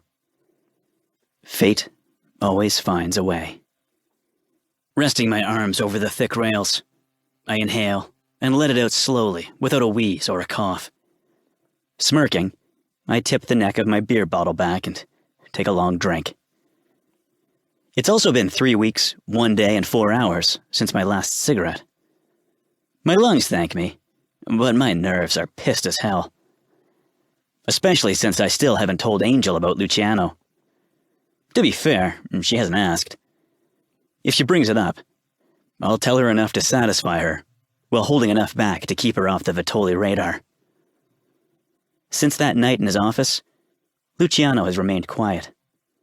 Too quiet. Which means he's watching and waiting, analyzing my every move and following my every step. Our tentative truce is shaky at best. The scales are balanced for now, but it'd take only one miscalculation to bathe these walls in blood for the second time. There's a rattle of glass behind me, followed by the click-clack of high heels. I've been looking for you. What are you doing out here? Just thinking. Angel nestles in beside me, leaning her head against my shoulder. About what? Time. Or lack thereof. Staring out at the darkening sky, I tip my beer back again.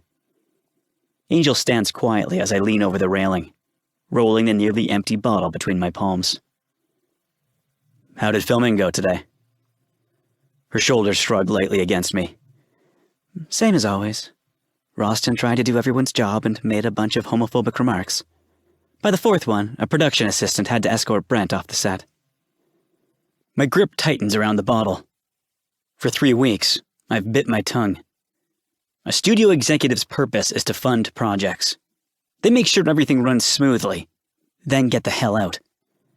Not Greg Roston. Not this project. According to Angel, he's on set every day, pushing people around and playing director, especially during sex scenes. No surprise, I was banned from the set before filming even started. It's probably for the best. If I saw him get off on seeing her naked, I'd end up in jail.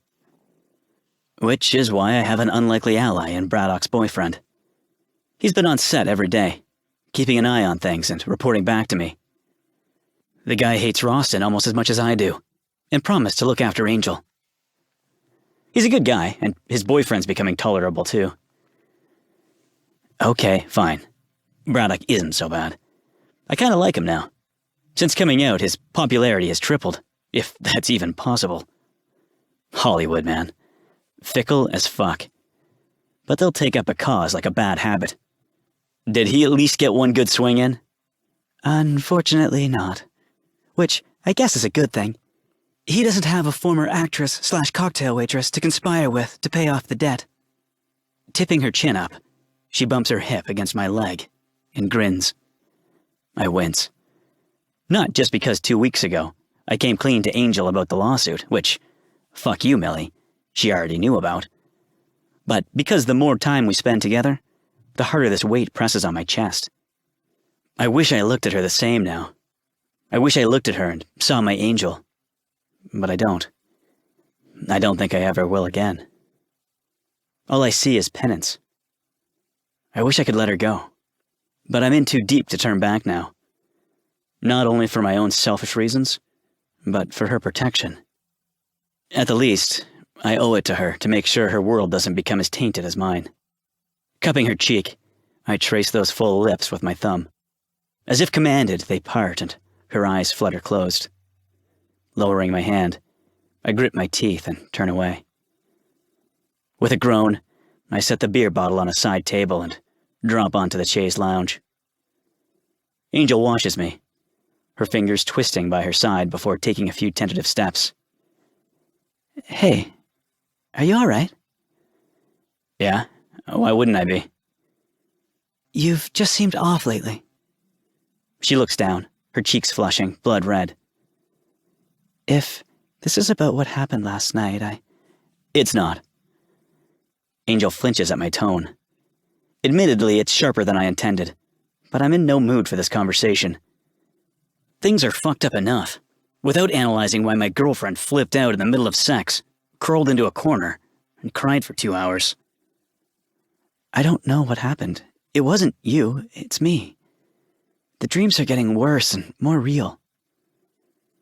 Hugging her arms around her chest, she whispers, Sometimes, I don't know if I'm even dreaming anymore. I stiffen and build, and soon it'll be so crowded there won't be room for me anymore. It shouldn't make sense, but it does. The anger that has been building inside me all day stills, and I tuck her hair behind her ear. Tell me. That small action seems to center her, and she lets out a soft breath, her fingers enclenching my shirt. Being with you wasn't the problem. It's just that you've never said those words, and I've never felt like that before. It's like... Her eyes darken. It's like it wasn't you saying them. I almost don't ask because I'm afraid of the answer. Has another man ever called you that? She shakes her head. No, but that feeling. A shiver ripples down her spine. I've had bad dreams all my life. So bad I'd wake up screaming. Answer me that. God, I wish there was a way I could. Emotion claws at my throat as I trail my thumb down her cheek, catching the tears as they fall. I can't give her answers, only a vow. I will never let anyone hurt you. Not even you. Promise? Tears fall harder as she collapses against me, her lips seeking a confirmation she won't find. Instead of offering hollow words, I seal my vow with the only honest thing between us. I push her skirt up as she frantically undoes my belt. The minute I sink into her, she throws her head back, her cries drowning out my curses. Curses, because everything's unraveling. Curses, because I'm not sure she knows whether her tears are from coming undone or coming unglued. And curses, because I won't make her a promise I can't keep. These days. In the 2 weeks since our confrontation on the balcony, Dominic and I have existed in a calm and even-keeled state. I hate it. I miss the old Dominic, the one who threw out sarcastic comments and dared me to come back at him. The one who riled me up just to watch me burn, then turned up the heat and melted me into oblivion. I know he still wants me, The passion is as potent as ever. It's the presence that's gone. We may be together, but he's not with me. He's somewhere else, and I don't know how to bring him back. Don't worry, doll. Noah says, covering my hand. He'll be here. Yeah, lurking in the crowd, pretending not to know me. I force a smile. I know. However, I'm happy to be your date, even if it wasn't by choice. As always, my timing is impeccably bad. Noah's good mood fades, the reminder drawing a scowl to his chisel. I blow out a shaky breath and take his hand. Not in the least. The red carpet is everything like it seems on TV, only 100 times worse. Noah is right. The carpet is booby-trapped with snags and rolls that catch my heels more than once. Thankfully, I have a tight grip on his arm, or I'd have long been paparazzi roadkill. Every stop, every camera flash, every call of my name, I search for the man who's become my island in this storm. I don't care if he won't acknowledge me. I don't care if he's here under the guise of a BTN reporter. I just need to see him. But there's nothing. No wild, dark hair, no thick stubble, no tattoos, no smirk. My eyes sting with the threat of tears, and that's when they start. The voices. Stop crying. Tears are a tool, not a weakness. The static. My name? It's... I was just on my way back. Roston's fingers close around my arm, hushed words escaping between clenched teeth. This is a disconcerting matter that requires privacy. Okay. I stutter as he drags me away from the crowd and down the hallway. I wait for him to stop, to plant me on my feet and start hissing one of his usual rants, but he doesn't. He quickens his pace toward a set of double doors. Wait, I argue, trying unsuccessfully to dig my heels into the carpet. Where are we going? To my car. I came with Noah. Keeping his eyes forward, he pushes the door open and steps outside, dragging me along with him. Noah is aware I'm taking you home. A black stretch limo waits by the curb. Roston barely gives me time to lift my gown before he all but pushes me inside. Following closely behind, he shuts the door. Drive. He's the rest of his drink, something in his expression changing. It's like a tiny crack in a windshield that suddenly splinters into a fractured web. Until you reach your full potential, I want you in my office 2 hours before every call time. We'll run the scenes together. I'll read Noah's lines. You'll read Sebastian? Will that be a problem? Because if you can't handle the work, it's not too late to pull Greta back in. His lips part in a sadistic smile. Or maybe Kaya would be more professional. I let out a rattled breath. Of course, if you break your contract with Silverline, then you break our contract. Do I make myself clear? Damn him to hell. If Kaya takes over as Isabella, her career is made and mine is finished. All the lies and risks would have been for nothing, but more importantly, his promise to leave Dominic alone would no longer be valid. Clasping my hands in my lap, I down the drain. Rook, where the hell are you? I blink, droplets of water gathering on my lashes. Dominic? His name is a whisper. My voice is shattered along with everything else. Tears are a tool, not a weakness. Turning away from the stream, I wipe the back of my hand across my face and stand on unstable legs. Don't cry, little one. Where are we going? Isn't it obvious? Somewhere safe. Enough. I mumble. No more tonight. Quiet. Turning off the faucet, I tug a towel from the rack and wrap it around me seconds before Dominic comes barreling through the bathroom door. Hi. Hi? He roars, his chest heaving. Don't fucking hi me. Someone said they saw you leave the premiere with Roston. What the hell were you thinking?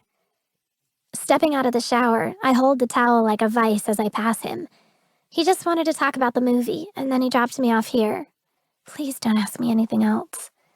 Pulling on a silky white nightgown, I towel dry my hair and keep my head down as I climb into bed, my mind still churning. I hear the clank of a belt and the rustle of denim hitting the floor, then the mattress dips as Dominic climbs in beside me. Are you sure you're all right? I nod. Yep, fine. Apparently he accepts that flimsy answer, or he's tired of going in circles. Either way, he slides across the sheets and leans over me, kissing my neck while trailing a hand across my thigh. My throat tightens. I can't breathe. I'm really tired, I rasp before rolling over, the back of my eyes burning with unshed tears. Rook, Whatever he was going to say, he doesn't. Instead, he lets out a frustrated sigh and flops onto his back. Good night. I can hear the walls coming back up, the ones I've spent months tearing down. Even then, I don't let the tears escape. Tears are a tool, not a weakness. Especially the ones I've held back from the moment I ran from the gate to the moment I laid next to the man I have no doubt I'm falling in love with. Chapter 33. Dominic. Excess is not in my nature. As long as I have a roof over my head, food on my table, and clothes on my back, I don't need much else. If you told me 2 months ago simple communication with a woman would become a basic need, I'd have laughed in your face. But here I am, a week after Angel disappeared from Braddock's movie premiere, starving for a simple word from her. A smile. My Chula Vista cocktail waitress. The one who caught my eye before Hollywood changed her. I told her to dress normal. I guess for an heiress, this is as normal gets. Dressed in a pair of ripped jeans, black knee-high boots, and a black corset I think is supposed to be a shirt. She'd still stop traffic. At least she somewhat covered herself with a long black jacket, which will stay the fuck on. Finally, she breaks the silence. Do you plan on telling me where we're going, or am I supposed to guess? Guessing could be fun. That was a rhetorical question. I toss her a quick wink. Then I think we need to revisit the definition of rhetorical. Fuck you. I smile to myself because this feels normal. The banter and sarcasm. This is us. This is our normal. One more thing. I sat away from the wall and toward a set of double doors. Well, rub my lamp and call me Jeannie, baby. It's about to come true. I'm sorry, what? I draw her back a few steps and tip her chin toward the brightly lit marquee. Look up. Angel's eyes widen. You brought me back to a movie theater? You're not Alexandra Romanov tonight, and I'm not Dominic McCallum. We're just two people going to see a movie, eating some popcorn, and being ignored like two totally normal, peaceful human beings. For a moment, I think I've fucked up. She's completely silent and stock still. Statue still. Life goes on around her while she seems frozen in time. This was stupid. I'm about to call the whole thing off and take her back to the car when she slowly turns around, her eyes brimming with unshed tears. You did this for me? Don't get all weird. It's not a big deal.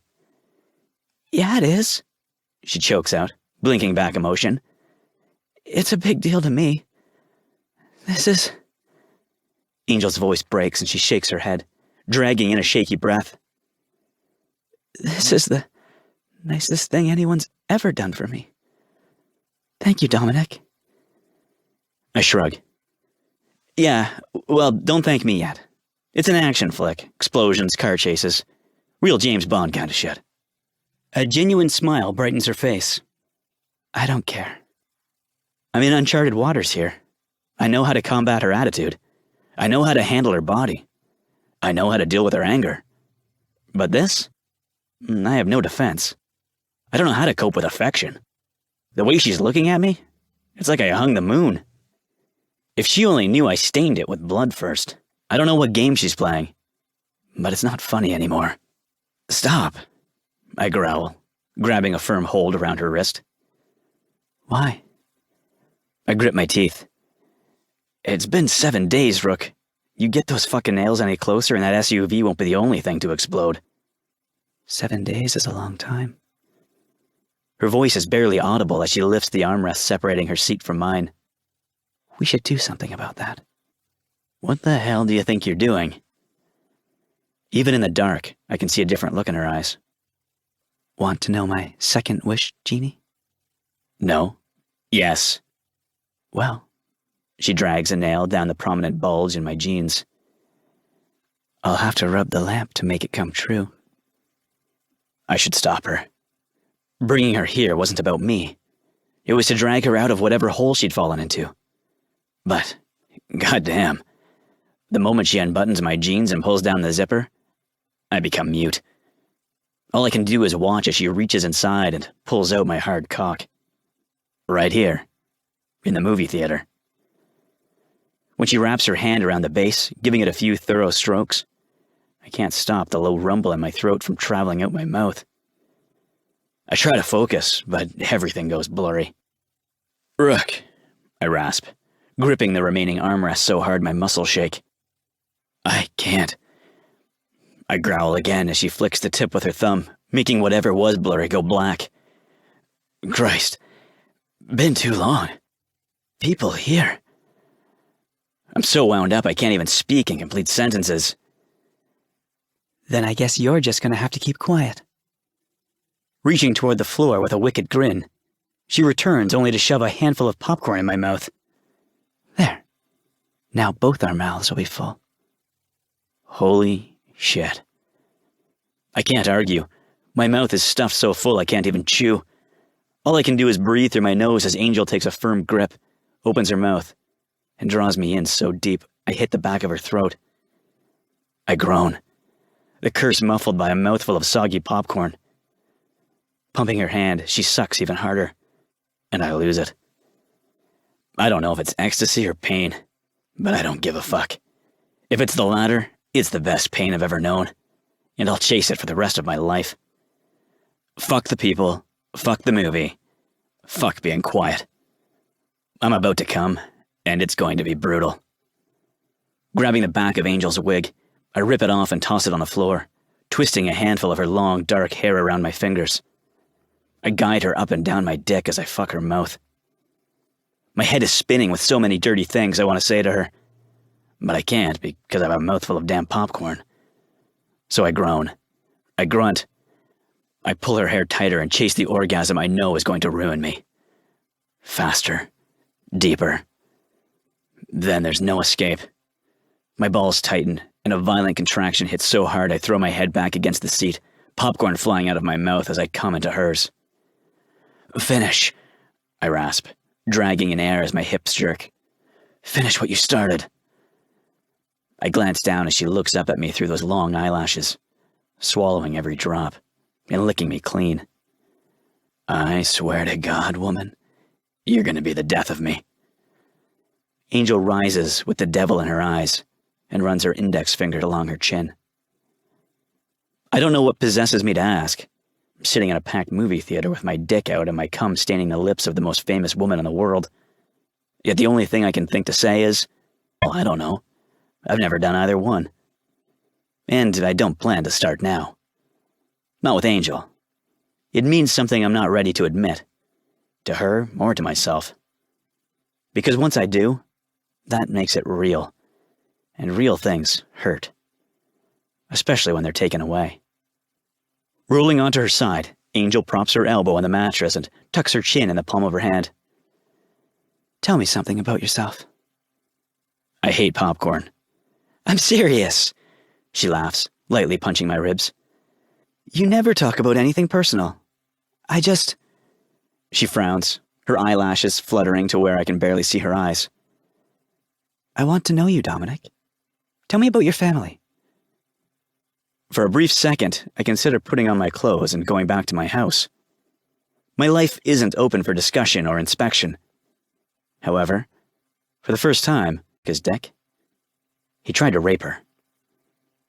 She stills. Oh my God. Luckily, a production assistant interrupted and Mom ran away. But the damage was done.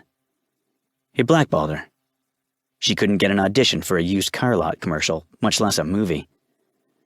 She got a job at a deli and worked a few other odd jobs here and there, but eventually, the pressure was too much for her, she cracked. She lifts her cheek from my chest. What do you mean? She cracked. This is what I meant. The part that steals at least an hour from the countdown clock. An hour lost I'll never have with her. But what's done is done. So I hold her stare as I watch more time slip away. She lost it, Ruck. Something up there snapped. Reality and fantasy switched roles and never switched back. Chapter 34. Angel. I look away from his hardened stare, afraid he'll see the fear in mine. Maybe it can be switched back. Yeah, right, he snorts, but there's no amusement there, only raw hurt. That's why we never stayed in one place. Mom was convinced people were trying to kill us. What people? Aliens? The FBI? The people in the toothpaste commercials? He rolls his eyes. Who the hell knows? At 10 years old, I was too busy hustling the streets, doing whatever I had to just to keep both of us from starving to death to care. My heart breaks thinking of little Dominic alone on the streets of Hollywood. I can't imagine what you don't feel sorry for me. He sits up and moves to the edge of the bed, his back to me. We survived, and I turned out just fine. In the end, people got what they deserved. I know this part thanks to Millie, but I can't exactly interrupt with a full confession now. That's why you started BTN. I tug the sheet over my chest as I kneel behind him. To make men like that director pay, men like Paolo Bellini. Ugh, it all makes sense now. It makes sense, and a year's worth of anger dissipates into thin air. Dominic sighs and presses his thumb to his temple. The point of telling you is to explain why all of this... He waves his other hand around the bedroom. Whole damn thing happened. Bracing both hands on the mattress, he turns around and rakes his eyes across my face. A few days before we met, I was at Moss Valley Wellness Hospital visiting my mother. Well, technically I was visiting the director of the hospital, a man on Greg Roston's payroll. What does Roston have to do with this? I went after him, and he sued me. Moss Valley. Dominic grabs my arm, glancing around like he expects someone to pop out from around the corner. Are you sure you want to do this? No, but I have to. I'm sure. I smile, hoping it's more convincing than it feels. Right. It'll be fine. He nods as we reach her room, knocking as a formality as he pushes the door open. Mom? Who's there? I hear a suspicious voice yell from inside the room. Are you part of the coven? The what? Dominic just sighs, opening the door wider and stepping deeper into the darkened room. I follow him, making sure to hover near the threshold. No, Mom, I told you last time, the coven can't get into your room, not after the, He rubs his forehead and squints at the ceiling. The saging, he says finally. Do I look like a moron to you, son? They're witches, not demons. Thank you, he mouths, and I just smile. Clearing his throat, he motions me to come in. Mom, this is a... Quickly catching himself, he starts again. Alexandra Romanov. Alexandra, meet my mother, Brenda McCallum. Brenda stares at me from her bed. I see where Dominic gets his looks. His mother has the same nose, same full lips, and same thick, dark hair. The only difference is her eyes. They're a deep ocean blue, not the piercing pale blue that could stop a heart. Alexandra, she says, looking me up and down. I've spent the last 3 months under the relentless eye of the entire world, yet nothing feels as invasive as Brenda McCallum's stare. I breathe a sigh of relief when she shifts it to her son. Alexandra and Dominic. Dominic and Alexandra. What the hell is going on? Has she forgotten who we are already? A stab to the heart. She. The girl in the nightmares. The ones where I can't wake up because I realize I'm already awake. My eyes are wide open and she's still there. I try to wish her away, but I can't. She's burrowed into my brain, locking me away with my own demons after giving them sharper claws. Scratch, scratch, scratch. Who is she? I yell. What are you talking about? Just as Brenda starts to answer, the door opens. Everything okay in here? Quickly wiping my face, I blow out a rough breath. Yeah. Everything okay with you? Dominic holds up a soda can in response. I raise an eyebrow. The cure? Dr. Pepper. Imposter kryptonite. He shakes his head. Don't ask. Handing the soda can to his mother, he tosses a suspicious look between us again. Are you sure everything's okay? I heard shouting. Despite his scowl, a hint of a smile breaks free. Fine, but when I get BTN in the black again, I'm paying you back every cent. Deal. Dominic scratches the back of his head. I guess we need to go see Everly and get this straight. He starts to make his way down another hall when I grab his arm. Something wrong? But the truth is in the pit of my stomach. It's lodged in the back of my throat. It's locked inside my head with the demons and the sharp claws. And her. No, I give him a weak smile. Let's go. Because if Brenda McCallum is right, fate's about to come scratching. Chapter 35. Dominic. I check my phone as another text lights up my screen. Piece of shit fucker cocksucking asshole. I stare at it, not sure whether to be offended or impressed she managed to string that many insults into one message. Hell she's doing here, but it can't be good. Hilda stares at me with an unreadable expression. So, you do know her? Unfortunately. I have half a mind to send her back to Chula Vista with a boot print on her ass, but she has a stubborn streak that rivals Angel's. If I turn her away, I wouldn't put it past her to show up at Silverline. Checking my watch, I groan. Screw it. I'm already late. Send her up, I say. Pulling up Millie's last text, I hit reply. Something's come up. I'll be there in an hour, maybe 2. Her only response is a line of middle finger emojis. By the time I pocket my phone and look up, Hilda is gone, and I'm left with my own thoughts, which isn't a good thing. Things have been stable since taking Angel to Moss Valley last week, but still strained. At least she's out of bed and verbal. I grab her arm, ignoring the string of curses flying out of her mouth as I drag her up 2 flights of stairs and into the cinema room. Let me go!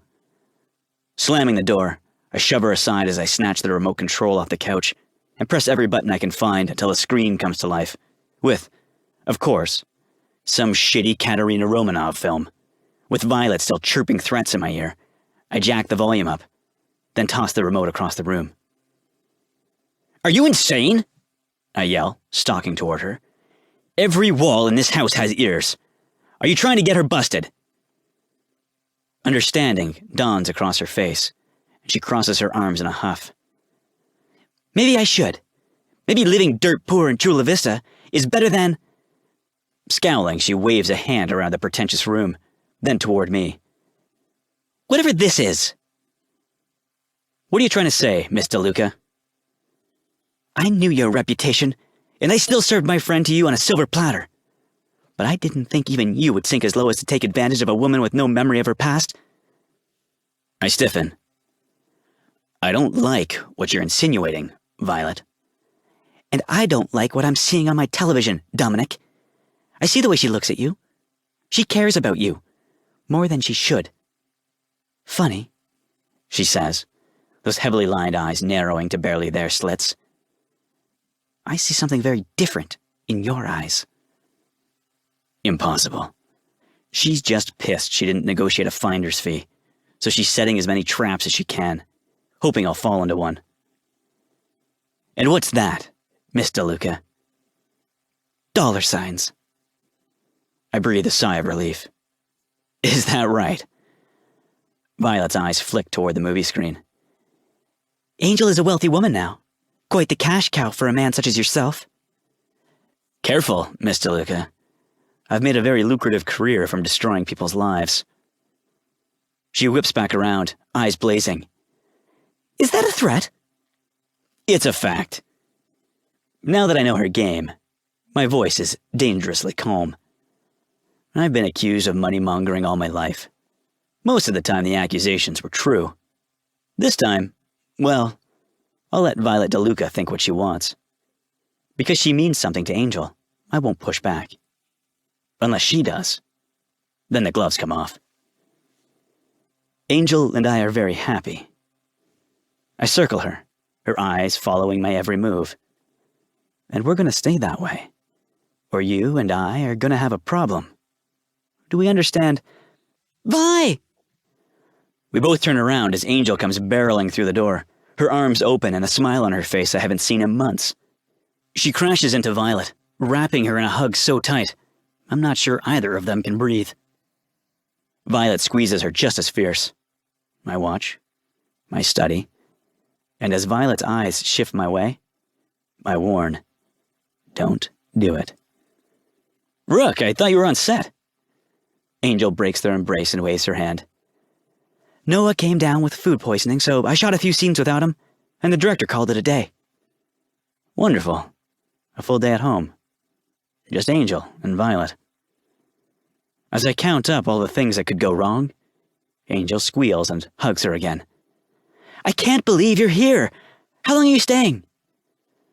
Only a couple days, if it's okay with you. Days? What the fuck? Gritting my teeth, I will her to look at me, but the bitch purposely ignores me.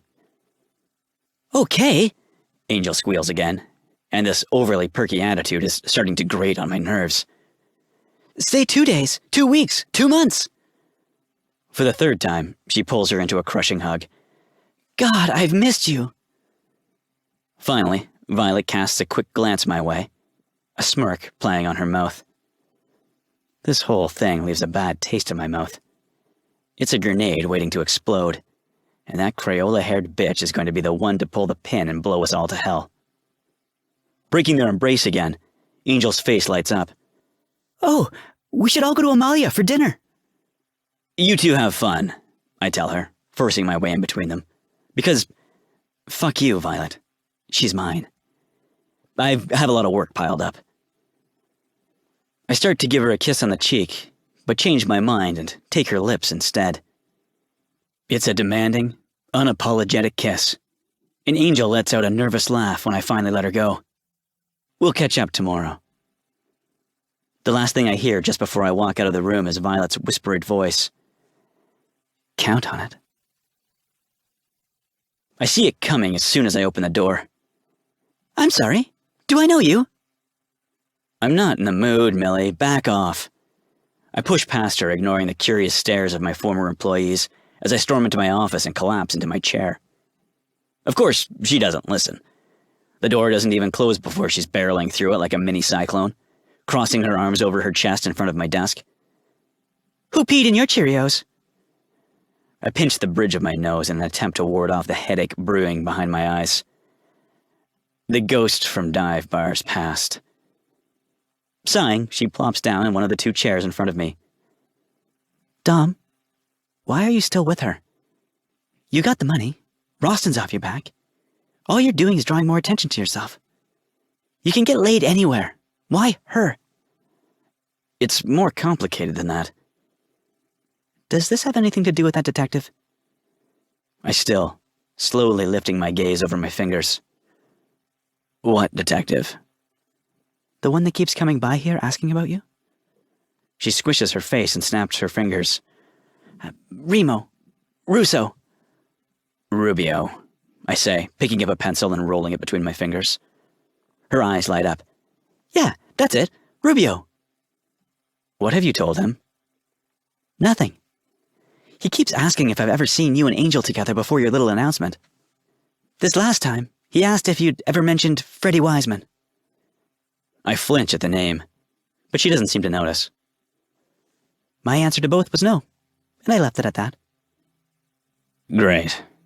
I groan, slumping back in my chair while flipping the pencil between my fingers. There's a flicker in Millie's eye. He also mentioned the name Luciano Ricci. The pencil snaps in half. What? She jumps at the sound, wrinkles creasing her forehead as she stares at me. Dom, if you're in trouble... I have to go. I'm out of my chair across the bullpen and reaching for the front door before she can catch up and ask more questions. Try to avoid a cop, and there's one on every corner. Try to find one damn detective, and you might as well look for Waldo.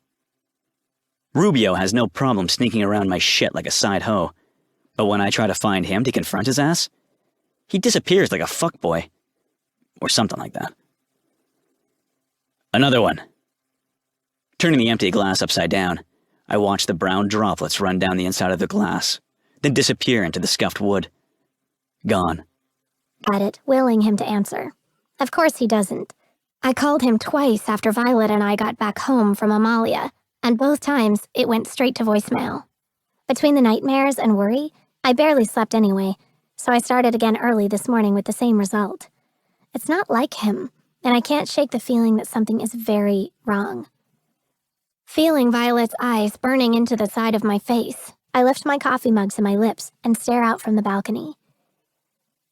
She tried bringing up my relationship with Dominic a few times last night, but I evaded her questions with 2 bottles of wine. How close are you and McCallum? Swiveling around, she plants her feet in between our chairs. And no changing the subject this time. I want a straight answer. Shit. I didn't want to have this conversation without talking to Dominic first, but Violet's my best friend. She knows me better than anyone. Pretty close. Are you fucking him? Violet? What? She asks, landing a hard gaze on me. It's a valid question. You don't do dates or hookups or one-nighters, Ange, so if you let this guy in your pants, it's not casual. I was right. She does know me. Letting Dominic touch me that night at his house was so out of character, I swore I'd never do it again. But I did, over and over, until I became addicted. It's not casual. I don't think it ever has been. Flustered, I stare into my coffee. I feel safe with him, Vi. Violet digs her feet into the floor, pushing the chaise back at least a foot. Oh my God. You're in love with him. My eyes widen. No, it's not like, don't deny it. Leaping to her feet, she points a finger at me. It's written all over your face with little fucking hearts. Palming her forehead, she curses while pacing the balcony. Did you not hear a word I said? Did you have cotton in your ears? My eyebrows knit together. What are you talking about? She spins around mid-pace. I told you before you left to be careful. I warned you that a man who plays people for a living has 2 faces, and you never see the ugly one until it's too late. I told you as long as you don't fall blindly in love with the pretty one, you'd be okay. Words I repeated to myself over and over, until I forgot them. Vi, and what did you do? Letting out a shrill cackle, she throws her hands in the air. You shit all over everything I said and fell in love with the pretty face. Stop it! The outburst comes out of nowhere, and Violet's eyes widen. I understand you want to look out for me, but you're out of line. You're making generalizations. I shake my head. You don't know him like I do. But she doesn't back down. You've never been one to follow anyone blindly like this. It's like you're a little wind-up toy that keeps dancing as long as he turns your crank.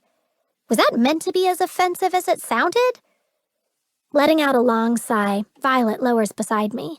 I'm about to tell her this conversation is over when she tilts her chin, and I see the ravaged look on her face. The deal was for you to split the money and cut ties. You get the name and the mansion, and he gets to not be a loser. This was never part of the plan. This was never part of the plan. They were never part of the plan. You were never part of the plan. It's faint at first, the scratching, like a tree branch grazing a window in a storm. But then it gets louder and louder until it becomes 1,000 knives being dragged across asphalt. 1, 2, 3, 4, 5. I close my eyes, barely hearing my own voice. What plan? What are you telling me? Chips become cracks and cracks become fractures. And eventually, Angel Smith breaks. I look around, disoriented at first. It's dark. So dark I can barely see my own hand in front of my face. The only hint of light comes from the single bulb shining brightly in the middle of the wreath outside the window. It's pretty. I've always liked Christmas wreaths. Christmas. A rock hits my stomach so hard I almost double over. Why does Christmas hurt? I don't have any feelings toward it. It's just another day to me. Fa la la la la la la la. Pulling my attention from the window, I settle it on the dark outline a few feet in front of me. Who's there? Why can't I see anything? Reaching out, I slice my fingers through the darkness only to knock into something hard. Where am I? I remember taking a hot bath and then climbing into bed. Extending my other arm, I knock into something soft. Muffling a gasp, I jerk them back. But I'm not in bed. I'm not even in my room. I'm shaking so hard my teeth clack together, but I seek the objects out again, eventually recognizing wood and cotton, and I'm sitting on the floor in between them. Then I hear it, the scratching. A light wisp along with movement. My breathing escalates as the dark outline draws closer and closer. I have nowhere to go. Balling myself as tightly as I can, I tuck my knees to my chest and wrap my arms around my legs, my tattered cotton nightgown wet and sticky. Face your fears. Slowly, I open my eyes, the light from the wreath candle illuminating her long, dark hair, her hollow green eyes, and her tattered, wet cotton nightgown. It's me. I'm looking at me. I'm sitting in front of me. But that's impossible. Who are you? I ask, my voice brittle and thin. Shh, she whispers, holding one finger against her mouth. I'm about to demand more answers when gut-wrenching screams filter in from outside the door. They don't stop, and along with them come angry shouts. They both grow louder and louder until my heart feels like it's going to pound out of my chest. What's happening? I cry, but just like before, she doesn't seem concerned. Turning toward the horrible sounds, she pauses a moment before looking back at me, a serene smile on her face. He's coming. Who? The angel. Jesus, what kind of dream is this? Rising up on my knees, I press my hand to my chest. I'm Angel. She tilts her head to the side. Are you? And a tortured whisper on my lips as I slip into darkness. 6. Chapter 37. Dominic. God. My head feels like somebody drilled a hole in the side of it and stuffed it full of rocks. I don't know how much whiskey I drank last night, but it's enough to wish for death this morning. Or afternoon. Hell, I don't know what time it is. All I know is it's too bright to be awake. Anchoring a pillow over my head, I drape my forearms across it and block out the world until the phone rings again. Why the hell didn't I just turn the damn thing off? Because then you couldn't see her text, dickhead. I admit it, I've seen all 5 of them, read them, reread them, analyzed them like a damn chick. Everything short of answering them. I can't.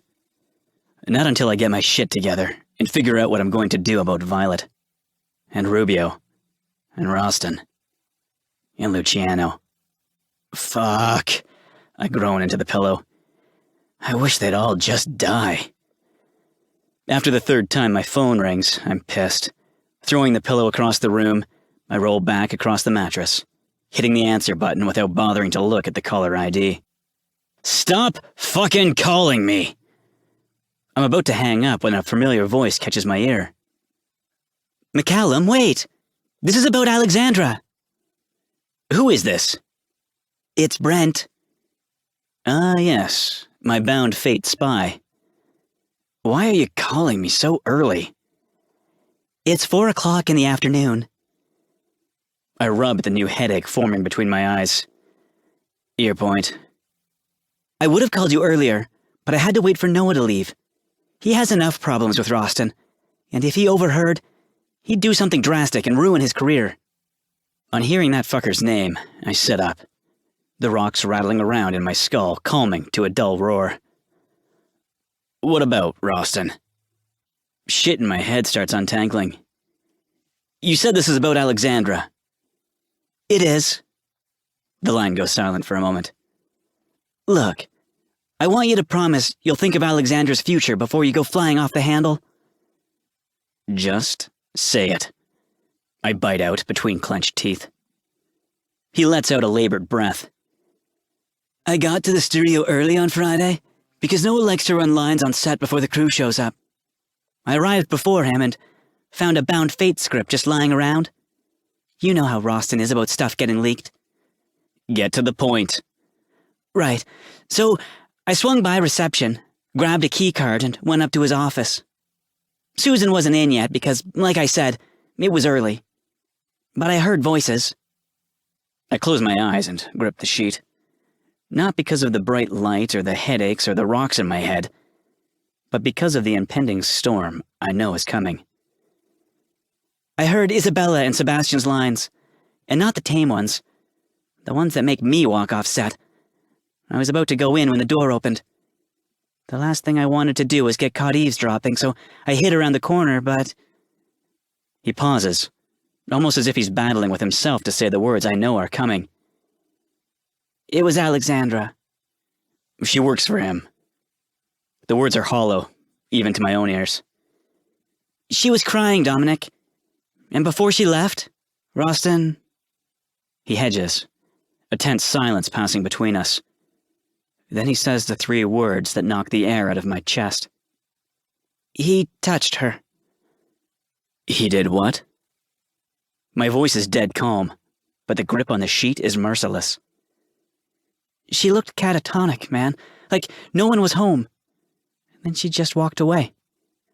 No one ever made it to the set because he got food. I disconnect the call. Although my chest feels like a dull knife is digging into it, I don't yell. I don't smash empty whiskey bottles against the wall. I'm calm as I take a shower. I'm calm as I get dressed. I'm calm as I drive to Burbank. I'm calm as I go through the checkpoint and metal detector at Silverline. And I'm calm as I make my way toward the main executive building. But the minute I notice a shadow trailing behind me, and catch a glimpse of a familiar face in the glass door, all hell breaks loose. I spin around, catching her by the arm before she can run away. Although she struggles, I knock her off balance and she tumbles against the side of the building. Before she can get her bearings, I pin my forearm against her throat. What the hell is wrong with you, DeLuca? Excessive? Don't care. My give-a-fuck well has run dry. Why are you at Silverline Studios? She croaks, her black nails clawing at my arm. Does it matter? Her face is turning a little red, so I lighten up the pressure. Seizing the opportunity, she digs her nails into my arm so hard she draws blood. Fuck! I yell, dropping my hold. You crazy bitch! How did you even get in here? My best friend gave me an access pass so I could be on set Monday, she hisses, staring me dead in the face like she didn't just turn rabid. Not that it's any of your business. That doesn't explain what you're doing here today. She's in love with you, you know, she says, ignoring me. She's never let anyone this close to her. And you're going to break her, aren't you? She pokes her bony finger into my chest. Well, I'm not going to let you. I'll ruin you first, McCallum. I don't need this shit right now. Is that right? A quiet storm builds in my voice as it drops low. Every step I take forces her back against the wall again. I can feel everything I've worked for slipping away, as the kid with blood on his hands who defied Luciano Ricci gains strength. Try it, and see what happens. You've no idea what I'm capable of, or the reach I have, lady. One word from me, and you'll take a swan dive off the Colorado Street Bridge. Violet's face blanches. Oh my God. That was you. Her expression shifts from indignation to fear. You did kill that photographer. Roston's door is wide open. Naturally, I accept the invitation, barreling in with guns blazing. He's standing by the wall of glass, staring out over his kingdom with his back to me. Dominic, what can I do for you? Darkness beckons me. It's where I belong. The moment a man in an Italian suit led me to a black SUV, I sold my soul to it, served it, bent to it. I did its bidding and never looked back. Except one time a pair of sad green eyes brought me into the light. One time, I sewed an angel's wings back on and set her free. I'll be damned if I'll let it all be for nothing. I charged toward him, crashing both of us against the glass. Grabbing his tie, I wound it around my fist. You can tell me what the hell you think you're doing to Alexandra. I'm making her a star, he croaks. I meant your little private sessions, you sick fuck. How long have they been going on? His face starts to turn purple, and his mouth opens and closes like a fish. Well, the visual amuses me. I need the fucker to talk, so I loosen my grip. Alexandra needs special training, he coughs as he tugs on his collar. A firm hand, if you will. Letting out an inhuman roar, I pull my arm back and punch him in the face, his nose exploding into red rivulets. His hands fly to his face. You son of a... I grab him by the throat and drive my knee into his gut, cutting him off. Pulling my gun from behind my jacket, I slam him against the glass again while shoving the barrel under his chin. Tell me, I'm a son of a bitch now, you cocksucker. How did you get that through the metal detector? I used to fuck one of the guards. Nice girl. Bad lay. Next question. Even with a bullet ready to blow his head off, he smirks. This was a costly mistake. We had a deal. I shoved the gun deeper into his throat. Fuck your deal. I agreed to get Alexandra to sign your contract, not suck your dick. But she's so good at it. Motherfucker! I drive my knee into his gut again and again. Eventually, the only thing keeping him upright is my hand around his throat.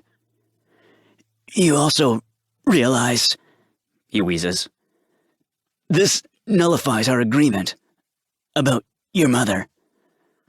My mother is being supported by your whore. I know. How many times have I told you, McCallum? I own Wyatt Everly and every son of a bitch in that hospital.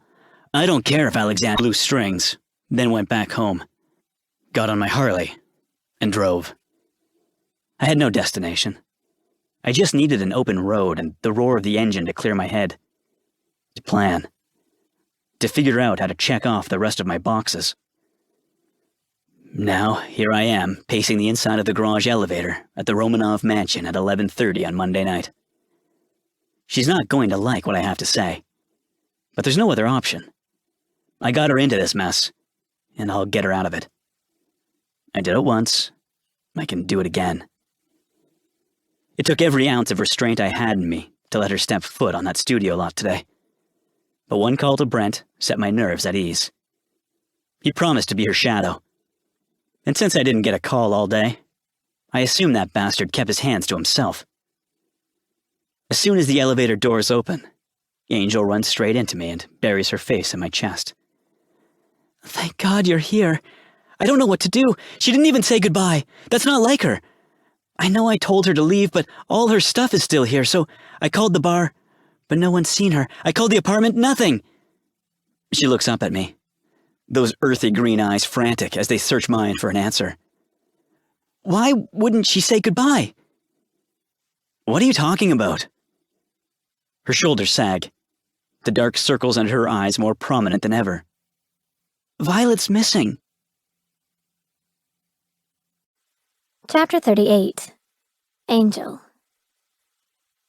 For the last hour, Dominic and I have sat in silence on opposite ends of the cinema room couch. I don't know why we ended up here. Maybe because it's the room most likely to contain whatever ugly truth eventually spills out of both of us. We're both swimming in oceans of lies, barely keeping our heads above water. But the sea is a vast, dark place, and we can only fight for so long before we both slip under the surface. Dominic has retreated into a dangerous shell I'm afraid to break, and I'm haunted by a nightmare that won't leave me. The girl in my dream looked like me, a mirror image, but different. I know her. I've heard her voice so many times before. In dreams. In my head. In whispers. But seeing her and touching her has changed everything. You've protected her for so long, but she's getting stronger. You know it. You just can't see it. Brenda McCallum's words echo in my head, and I know she was right. I've known it all along. And last night, the power shifted, and I became the weak one. I'm no longer in control. I want you to break your contract. The words feel like a punch to the chest. My nails dig into my arms as I turn to face him. What? Dominic doesn't look at me, his body remaining rigid as he continues to stare at the blank screen. Quit the movie, tomorrow. I can't quit. I know he hates Roston, but this whole thing was his idea, his elaborate scheme. He pushed me toward him. He told me to sign with Silverline. I'm not sure what wires crossed in his brain, but we're in too deep to walk away now. Snapping his head around, he glares at me. You have the money, so buy out your contract. Just don't go back there. We stare at each other, engaged in a battle of wills as cold sweat scatters across my forehead. It's not that simple. My back is against the wall. His back is against the wall. Roston will ruin us both. You can't ask me to do that. Sliding across the couch, he curves his palm around my jaw, his icy blue eyes hardening. I wasn't asking. I'm pacing the floor when the elevator door finally opens. Stopping dead in my tracks, I meet Detective Rubio's gaze and search for a hint of promise, only to find the same blank stare I've encountered for the past 7 days. Have you found anything? He sighs, his usually immaculate suit worn and wrinkled. Not yet, but it's only been a week. Only a week? A week since I threw her out of my life. A week since I filed a missing persons report. A week since she disappeared into thin air.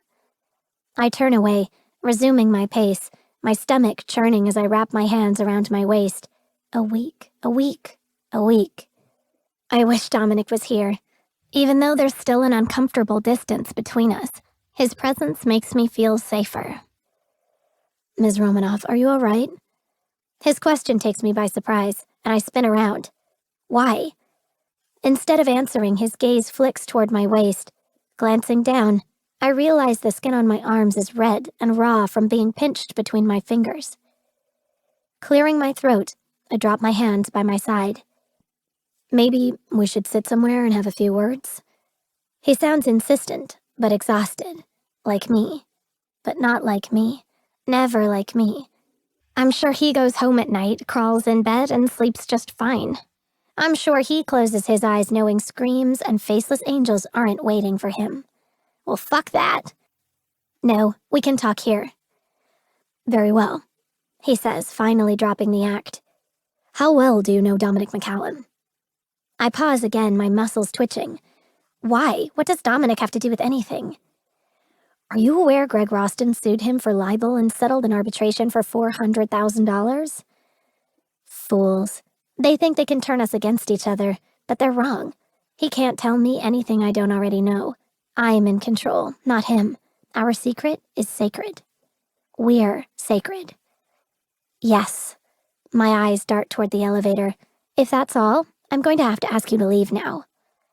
But he doesn't leave. He steps forward, his dark eyes digging into mine, searching for answers he'll never find. What about his impending bankruptcy? Don't you find the timing odd that McCallum found you only weeks before losing everything he owned? Sometimes fate always finds a way. Perhaps.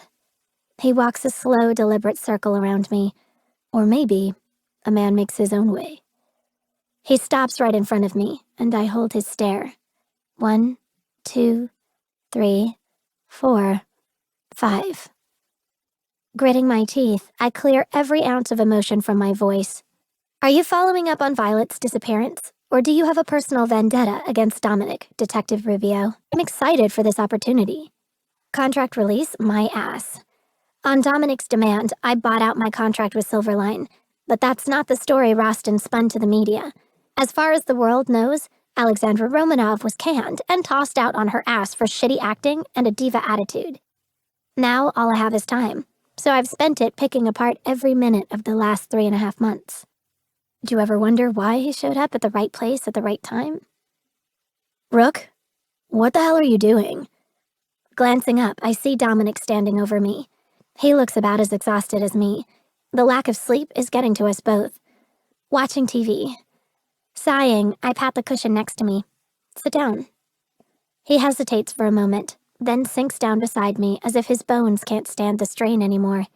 All I want to do is crawl in his lap, bury my face in his neck, and tell him we're going to be okay. But there are already enough lies between us. Detective Rubio came by today. His jaw clenches. Any word on Violet? I shake my head. No, but he said something that got me thinking. I'm terrified to give Rubio's taunts a voice, but if I don't, they'll eat away at the few pieces of me I have left. He may hate me for asking, but I'd rather take a razor and slice open a vein than slowly bleed to death from digging at scars. Why do you know so much about the Romanovs? My hands twist in my lap. From the minute you walked in this place, you've never asked for directions. It's like you... Static rages in my ears as a blinding zigzag line tears across my field of vision. Where are we going? Isn't it obvious? Somewhere safe. How will we get there? Do you trust me? Yes. Then follow me. I know the way. Just as quickly as they came, the lights and voices disappear, and the static clears. All that I happen to have someone who can falsify DNA tests. That's not normal, Dominic. He swallows hard. Rook. Is that part of your past? My voice hitches up an octave. The one you won't tell me about? How are you connected to Luciano Ricci? Dominic's expression changes. Leaning forward, he presses our faces only inches apart. Startled, I lean back, only to have him erase my gains, his hands pinning me against the arm of the couch. I don't know what he's going to do, but I'm both terrified and exhilarated. As if reading my thoughts, his lips part in a salacious smirk, and he surges forward, crashing his mouth onto mine, commanding a kiss my body is conditioned to want. For a moment, I lose myself in the feel of his possession. Then I remember this is what he does. He uses my weakness for him as a weapon against me. Breaking the kiss, I push him away as I press the back of my hand against my lips. You were late for the party. Where were you? Angel. He groans, diving toward my lips again, but I block him with a palm against his chest. Where were you? A dark scowl clouds his face. Can we not do this right now? The night we ran lines together runs through my mind. It was the night Rubio confronted Dominic in the garage. I asked him about it, and he told me not to worry. But detectives don't show up at your house for no reason. That was the night that the photographer jumped off the Colorado Street Bridge. The same one you argued with at your house. Was that you? I shout, shoving his chest. Did you kill him? His stare turns cold, unfeeling, black. Oh, God! I shudder, the room starting to spin. Dominic lets out a roar, and I flinch enough to pull out his cock. There's a hum of silence, a sliver of peace just before hell rises up and rains down on the sinners, drowning them in their own greed and lust. Dominic and I come together like a force of nature, like two magnets unable to control the intensity pulling them to each other. My hands tangle in his hair as he lifts me up by my thighs, my legs automatically wrapping around his waist. His mouth takes mine in a punishing kiss. It's desperation and ferocity and loathing. It's everything we are and everything we're meant to be. It's this house, chanting our names as he reaches between us, guiding his swollen cock toward my entrance. There's no teasing, no touching, no whispered words. I don't need it. I'm slick with desire and dripping with torture. I rock against him, craving an outlet for everything that isn't mine, for all the things I'll never have inside his jeans, while I just stand there, the evidence of what we just did dripping down my thighs. Finally, he lets out a ragged breath and rakes a hand through his hair. Look, about that photo, there's something else. Leave. The dim glow from the laptop casts a splash of light across his shocked face. What? I need you to leave, now. I close the laptop. Pausing, I run my fingers along the edge of the desk before turning toward the door. Now? After what we just... His voice trails off as his steel gaze narrows. What the hell just happened, Angel? I pause in the doorway. The final act. I whisper, before heading toward the East Wing. Chapter 39. Dominic. My office used to energize me. Inside these glass walls, I controlled the world, and everyone in it. Now it's a prison. These glass walls have become iron bars, and my wardens are the very people who brought me to power. Millie leans against the doorframe, her arms folded across her chest. You can't hide out here forever, you know. The overdue invoices littering my desk are killing my buzz. So in one uncoordinated motion, I swiped them onto the floor. Satisfied, I reach for a nearly empty bottle of whiskey and take an indulgent swig. Why not? Wasn't it you who told me to keep my dick in my pants and come to work? Wincing, she pulls off her glasses and rubs her eyes. I don't think it's your dick that's the problem here. My fist tightens around the bottle. Don't. Millie flinches at the harsh bite of my tone, but I don't care. What happened is my fault, and mine alone. It won't be mentioned inside these walls. Now, or ever. Rolling her lips over her teeth, she pushes off the doorframe and invites herself into my office. Dom, it's been 5 days, she says, slumping into a chair in front of my desk. You're like a pendulum, swinging from one extreme to the other. Either you ghost us, or you're like the manic party crasher who never leaves. You can't live like this. Spinning my chair, I turn the bottle up and stare out at the street. Why not? You worked for Hemingway. Hemingway shot himself. I glance over my shoulder, offering a whiskey-infused smirk. Maybe he just knew when it was time to leave the party. Jesus! She yells, slamming her palms against my desk, and the sudden movement causes me to swivel my chair back around. What's wrong with you? This isn't the Dominic McCallum I know. The one who went after the most powerful men in Hollywood. That guy knew everything could blow up in his face, but he didn't care. You know why? I shrug, lifting the bottle again. Because he's a fucking moron? No, because he's not a quitter. Letting out a frustrated groan, she shoves her glasses back on her face before collapsing back into her chair. Have you talked to her? Her. She doesn't have to even say her name. My heart races just at those 3 letters. Nobody's talked to her. I rub the space in my chest that hasn't stopped aching in 5 days. Since the leak, she hasn't left the estate. Millie chews on my admission for a few hesitant moments.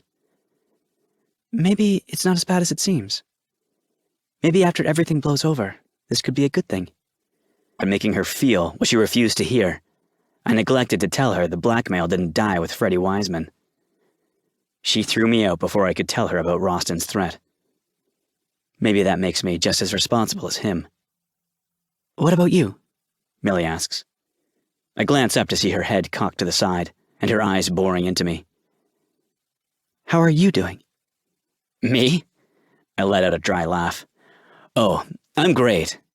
You know, other than having to fire all the employees you just rehired, being days away from getting kicked out of this building, and having my house and car repossessed.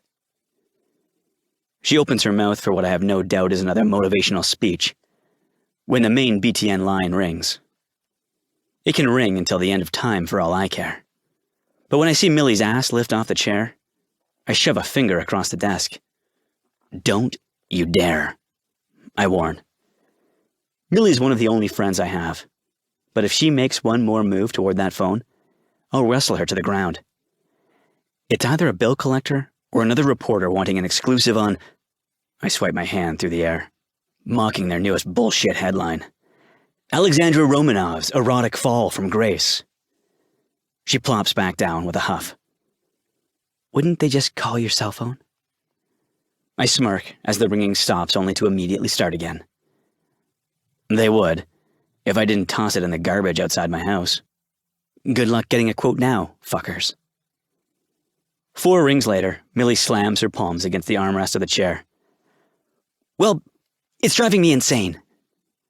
In a blur, she's out of her seat and stomping out the door. Wait. But before I even get the word out, she's halfway across the bullpen. Fuck it. Sinking back into my chair, I spin back around and look out onto the darkened street again. Corralling Millie is like herding cats.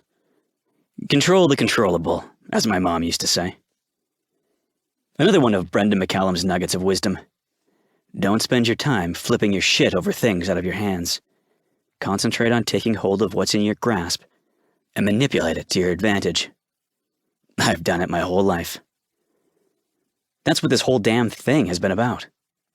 Controlling the controllable. I didn't start the hunt for a lost little girl, but I seized the opportunity to control it. Sure, I needed the money, but that was a fringe benefit. 2 birds, 1 stone, no mess.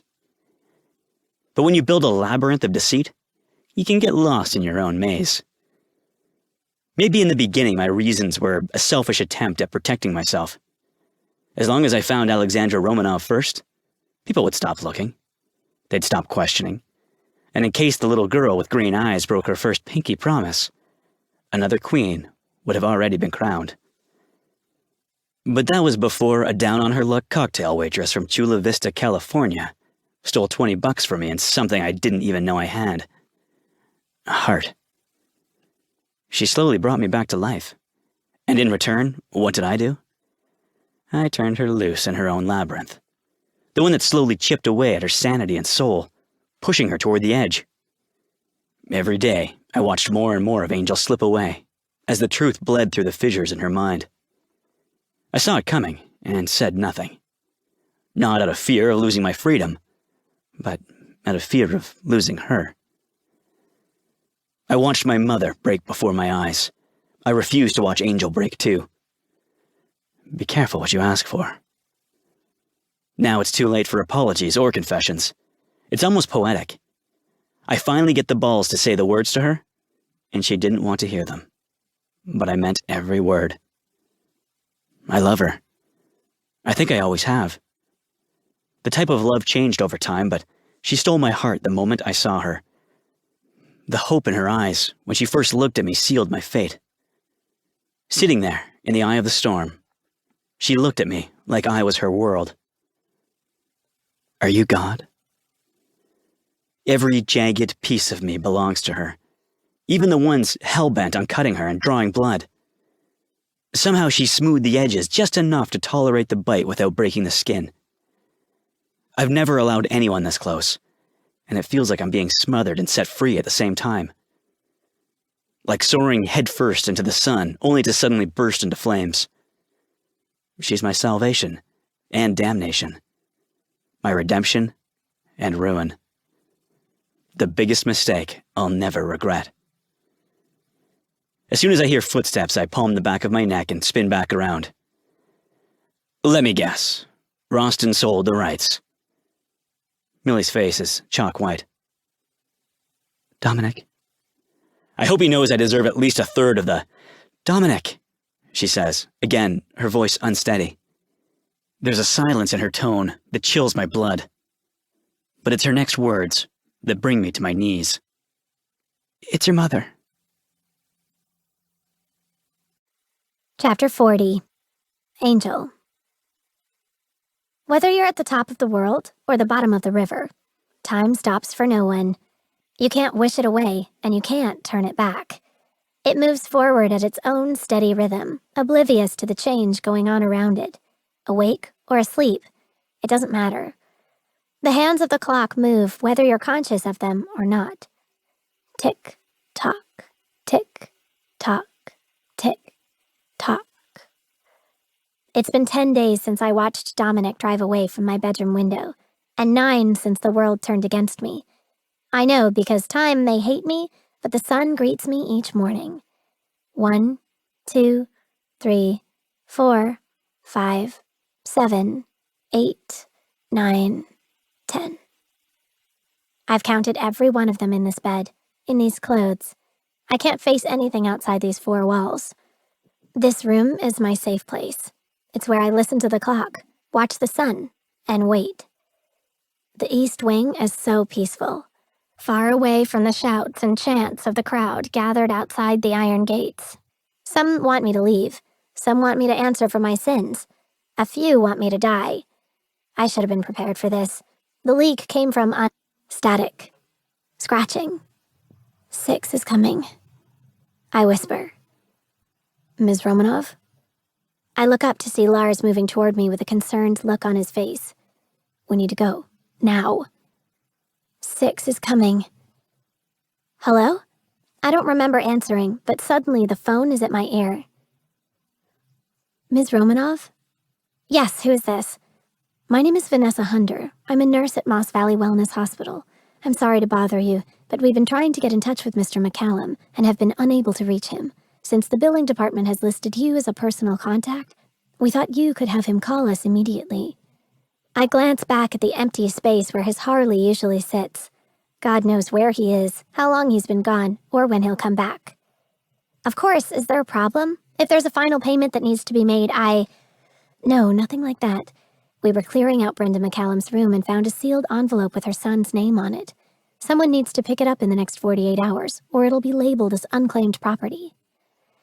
What happens to unclaimed property? It goes into storage.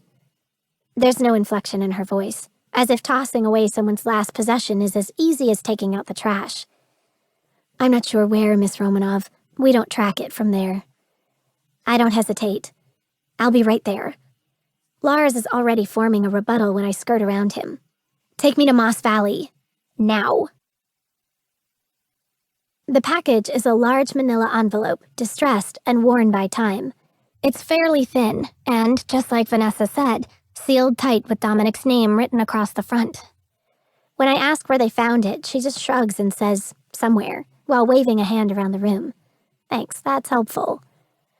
As she escorts me out, I stop her just before we reach the reception desk. I was told Ms. McCallum died of an allergic reaction to her medication. That's right. As far as we're aware, she hadn't been prescribed any new medication. She shrugs, tucking a piece of her straight brown hair behind her ear. I wouldn't question Dr. Everly. He's very thorough. Giving me a curt nod, she disappears down the hallway before I can say another word. But I keep standing there because there's something bothering me. Like pieces of a puzzle, I can't quite turn the right way. Vanessa's words linger like a whisper in a silent room. I wouldn't question Dr. Everly. He's very thorough. Everly. Then the puzzle piece snaps into place.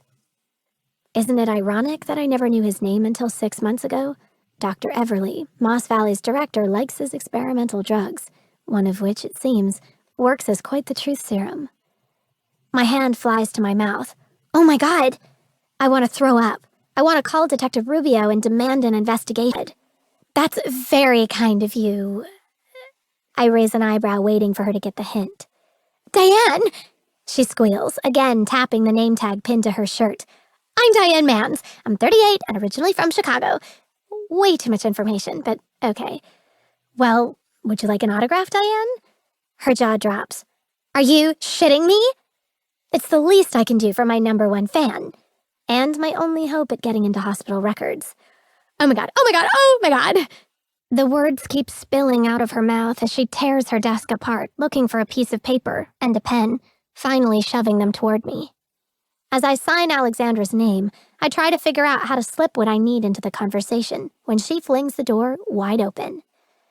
If you don't mind me asking, what's Alexandra Romanov doing at Moss Valley? Brenda McCallum was a close personal friend. I pause, pen in hand, and look up at her. Did you know her? She nods. Interesting lady. So sad what happened. At least she got one last visitor before she passed. The pen flies out of my hand. I'm sorry? Oh, I shouldn't have said that. She knows she said too much. I can tell by the hurried way she stashes her autograph away and straightens her already tidy desk. But it's too late. Diane, you wouldn't happen to keep visitor sign-in logs by any chance? Of course we do. Hospital policy. Would you mind if I took a quick peek at it? She gives me a sharp look and I smile, covering with, I'd like to thank whoever sat with Brenda in her last few hours. Her timid smile tells me she seems to buy it, but she still hesitates, worrying her lip. That's confidential information. I could lose my job.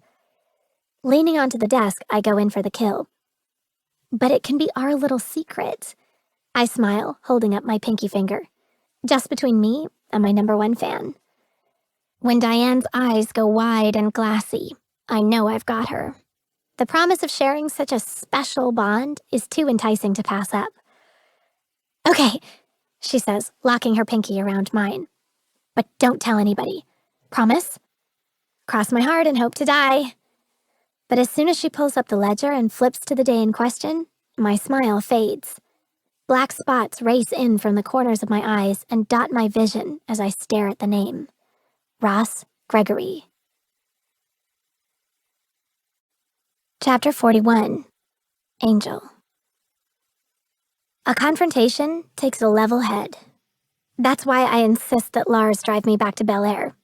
When the static clears, I get behind the wheel of one of the many unused Audis, and 2 hours later, I'm staring out the window at Silverline Studios' security gate.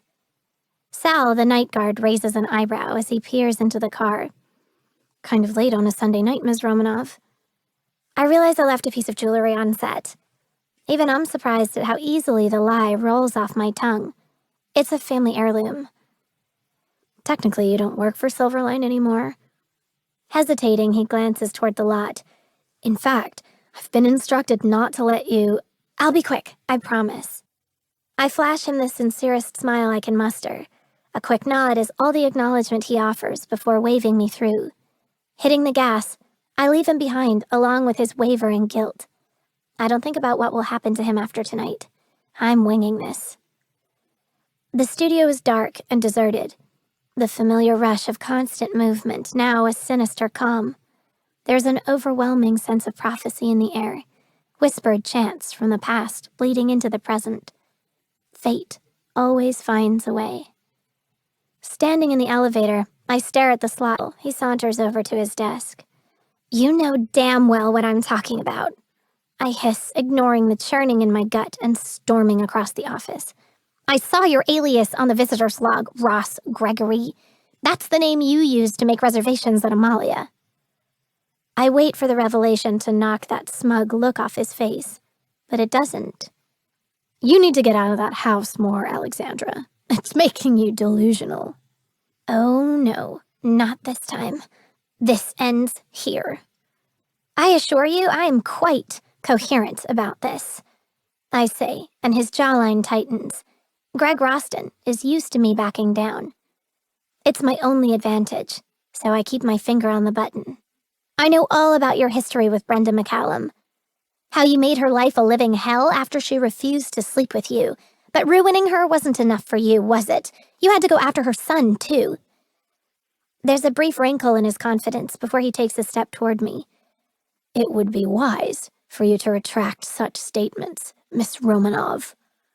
Why? Does the truth sting a little? Dominic told the world exactly what you are, and you tried to destroy him. If you tell lies, expect to get your tongue cut out. You'd do well to remember that. We all pay prices in life. This is yours. Lies? Ugh, I let out a bitter laugh. God, you really believe that, don't you? For the record, I know you were the one who released that picture, and it's because you're a coward. His nostrils flare, but he doesn't react. That's not good enough. I want rage. I want to see the king get off his throne and fight. If I'm going out in a blaze of glory. That's right, a fucking coward. You couldn't even do it yourself. You paid a hacker. If you're gonna be an asshole, at least own it. Don't hide behind someone with actual balls. That pushes him over the edge. In one long step, he has me backed against the desk, his hand gripping my jaw. You want to see what I can do, little girl? You have no idea. His hold is vicious, and while instinct screams at me to cower, there's a voice in my head whispering demands, imploring me to take a stand, to end the pain. Biting back fear, I grab hold of his wrist and tug hard. It's not enough to free myself, but it's enough to free my words. That's what I mean. I rasp, fighting his hold with both hands now. Threats, extortion, that's what you do, but it won't work. You can cut us and make us bleed, but you will never silence us. This time, you've gone too far. You won't get away with murder. He's silent, and for the briefest moment, I think I've won. Then a slow, twisted smile spreads across his face as he brings his mouth close to my ear. Oh, sweet Alexandra. I already did. What are you talking about? Violet said you were starting to remember things. I see it now. It's in your eyes. You can hide words, but the eyes don't lie. I always knew you'd come back to me. Violet, when did you... The words die on my lips. I don't have to ask. I can see it on his face. Nice girl. Talkative. It seems we had a common enemy in that lover of yours. He muses, his index finger stroking my cheek. It was quite an enlightening chat. What did you do to her? I'm terrified of the truth, but I owe it to her. It doesn't matter if his hand dealt the final blow. Violet's death rests on my shoulders. I didn't do anything. Whatever's trying to get in. This time, nothing can stop it. Not static, not light, not zigzag lines. The key has turned, and the lock is open. I want to go home. Just relax. You want to be a good girl, don't you? No, I'm scared. Finish your juice, and I'll make you feel better. There you go. That's my special girl. The scream comes from the back of my throat, a choked gurgle that burns in my chest and fills my mouth with the taste of pennies. The barrier is broken, and truth comes crashing in. I fight it as hard as I can, thrashing against him as well as the memories filtering through my mind like paint being splattered on a blank canvas. No! I scream. You're lying! The room spins along with my head. The walls are alive, bleeding with the tears of the past. I blink, trying to stay focused, trying to stay in control, but something keeps dragging me under. What's happening to me? I demand, but my voice sounds thick and full of rocks.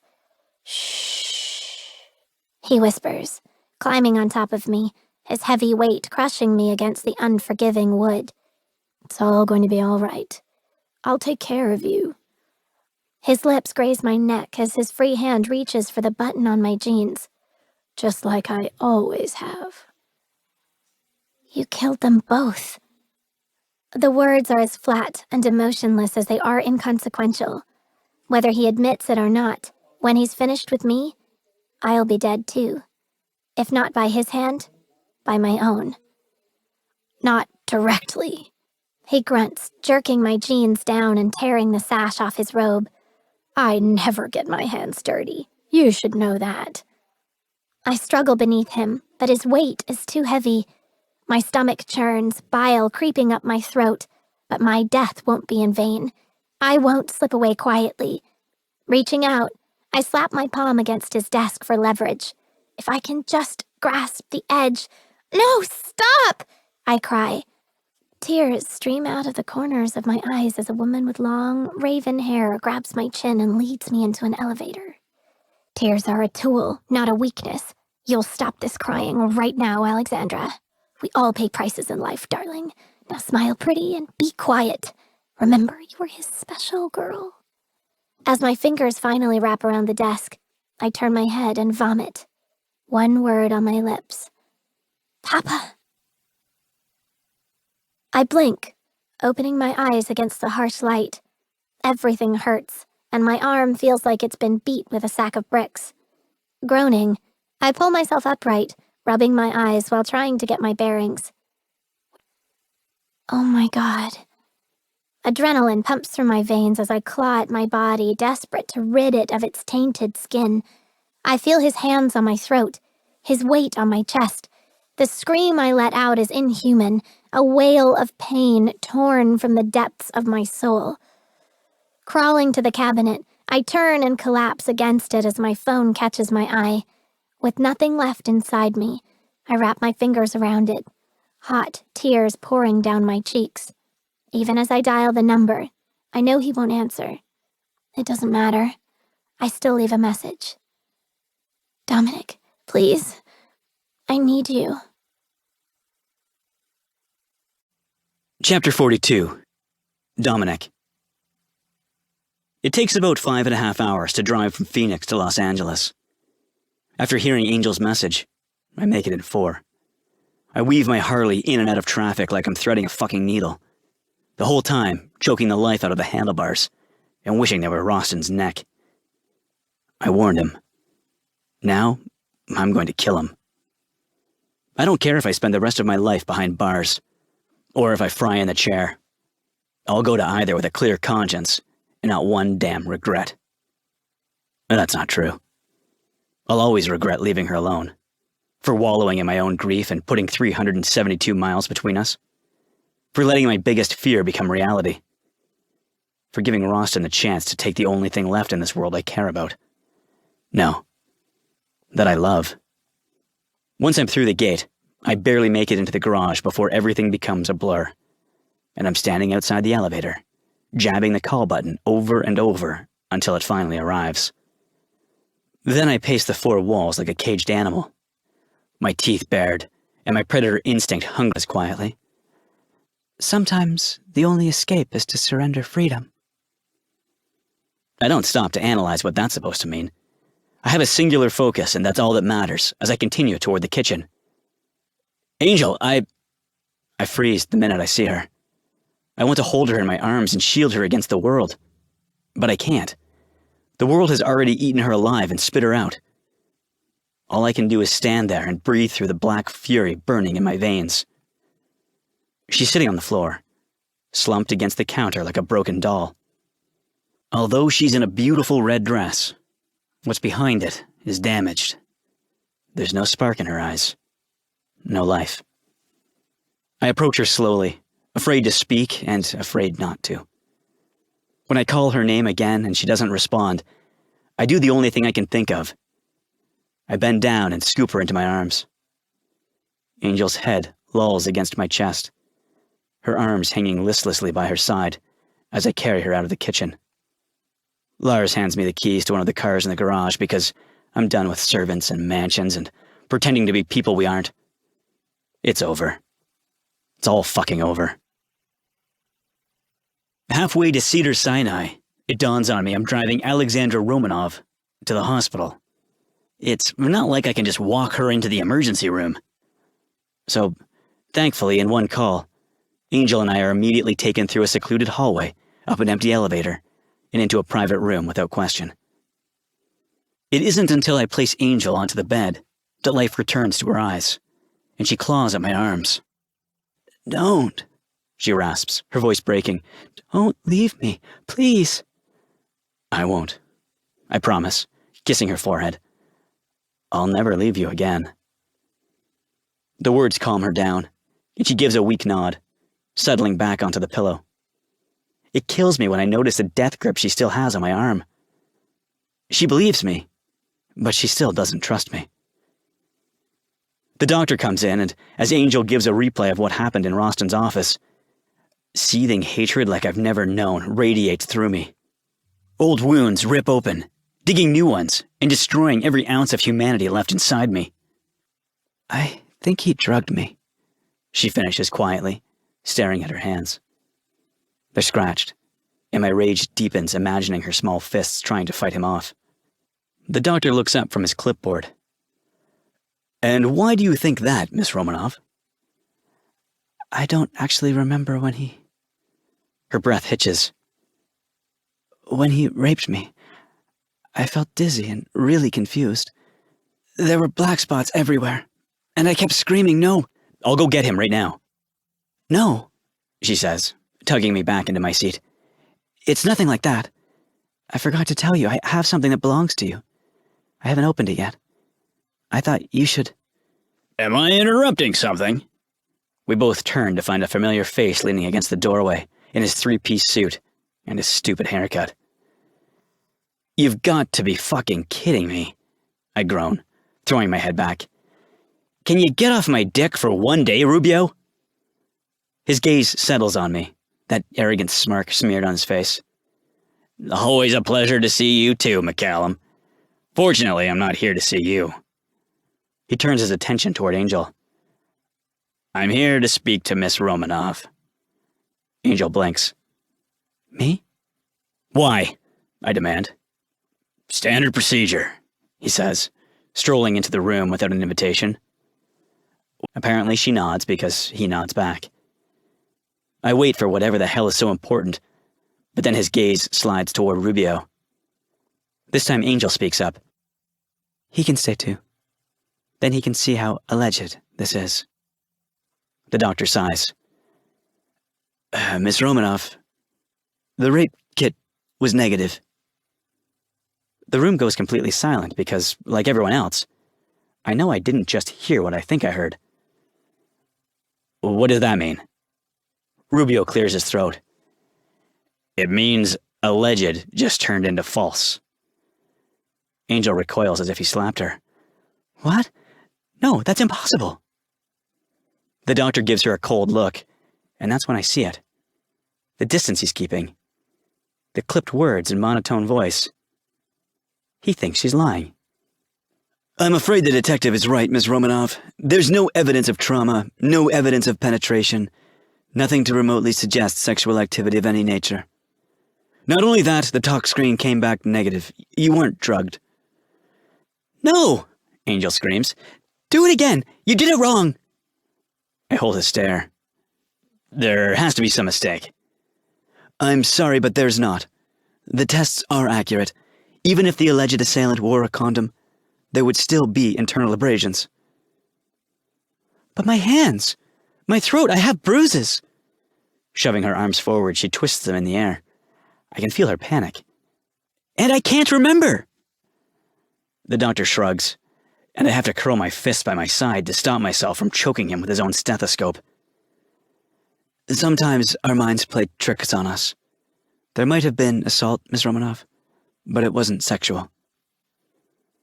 The doctor says a few more words neither of us hear and then leaves. I don't give a shit about him. My focus is too centered on Angel as her eyes widen. The hell of the last few hours drawing her into a vortex of hopeless despair. Her chest rises and falls at an uneven pace. There's a confusion splitting her beautiful face, imprisoning half in this world, while the other half drifts away to a distant reality. One I've fought like hell to keep her from seeing. It was. She keeps repeating those two words in a hushed cadence. I'm guilty. I'll burn in hell for the things I've done. But I won't be alone. And I won't go first. I kiss Angel's cheek, but I don't even think she notices. Which is probably for the best. I don't think I could leave hearing her scream for me, knowing I may never come back. Halfway across the room, I stop in front of Rubio. You don't like me, and I don't like you. But this isn't about us. I tell him, steel lacing my tone. I'm asking as a man, trying to protect a woman. Will you stay with her? Gritting my teeth, I add, please. He narrows his eyes. Where are you going? I'm already out the door by the time I answer. To stop a clock. Chapter 43. Angel. Everything's going to be okay. I quietly repeat Dominic's words again. Even though hours have passed and it's the dark early hours of the morning, I still say them in the vain hope they'll gain more strength. That they'll break through this captivity before the sun breaks above the horizon. Before a new day comes and proves them wrong. A shudder tears through me, causing Dominic to stir, his arm tightening around me from behind. Even in his sleep, his instinct is to protect me, which both comforts my soul and chills me to the bone. I fight the urge to pull away, repeating his promise as the last few hours speed through my mind. Everything's going to be okay. I'm sorry, Ms. Romanov, the rape kit was negative. Everything's going to be okay. I'm sorry, Ms. Romanov, the talk screen came back negative. Everything's going to be okay.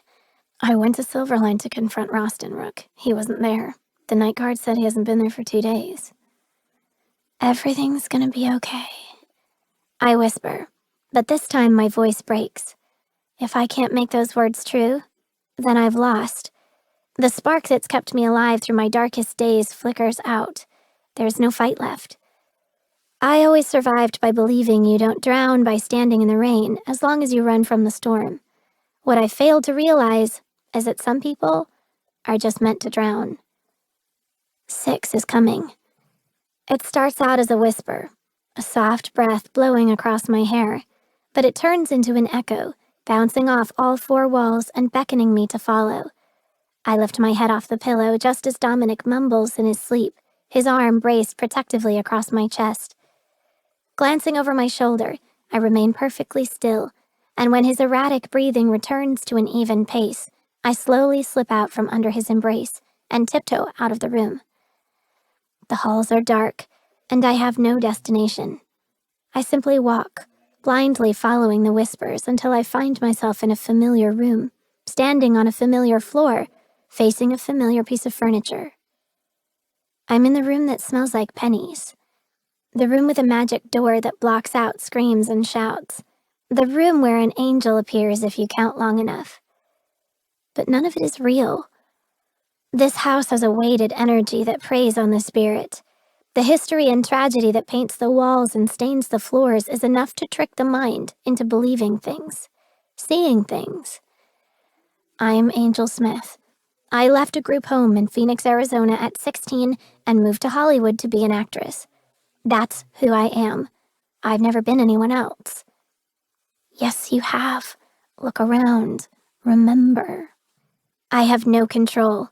My body turns on its own to face the dresser I know so well, the one I've woken up crouched beside, screaming more times than I can count. But this time, accompanied by the glare of the full moon spilling through the window, I gaze at my reflection in the mirror above it. My long, dark hair hangs in tangled strings around my white nightgown. My body is now frail and thin with arms that hang by my side like brittle sticks. My once smiling face is riddled with shadows and marred with a permanent frown. What have I become? 6. I clench my jaw, glaring at my reflection as the words blow across my cheek. Slowly, my lips part in a knowing smile. With my heart pounding, I raise a hand to my lip, my fingers tracing the rough ridges and tight seam. I'm not smiling. My hand shakes, swiping hard against my closed mouth as my reflection continues to smile, watching me with rapt fascination. You will hear us. No, no, no, I chant behind my fingers, but the girl in the mirror doesn't speak, and she's no longer smiling. I'm scared. I'm confused.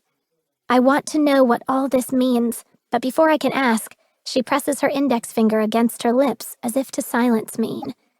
So instead of waiting for the storm, I become the storm. As the girl raises a finger on her other hand, I raise my fist and without hesitation, slam it full force into the mirror. Glass shatters, branching out like a spider's web as the girl's face splinters. Splintered, but not gone. She's still there, and her finger has become dozens of slivered fingers. But it's still there. It's always been there. 6. With Dominic running an errand, I'm alone in what's left of the BTN office with only silence and my thoughts. Peaceful for some, I guess. Not me. After I woke up bloody with gashes all over my fist and no memory of how they got there, Dominic refused to let me out of his sight. Even a half hour of arguing did nothing to sway him from forcing me to come here with him. It took an office completely void of anything but chairs and desks for him to relent to leaving me alone here while he went to get another box. Still, I wouldn't be surprised if Millie showed up with a pair of handcuffs and chloroform. I run my finger along the now bare desks where laptops and phones once sat. I can imagine the chaos that once rang through this space. Pausing, I let my eyes wander toward Dominic's glass-enclosed office. I wonder what he was like during his reign over this town. Wandering into his office, I sit down behind his desk, the soft leather chair hugging around me. It's 2 days before Christmas. We should be buying presents and celebrating like normal people. But we're not normal. We never have been. Because instead, we're here, in an office building in West Hollywood, packing up what's left of what was once both the most respected and feared celebrity news site. Beyond the News is officially bankrupt, After I venture out into the open and stand awkwardly in the middle of the bullpen as this man stares at me, his eyes heated with what I now see as anger. He makes a tight fist, pointing a finger at me as he charges forward. You can tell Dominic McCallum he's a motherfucking cocksucker. Okay. His nostrils flare and his cheeks flame with rage. Just because someone rerouted the goddamn test doesn't give him the right to call in an anonymous tip and fuck up my life. What are you talking about? I ask, confused at what he's yelling about. What test? What tip? Someone called Quest Tech to let them know about my little side job. A furious smirk stretches across his mouth. Oh, honey, don't act like you don't know. I'm over this bullshit. Temper flaring, he slams the folder against his palm while pacing inches in front of me. Usually, it's no big deal. You want to ensure a guy is your baby daddy, I'm your man. But getting me fired because you're fucking Hitting a folder against her chest. Son of a bitch. I knew I shouldn't have left her alone. 20 minutes. I sigh, wiping the blood off my lip with the back of my hand. I was only gone 20. Angel slams the folder down on the desk beside her, flinging it open. No, asshole! How long have you known? Fuck. I stare at the folder. I don't have to read it to know what it is. The BioLink logo printed at the top of the page flashes like a hazard light. Only, there's no hazard. This is annihilation. Where did you get this? Answer the question, Dominic, she grits out. I sigh, pressing my thumb against my temple. Since that night, at Amalia. She flinches. The night She can't get the words out, so I do it for her. Fucked, yes. As if my words flip a switch in her head, she lifts her chin, steel glittering in her green eyes. Did you know before? No. I found out the next morning. Silence stretches between us, and then Angel blinks. Her pupils dilate, and she sways as if suddenly knocked off balance by the truth. Oh my God. I'm her.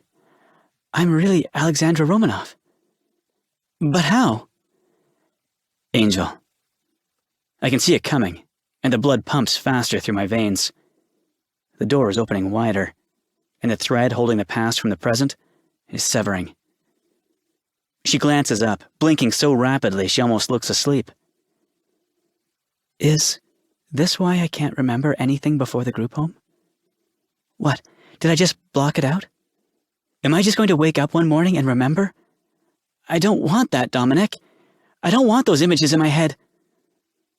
Spinning around in a circle, she grimaces while slamming the heel of her palm against her temple, harder and harder. It's already too crowded in here. There's no more room. No room! Jesus Christ. Grabbing her wrist, I pull her against me. Rook, just listen to me for a minute. I've heard of light bulb moments. I always thought it was just shit people said. But it's real. And when you see it, especially when it damns you to hell, it settles in the pit of your stomach like a rock. Oh my God, Angel gasps, shoving her other arm into my chest, forcing me to release her as she stumbles backward. You knew. That day in the bar, you knew who I was, didn't you? That's why you came for me. I scrub a hand down my face. I didn't, I swear. I knew there was something special about you, but even I'm not that good. Then why hide it? She demands, her emotions switching off like a faucet. What aren't you telling me, Dominic? I know what I did was wrong. I'm not trying to justify it. But you have to believe me when I say there's a reason why I didn't tell you. And it's not what you want money? She yells, and I can see by her riotous expression she didn't hear a word I just said. Here! In a flurry of movement, she rips off her jewelry and starts hurling it at me. Take it! It has nothing to do with your goddamn money, I shout, batting away a ruby necklace and barely dodging her diamond ring clocking me in the eye. Will you fucking stop? I get that she's pissed. I deserve her anger. But damn it. I also deserve a chance to grasp at the broken pieces crumbling before my eyes. Angel. Baby. No! Her arm shoots out, forcing space between us. My heart beats with the seconds of silence that pass as a calm, unfamiliar smile slowly spreads across her face. Haven't you heard the news? Angel Smith never existed. My name is Alexandra. Closing the door to the interrogation room, Detective Rubio scans a curious eye down my ripped jeans and dirty t-shirt before taking a seat across the table. You've taken a step down in the world, McCallum. I don't wear my tux to move shit. Have. Sorry to disappoint you. Tossing a folder on the table, he lets out a chuckle. As if my answer amuses him. As if he didn't call Angel minutes after her world flipped upside down to tell her we both needed to come to the station immediately. Maybe she hasn't been completely on her game lately, but my girl is no idiot. No one gets called to a police station for good news. And as much as she hates me right now, she still needs me. And this asshole has kept me sitting in a metal chair for over an hour. I fist my hands against the desk. Where is she? She's fine, he mutters, flipping open the folder, but I see the twitch in his eye. He's lying. I want to see her, now. You'll see her when we're finished. Folding his arms over the papers, he bends forward. When that time comes, is up to you. Another pain stabs me in the chest. She needs me there to ground her. Angel is straddling a razor-thin line between her life as Alexandra and her life as Angel. It's unbalanced, and it only takes one wrong step for it to snap and send her spiraling inside her own mind. Everything I've done has been to keep this from happening. I didn't want her to know she was Alexandra Romanov out of fear, but not for myself. For her. Because once those memories come back, she'll never force them out. She'll never unsee them. She'll never forgive herself. I slump back in the chair. What do you want to know this time? Violet DeLuca's body was found at the bottom of the Hollywood Reservoir. I wish I could say I'm surprised, but I'm not. She's been missing for 3 weeks now. I stayed positive for Angel's sake, but I knew it was only a matter of time. You don't look surprised, McCallum. Why is that? He fans the crime scene pictures out in front of me to incite a reaction. I admit, they're hard to look at. Violet's face is purple and bloated.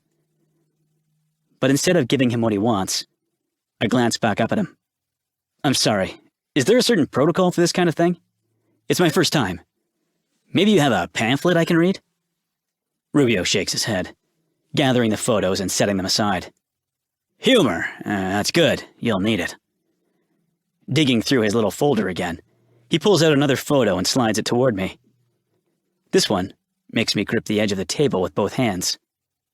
Because security footage has you and Violet arguing outside of Silverline's main executive offices. And wouldn't you know it? He taps his finger against the picture. It's time-stamped the same day she disappeared. You failed to mention that before. Why is that?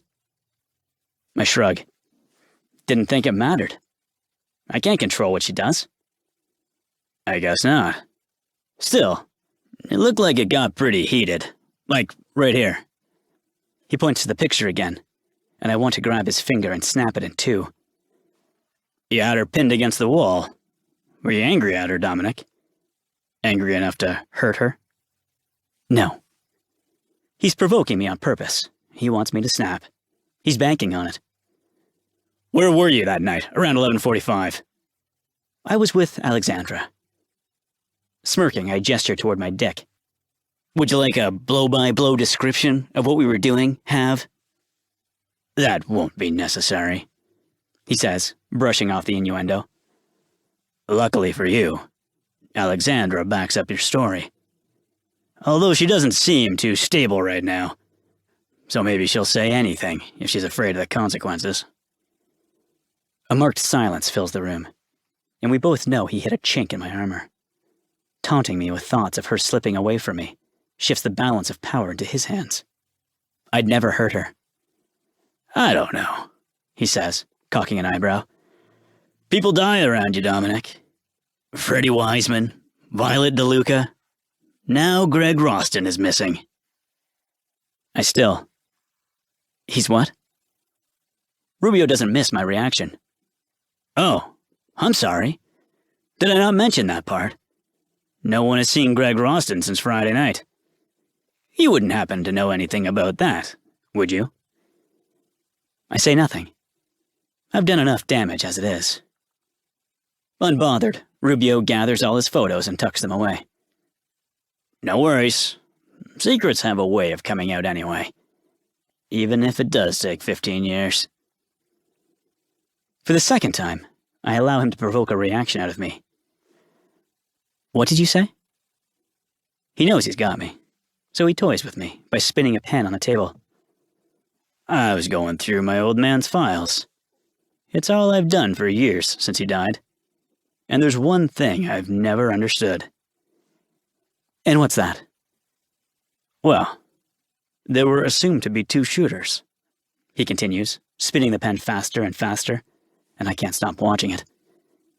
I don't know if he's doing it on purpose, but he's driving me insane. Forensic determined 1 bullet fired from 1 gun killed Katerina Romanov, and 6 bullets fired from another killed the rest. 2 hit Nicholas, 4 hit the children. Slamming my hand down on the pen, I meet his raised eyebrow. Do you have a point to make? Scowling, he jerks his hand away, his fingers wrapping tightly around the pen. What I don't understand is, although a bullet from Nicholas's gun hit the assailant, it wasn't the one that killed him. That honor came from the gun that killed Katerina. There's a loud buzzing in my head, so I distract myself by tilting the metal chair onto its back legs. You really need to get out more, Hav. The second shooter killed his own partner, he says. Now why would he do that, Dominic? Maybe he's an equal opportunity homicidal maniac. He huffs out a brusque laugh. Maybe. Know what else I've wondered over the years? Why you have no friends? He's just shooting fish in a barrel now. He might think he has the answers, but all he has are the tiny fragments of Angel's broken mirror. Jagged shards that will never fit together to form anything but a distorted picture. I made sure of it. Rubio's lip curls up. Cute. No. It's about Hilda. When my dad interviewed her, she swore she saw nothing. But she was right next door, less than 50 feet away. I'm done, I announce, my chair scraping across the floor as I rise to my feet. He extends his leg, blocking my exit. I'm not. See, I don't trust you, McCallum. Never have. So I did some digging and found out you have an aunt in Phoenix. I had some time, so I paid her a visit. What do you think she told me? Years of deception spiral out of control. Turning around, the monster Luciano created dives for his jugular. You son of a bitch! Rubio bolts out of his chair, meeting me with a hard shove. He's no longer shooting fish. He's hooked one right through the eye. I won't stand by and let you manipulate that girl all over again, he growls. It's the course of 2 people's lives. I brought this on her. If I'd just left her alone, none of this would have happened. But it's too late for regrets. Rubio gave me 48 hours, and that countdown clock that's been ticking since I dragged Angel outside a bar in Chula Vista is nearing 0. I'm out of time, and so is she. I find her where she's been since we got home from the police station. Outside on the main balcony, staring out at nothing. She's still curled up on the chaise lounge, mourning her friend, her identity, the family she never knew, and the life she can't remember. She looks so innocent in her black leggings and oversized gray hoodie that if I close my eyes just enough, I can almost imagine her as 8-year-old Alexandra Romanov. Swallowing the guilt I've chewed on for the last hour, I sit across from her, voice almost melodic. But nothing I can put together. I forget everything when I wake up. There's an abrupt pause, and her fingers grip the sides of the chair. Except? 6, she whispers, as if the word is blasphemous. I blow out a harsh breath. 6. She nods, now sitting straight up. When I get scared, I count. But it's only to 5. If it's ever any more, I always pass over 6. Her shoulders sag, and she picks at a loose thread on her shirt. I don't know why. She doesn't, but I do. But even if I cut open every vein I have just to believe the truth at her feet, I'm not sure she'd believe me. So I do the unthinkable. The cruelest thing stutters as I offer a regretful smile. No, I'm the angel of death. Chapter 46. Dominic. 15 years ago. My knees bounce as Joey turns off the ignition and kills the lights. I have a bad feeling about this. Real bad. Jobs like this are never easy. Even the best laid plans always come with surprises. That's why Luciano sent me instead of one of his usual soldiers. I may only be 17, but I've gained more trust in 2 years than men who have licked Marco and Luciano's designer shoes for 20. Will you stop jumping around? He slams the magazine into his gun. Jesus! You gonna walk up there and ring the doorbell too?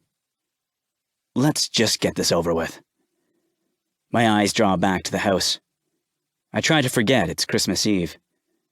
Try to forget I know Nicholas and Katerina Romanov have 5 kids. 5 kids who won't have parents soon.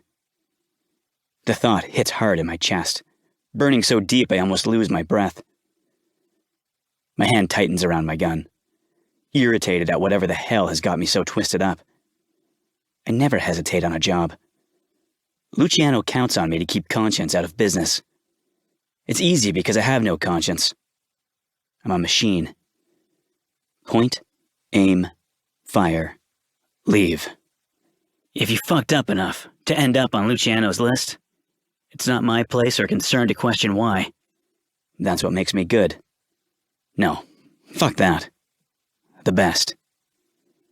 So, if this shit in my chest is sympathy, then they can just get the fuck out. Kids are resilient. They'll survive. They'll have their little trust funds to take care of them. Those brats will never know what real suffering feels like. Joey swings his gun toward me. The barrel inches from my face. You don't call the shots around here, kiss-ass. You might suck Luciano's dick, but I rank above you, don't forget that. He hates me because I'm half his age. He hates me because this job is considered an honor, and Luciano gave it to me. He hates me because I have Irish blood in my veins and not Italian. But mostly, he hates me because he can't do anything about it. Because if he touches one hair on my head, Luciano will put him in the ground. I know it, and he knows it. That's why I don't bother giving a shit about the gun pointed at my face as I grab a pair of binoculars and scan the perimeter. So, what did the King and Queen of Hollywood do to end up on Luciano's shit list? Pissed off the wrong people. I'm serious. And you're seriously getting on my last nerve. Those two are just like every rich fuck in this town. They pretend to be these upstanding role models, but it's just a mask. The Romanovs are coke-snorting, hooker-fucking, kid-touching, silence-buying pieces of shit. I raise an eyebrow. Luciano told you that. He doesn't answer. He just tucks his gun away and climbs out of the car. Grab your shit and try not to fuck up. Wait, I call out, racing to catch up with him. Aren't we going to cover our faces? Why? It's Christmas, not Halloween. But the kids will see our faces. They can ID us, Joe. Yeah, he says, spitting on the ground. I guess you're right. Joey's words bother me as we cross 3 streets toward the Romanov estate. That bad feeling comes back. A raw churning in my gut that warns me things are about to go really wrong. But letting Luciano down isn't something I'm willing to do. Therefore, I keep my mouth shut as Joey punches in the access code. It's late, almost 2 o'clock in the morning. Most of Bel Air is sleeping, but there's a light or two on in the Romanov estate. I start to ask Joey about it, but he silences me with his hand. Again, I say nothing. We sneak around the back, where a spiral staircase leads to the second landing balcony. Joey gazes up at it, excitement flickering in his eyes. Are you just gonna break the glass? No, we're walking in. Reaching in his jacket pocket, he pulls out a key and slides it into the lock. I watch shell-shocked as it turns without any resistance, and he opens the door. I wait for an alarm that never comes. This is too easy. Things are going too textbook. As we step inside the dimly lit house, I whisper, "Where did you get a—" A glass hits the floor and shatters. "Papa!" My heart slams against my ribcage as I turn to my right, and that's when I see her. The girl with the bright green eyes and short dark hair. She's standing frozen in terror, a shattered glass of water at her feet. Shit. Why is she up? This wasn't supposed to happen. It wasn't supposed to go this way. I catch a flash of metal out of the corner of my eye, a fraction of a second before Joey pulls the trigger. The girl's chest blooms dark red seconds before she hits the floor. I can't speak.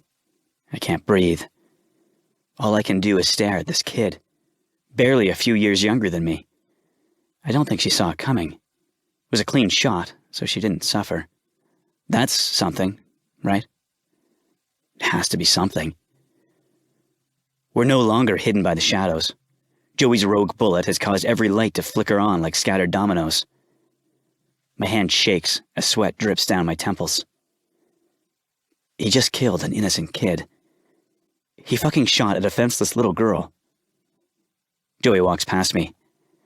Come on, it's showtime. What the hell are you doing? She was a kid. That wasn't part of the plan. New plan. Oksana! I barely have time to look up before another Romanov kid comes barreling toward her fallen sister. This one's even younger, even more innocent. She doesn't see us. Please, see us. Joey pulls the trigger again, and another little girl falls only a few feet from her sibling. 2 down, 5 to go. This can't be happening. It's to fire back. Staggering off the railing, he shoots, landing a lucky shot into Joey's upper thigh. Russian cocksucker! Growling in pain, he doubles over while hissing my name. Go! Find the mother and the other 3 brats! And so I go, but not for the reason he thinks. I can't do anything for those 2 little girls, but maybe I can save the other 3. Nicholas raises his gun again when multiple footsteps race down the staircase behind him. Papa! Shit. Nicholas's head swivels around. Mariana, take Artem! Go! Go find your mother! Go now! It's a mistake. He should have pulled the trigger first. Instead, he takes his eyes off Joey long enough to allow him to stand back up and survey the scene. When he hears the panic in Nicholas's voice, 2 more shots clip the air, ending the lives of 2 more Romanov children. Last words to me flash through my head. Go find the mother and the other 3 brats. Shit. There's another kid. I take the stairs 2 at a time, weaving from hallway to hallway and room to room. This house is the size of my whole neighborhood. I could search the rest of the night and come up empty. Jesus, why didn't they just stay in their rooms? Frustrated, I'm about to give up when I hear it. 1, 2, 3, 4, 5. It's faint, but there. Soft, whispered. Shadows fall around me as I spin toward the door, where the voice is coming from. I turn the doorknob, expecting to find it locked, but it welcomes me without any resistance. Unlike downstairs, it's dark in here. Only the full moon and the flicker from the candle on the window light my way. But it's enough to see her. And once I do, I can't move. All I can do is watch her count to 5, over and over as she cries. This small girl with the long, dark hair. Why do you count the same numbers over and over, little girl? Because I'm scared of 6, she whispers, closing her eyes. Somehow, I know it's because she thinks I'm going to laugh at her, but I don't. I listen. 1, 2, 3, 4, 5. I close the door, each whispered number matching my steps as I make my way across the room and kneel before her. Something in me needs to touch her, to comfort her, and let her know she's not alone. I cover her shaking hands with mine. Look at me. Are you God? She asks quietly. I could tell her yes. Maybe it would give her some peace when I do what I'm about to do. But even I can't lie to her like that. So I tell her the only truth I can. Words that became her truth the moment her last name crossed my lips. I offer a regretful smile. No. I'm the angel of death. She gasps, and damn it, there's hope in her eyes. Will you make me an angel, too, so I can fly away? No. Not today, little one. Her eyes glisten with tears. If I didn't know any better, I'd swear they look like tears of relief. That can't be true. I just told her I was the angel of death. Don't cry, I tell her. She stiffens. I don't mind as she holds up her pinky finger. Pinky swear? I've never pinky sworn in my life, but if it makes her feel better, why the hell not? Pinky swear, I say, wrapping my much larger finger around her tiny one. I let a silent pause hang before breaking the moment. Can you stay here for me, while I go find your mom? When she nods, I add, Good girl. I'll be right back. Unable to take my eyes off her, I back toward the door. It's ridiculous, but it feels like as soon as I do, she's going to vanish into thin air. Maybe she feels the same because she takes in every move I make, watching from her hiding place in between the dresser and her bed. There's a fraction of a second when I see her eyes widen before the door flies open behind me, slamming me in the back of the head and jolting me forward. The impact is so sudden, it knocks me to the ground, sending my gun flying out of my hand and skidding across the floor, right at Alexandra's feet. Alexandra! I turn to find Katerina Romanov standing in the doorway, blood splattered across her white nightgown. She's a grown-up version of Alexandra. Long, dark hair and piercing green eyes. Only there's a hard edge to this woman. Pick up the gun! The Voizdichka! That's right. Hold it in your hands. Alexandra, I coax, using the calmest voice I can right now because I know where this is going. This bitch is about to tell her kid to shoot me. No more counting, remember? No pennies. Just give me the gun. You don't want that, little one. Alexandra, shoot him! Out of the corner of my eye, I see her fling a diamond-encrusted finger toward me. He killed your... This tortured child, who is scared of 6, thinks blood smells like pennies, and believes tears are for the weak, turns the gun on her own mother, and pulls the trigger. Chapter 47. Angel. Present day. No! I stumble off the lounge chair, backing up as far as I can go until there's no place left. There's just a wall, and even then I still crash into it, my spine scraping against the unforgiving stone. I want to crawl inside it. I want it to make me bleed. Pennies, pennies everywhere. Angel. Dominic takes a step toward me, then stops, exhaling a hard breath. Alexandra. It's true. I was there. It's me. It's been me all along. I think part of you has always known that. You've felt it. You've said it, for Christ's sake. How safe you feel with me. How you can't explain it, but it feels like we were meant to be. Lies! I scream. My head is loud. I can't make it be quiet, and it hurts. Dominic takes another step, and I push harder into the wall, but it just won't let me in. All lies. His hands grab me.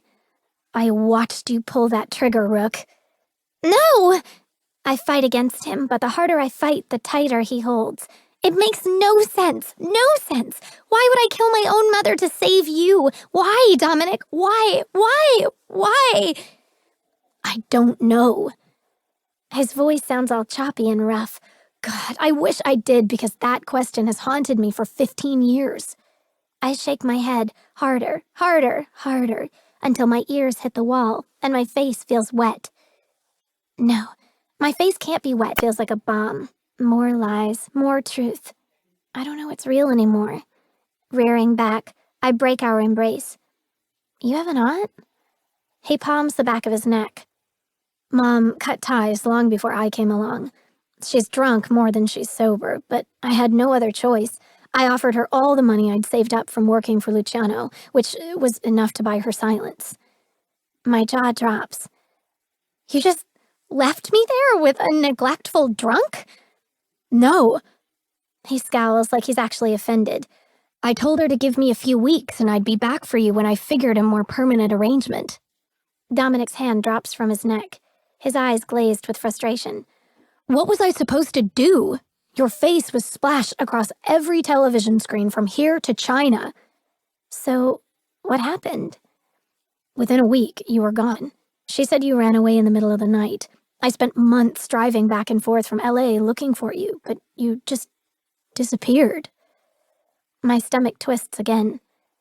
At 8 years old, I just walked away and wandered the streets of Phoenix, Arizona.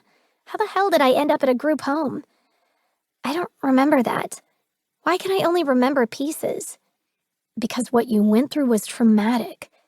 He cautiously cups my chin. You blocked it out for a reason, Rook. Your mind protected you. It picked out what it wanted and locked it away. Believe me, some things should be left in the dark. Then, who is Angel Smith?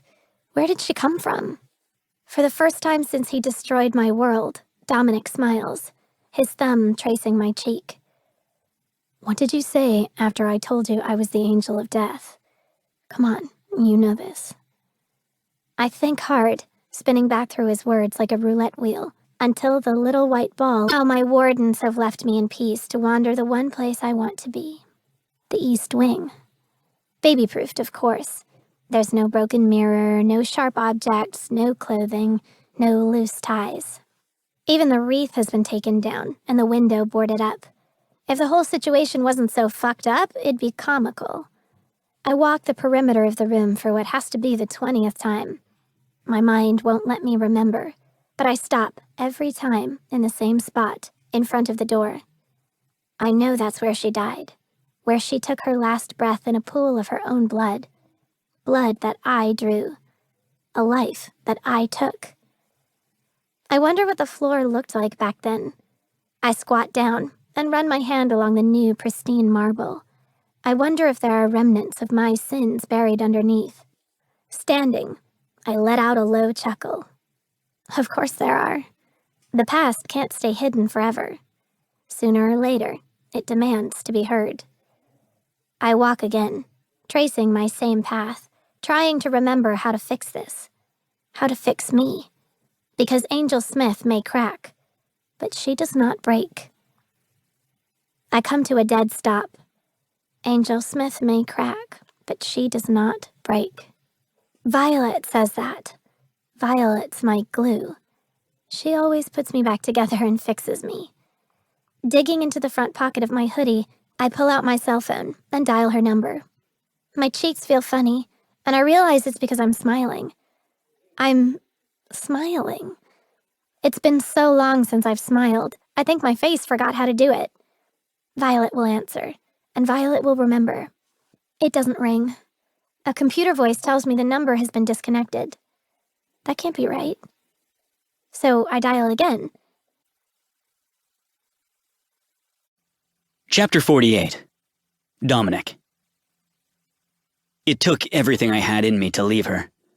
However, Hilda gave me her word that she'd protect Angel, and I believed her. The words have never passed between us, but they don't need to. She knows who I am. She's always known. Since the day Angel moved into the Romanov mansion, she spoke her truth between the lines. I was asleep in the staff quarters when... Well, it's my honor to serve this family again. Like I said to myself on Christmas Eve, 15 years ago, there may not have been an alarm, but the servants' quarters weren't that far away. 6 gunshots could have woken the dead, and the loyal. So, with my mind at as much ease as it can be, I focus on getting answers. I've waited long enough. The game is over. Every card is on the table. Except for one.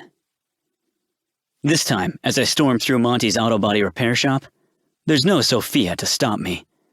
No Carlo standing guard as I kick the office door open.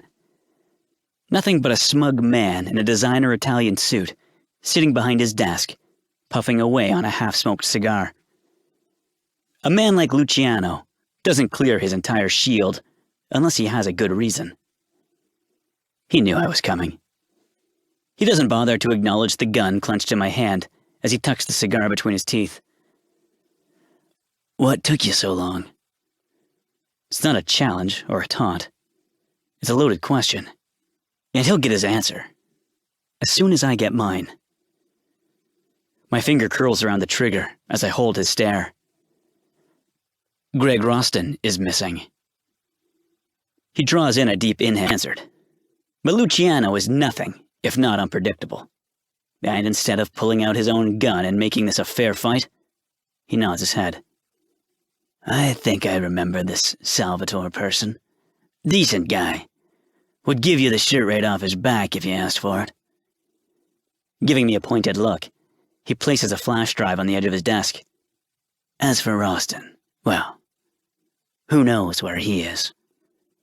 Wherever it is, he should stay there. You know what they say happens when you fuck with wolves. I've known Luciano Ricci for 17 years. The man doesn't speak in metaphors. That's why, after I pocket the flash drive, he has my full attention. Do they bite? They protect their own. We say nothing as the clock in my head ticks away. Then he glances away, reaching for a new cigar. So, I'll ask again. What took you so long?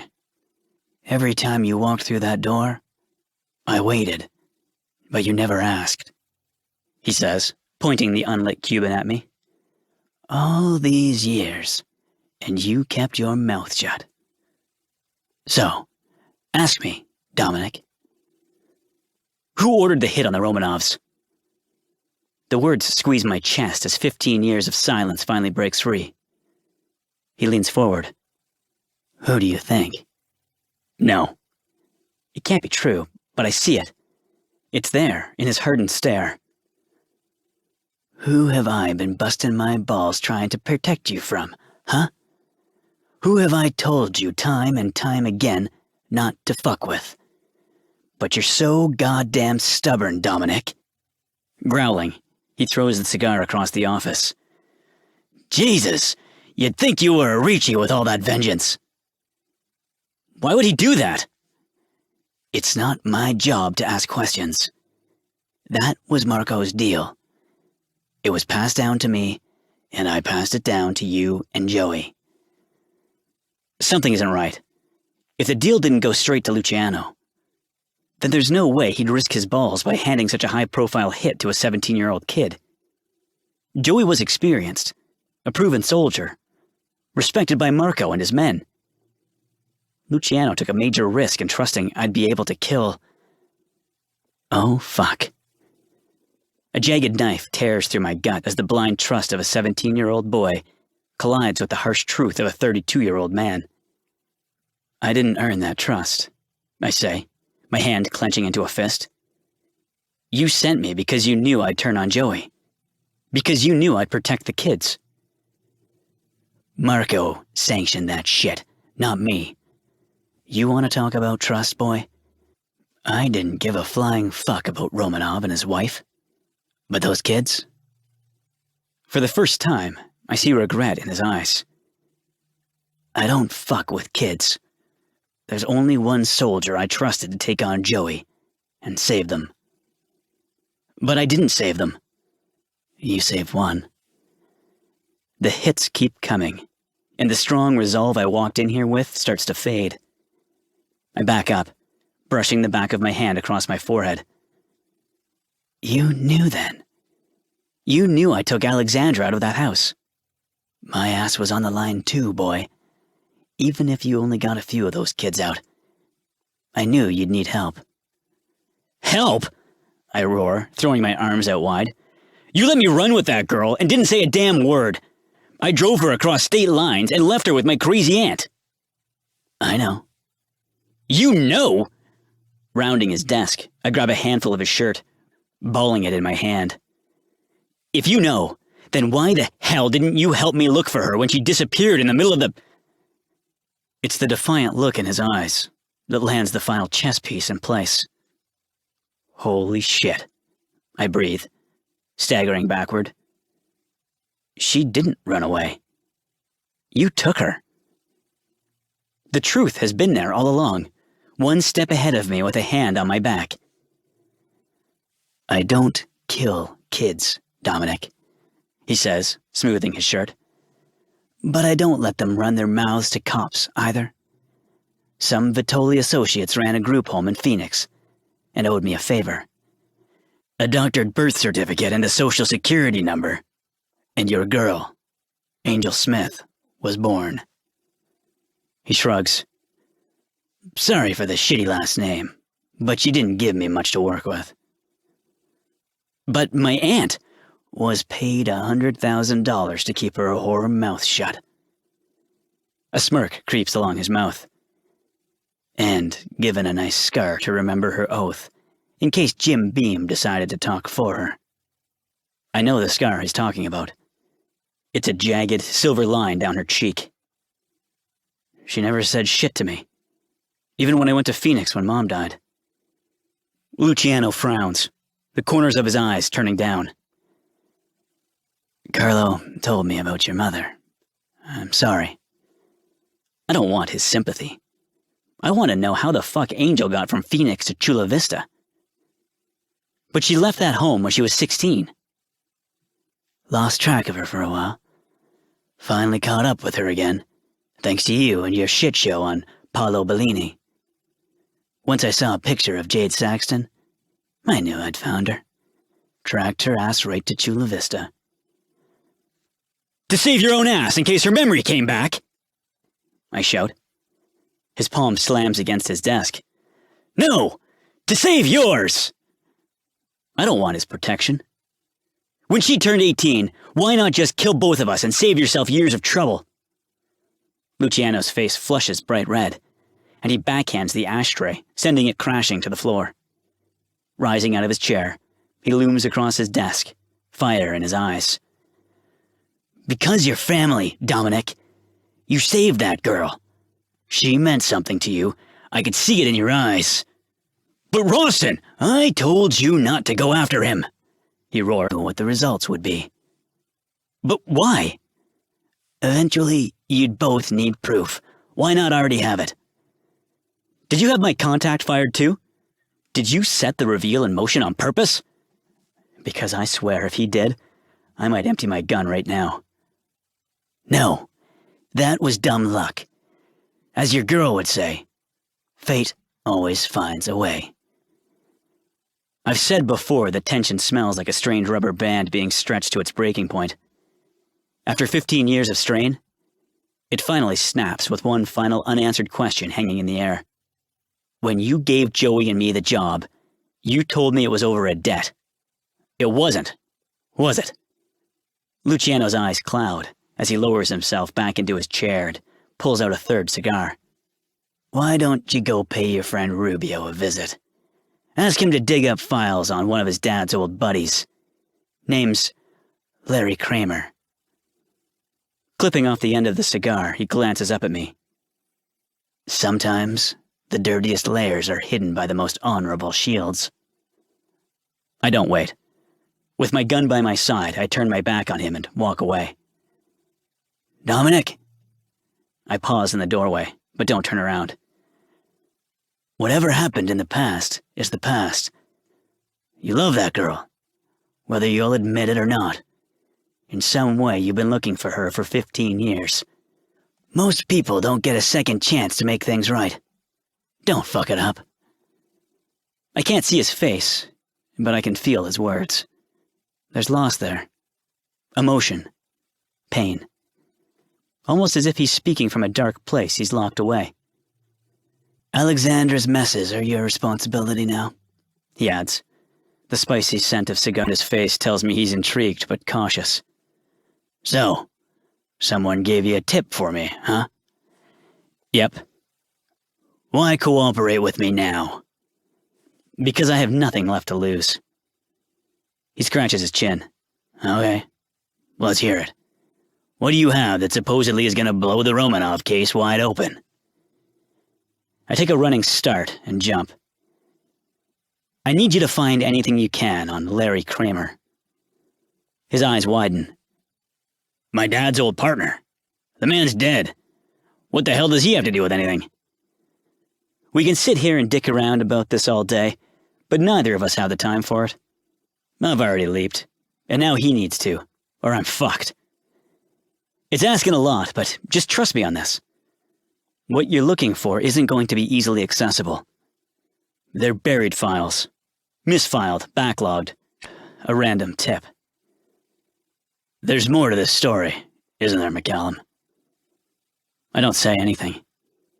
He chuckles on a low exhale. Am I ever going to hear it?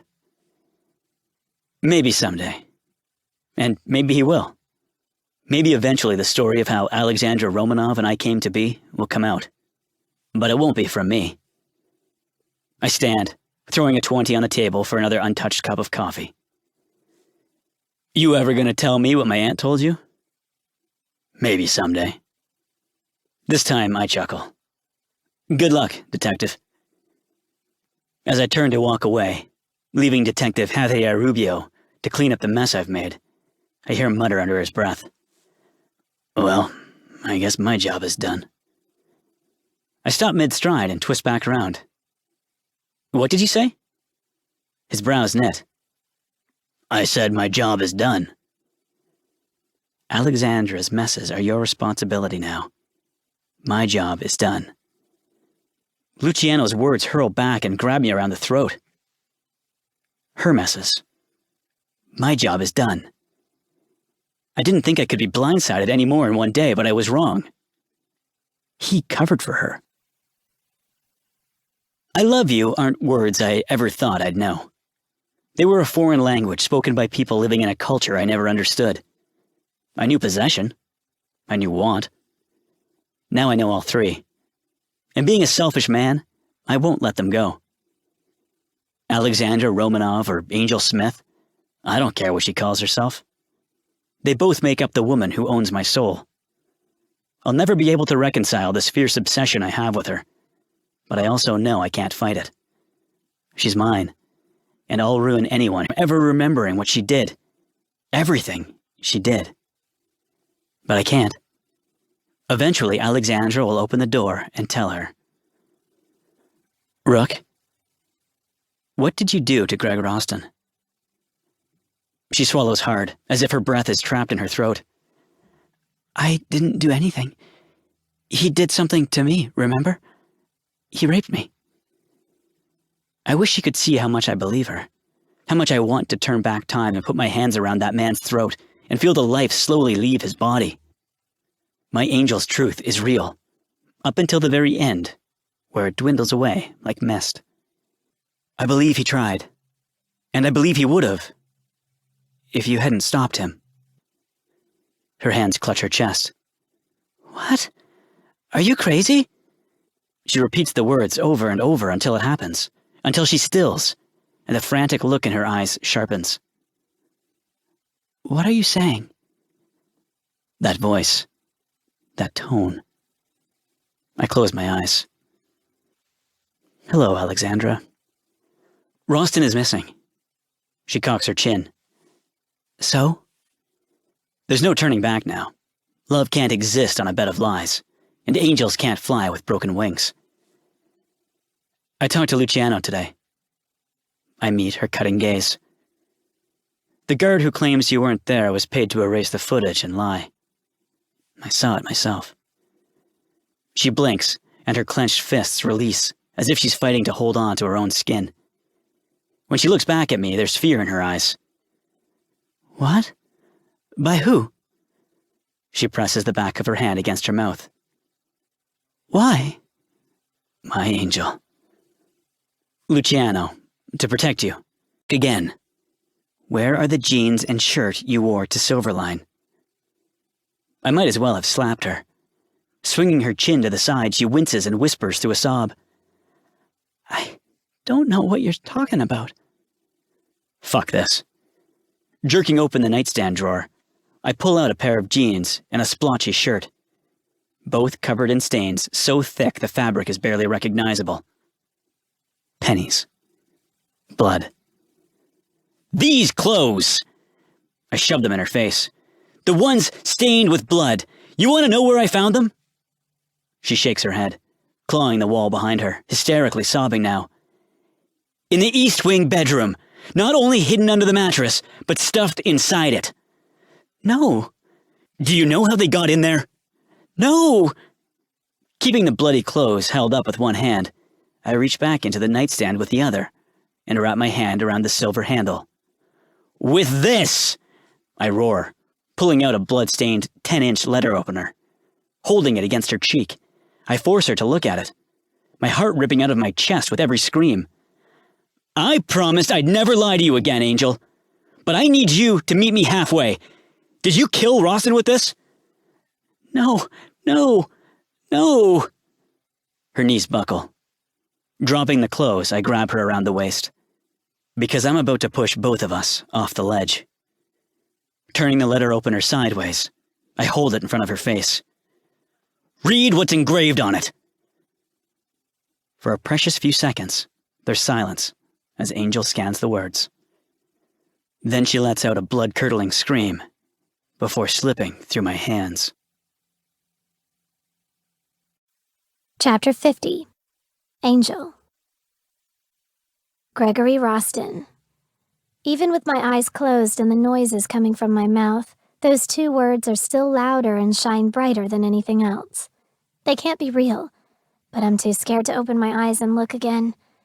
I hear Dominic calling my name, but it sounds so far away, like he's in a tunnel and I'm in another tunnel and there are too many rocks in between to ever get to him. I try, because I need him. Even as scared as he makes me, I need him to tell me I don't ever have to count again. I need him to save me from the pennies. I need to kiss the cross on his hand because he's the angel of death. I try, but I fail. And as I fail, I slip into that locked place in my mind, the one where Alexandra waits for me with her hand out and a soft smile. It's time. I stop trying to break down the rocks and walk deeper into the tunnel. My own sickness coats my cheek as I tighten my grip on the desk. Yet, it's not the desk. It's cold and thin. It fits in my hand and it moves. Yes, it moves. No more bad man. No more pain. Hold still, you little bitch. Not yours! I scream, my voice breaking. Not yours! His! I'm his! You can't have it! With every word I fight, with every word I battle to keep my promise. I'm his, not yours! His! My arm hurts and I can't breathe. Oh God, I can't breathe. Why can't I breathe? A soft voice whispers in my ear. It's over.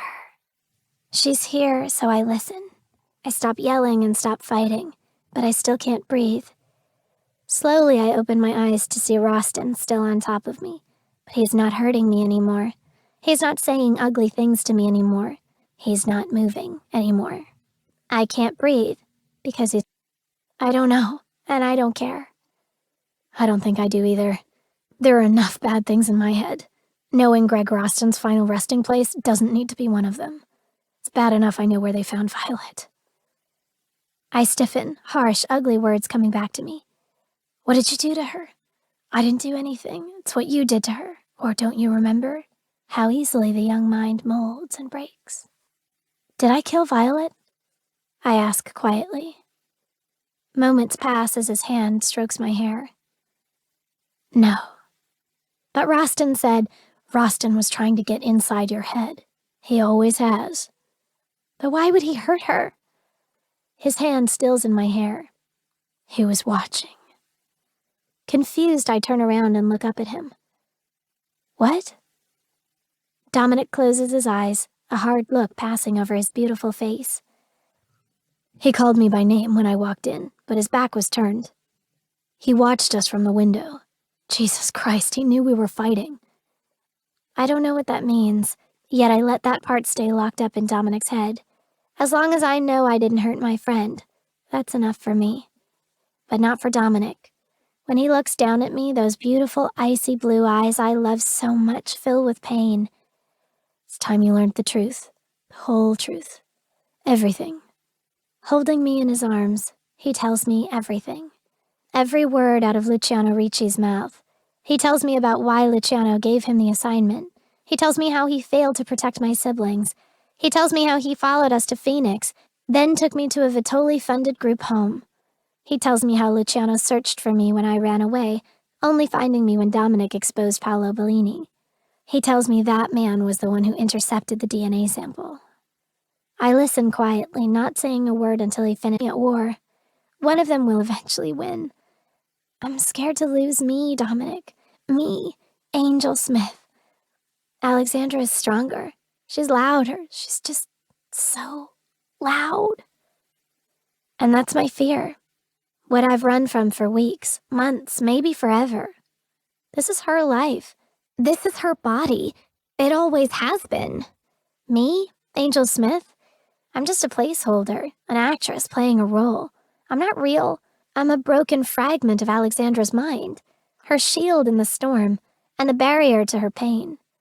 But the storm is over, and the barrier is down, so there's no use for me anymore. Like a toy left behind as a child grows up, I've served my purpose.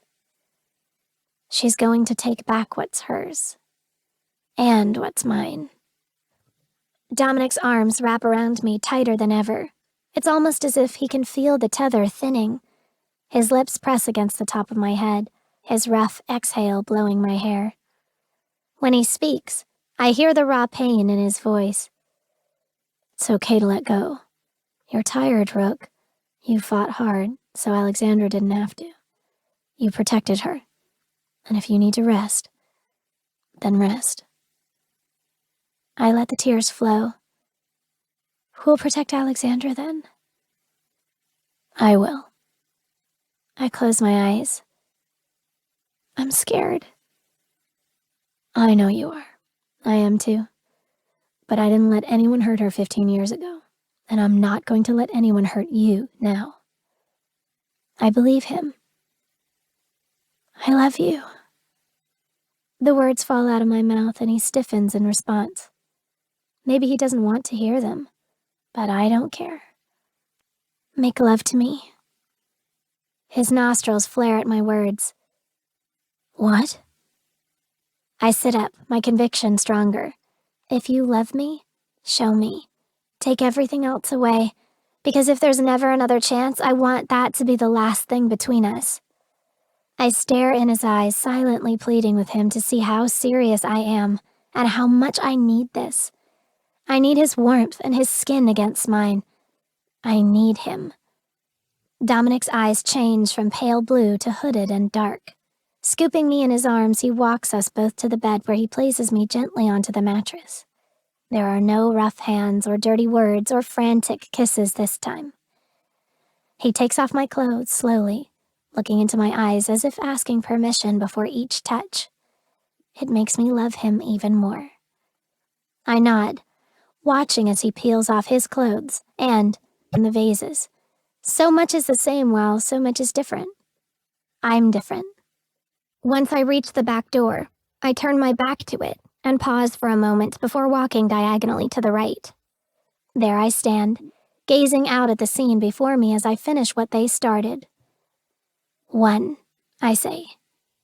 Crossing the floor, I moved toward the rear spiral staircase and stopped to glance at the floor. 2. I take 6 steps up and stop again. 3. 3 more steps. 4. 1 step. 5. Slowly, I make my way back down the staircase and across the room to another staircase. One by one, I climb each step until I reach the top, the east wing. Passing each door, I stop at the only one that's important, turning the doorknob and walking inside only 3 steps. 6, I whisper. Then I turn toward the corner where a dresser and bed once stood and shake my head. You were never 6, little one. I made sure of it. When all have been accounted for, I leave the East Wing for the final time. The past has finally been laid to rest, and the truth heard. I'm free.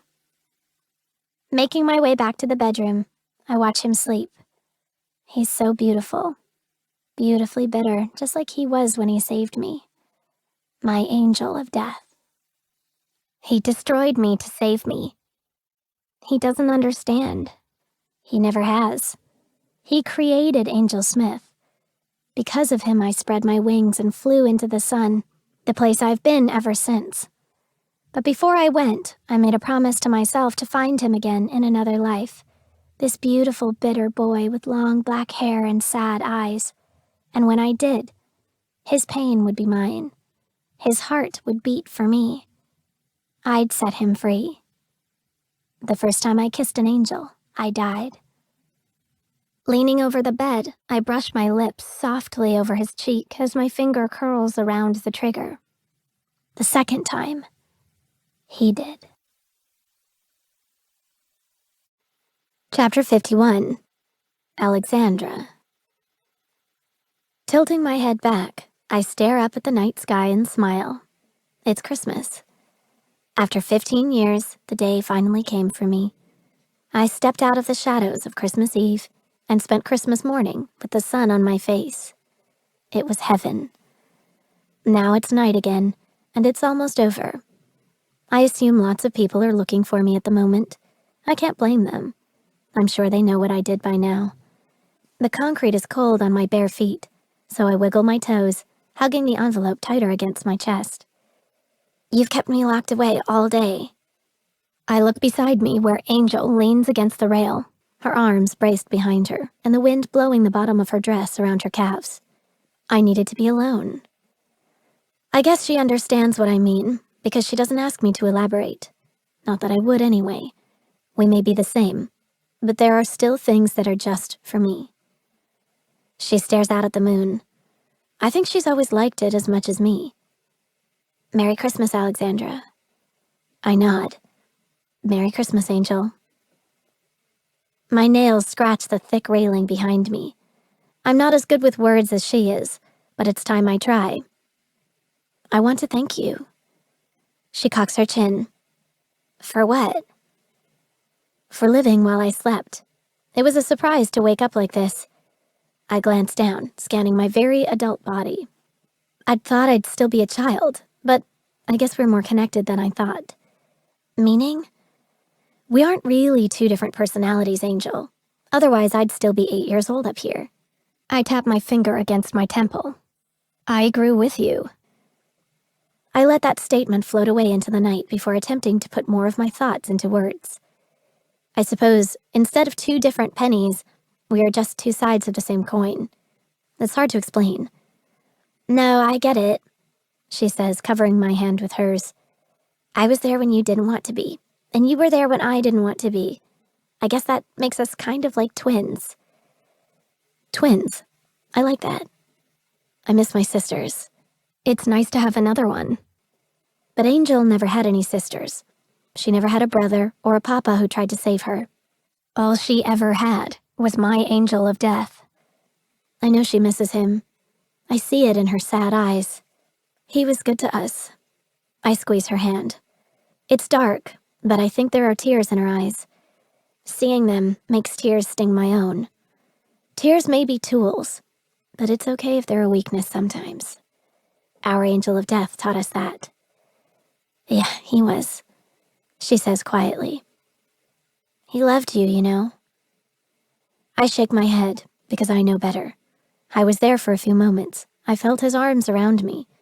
That's a different kind of love I'll never know. Not like he loves you. Angel doesn't argue. Instead, she drags her bare toe along the edge of the concrete. So, what happens now? I look down. I can't see where the night ends and the water begins. Maybe that's for the best. Remember what you always used to say? You can't drown in the rain, as long as you run from the storm. She finishes. I don't need to run anymore, Angel. The storm is over. Her foot stops, and she looks up at me. What are you saying? There's so much I want to say, but there's no more time. They'll come for me soon, and I can't let that happen. Not to me, and not to her. I give her a sad smile. I'm saying you were right all along. Some people are just meant to drown. Angel opens her mouth to say something, but before she can, the sound of hurried footsteps rush behind us. Alexandra, no, stop! I turn around to find a familiar man standing there. Even the night can't hide his perfect silver hair and his Italian suit with the bright silk tie. And I smile, because I remember him. I remember him leading me out of that woman's and twining our fingers together. Our story is over. It began with death, and that's how it ends. Chapter 52. Jade. 1 year later. Coming up on your right, you'll see the infamous Romanov mansion, the tragic site of 6 homicides that rocked Bel Air 16 years ago. I press my falling sunglasses back onto my face and lean forward as the tour guide makes a sweeping gesture and an entire row of sheep to my left eagerly turn their heads. People get off on the sick and macabre, case in point, this bus tour. Of course, my paid seat on the infamous Hollywood Murders tour doesn't make me much of a saint. I follow suit, my gaze locked on the sculptured grounds of the immaculately kept mansion. This is the darker side of Hollywood. The one nobody likes to talk about because it makes their icons too human, too fallible. And that's Isla. She tips her head toward the exotic-looking woman beside her. Introductions are a nice gesture, but I didn't come here for pen pals. Do you plan to elaborate on that, or was it simply a baiting question? Tess is quiet for a minute, and I wonder if my directness offended her. Her gaze wanders toward the estate again. Alexandra Romanov has blood on her hands. An uncomfortable silence falls between us. Why do you say that? Isla pops her head over Tess's shoulder. Because she pulled some serious Romeo and Juliet shit and wrote a full confession to an LAPD detective before killing herself. There's a muffled snort on the other side of her, and we all three turn to see a stocky man in a blue Dodgers cap shaking his head. Jesus, you're just as bad as them. She narrows her eyes. Excuse me? The man shrugs, tugging his hat down low over his eyes. You heard me. A woman is dead, and you three are over here acting like the assholes who drove her to her grave. Tess leans over Isla and flashes him an icy smile. Hi, you're on a bus tour of famous murders. I'm not sure you have the authority to be tossing out moral citations there, buddy. I just don't think anyone should romanticize murder and suicide. Seriously, are you from this century? Hollywood couldn't write a more twisted love story. Those two had a sick obsession with each other that cost them their lives. The man rolls his eyes and huffs. Women. Ignoring both of them, Isla twirls a piece of hair around her finger. Don't you find the unexplained fascinating, though? Both Alexandra and Dominic just disappeared without a trace. I didn't put much stock in anything these two had to say before, but now I'm intrigued. More than that, there's something about the man in the hat I can't put my finger on. Tess lets out an unattractive snort. Yeah, right. The only thing unexplained is how she got away with it. Her last words are drowned out as the bus lurches forward, the gears grinding as we head toward Sunset Plaza. You seem pretty sure of yourself, he growls, and again there's something scratching at the back of my mind. She shrugs. Crazy breeds crazy. He should have left those skeletons in the closet where they belonged. I roll her words around in my head as I take a sip from my water bottle. So, do you know the real story? Tess's eyes flicker. Didn't you see the made-for-TV movie? Seeing as though we're sitting at the top of an open bus on a guided murder tour, I assume that's a rhetorical question and don't answer. However, there's a quiet hum inside my head whispering familiar words. Words from another time and another place. So instead, I smile and give them new life. I don't buy into Hollywood's version of things. Everything is embellished to pad the top echelon's bottom line. Well, that might be true, but not when it comes to the Romanovs. She leans forward. They were Hollywood royalty. Meaning? They couldn't sneeze without it making headlines.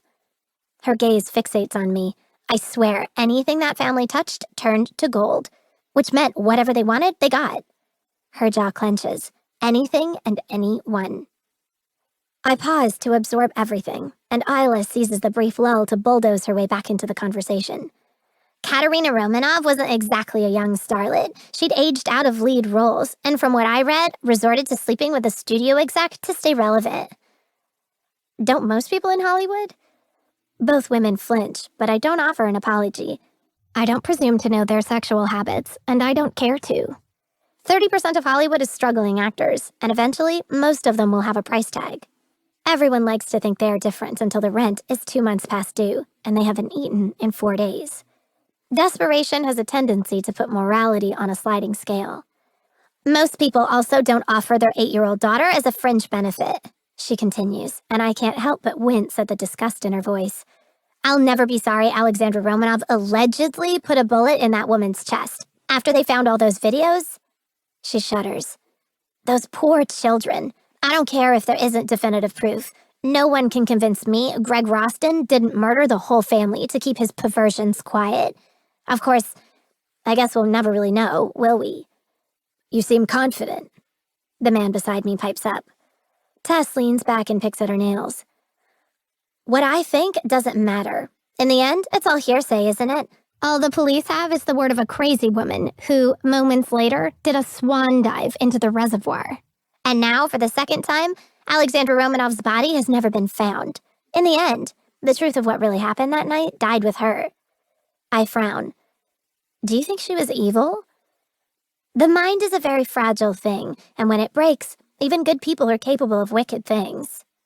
The wind blows a piece of my short blonde hair across my face as a knot in my gut twists. So your theory is she snapped and killed everyone? Isla snorts. Tess has lots of theories. I'm sure she does. However, theory and truth are almost always mutually exclusive.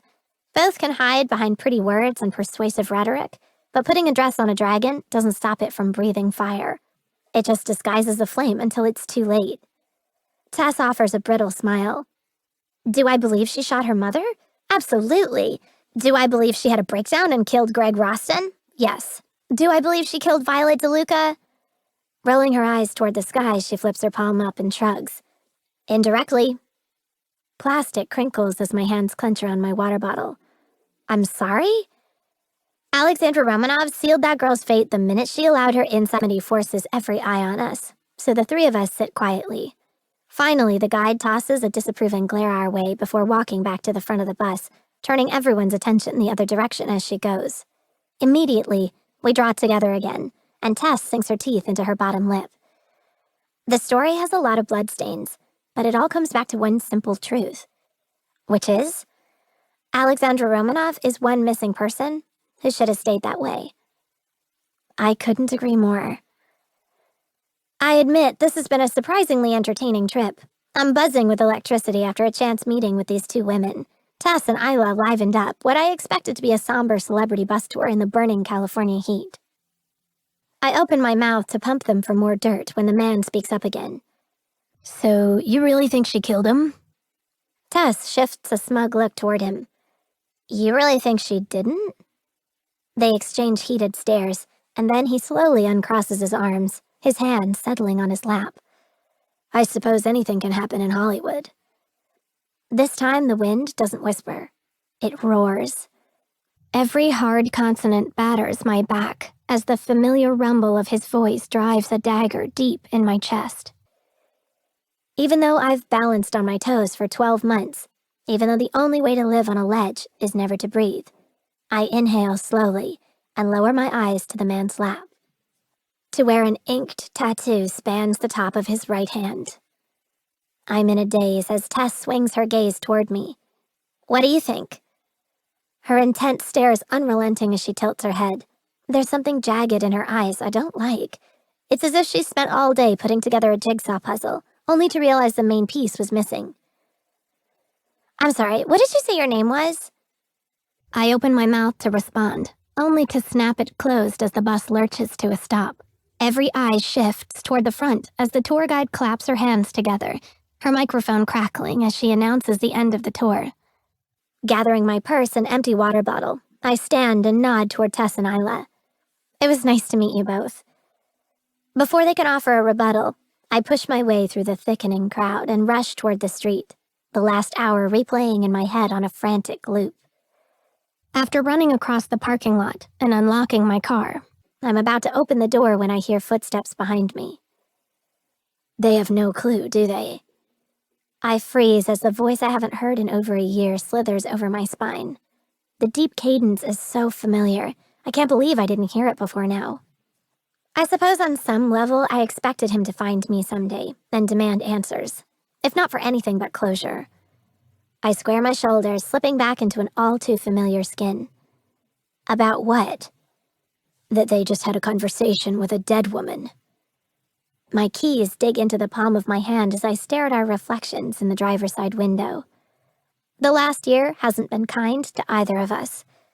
Although my eyes are hidden behind huge, dark sunglasses, there's no masking the two new lines that frame my mouth like parentheses. It's almost poetic, if you think about it. Some call them laugh lines. I think God put them there as anecdotal tattoos. Permanent lip cuffs.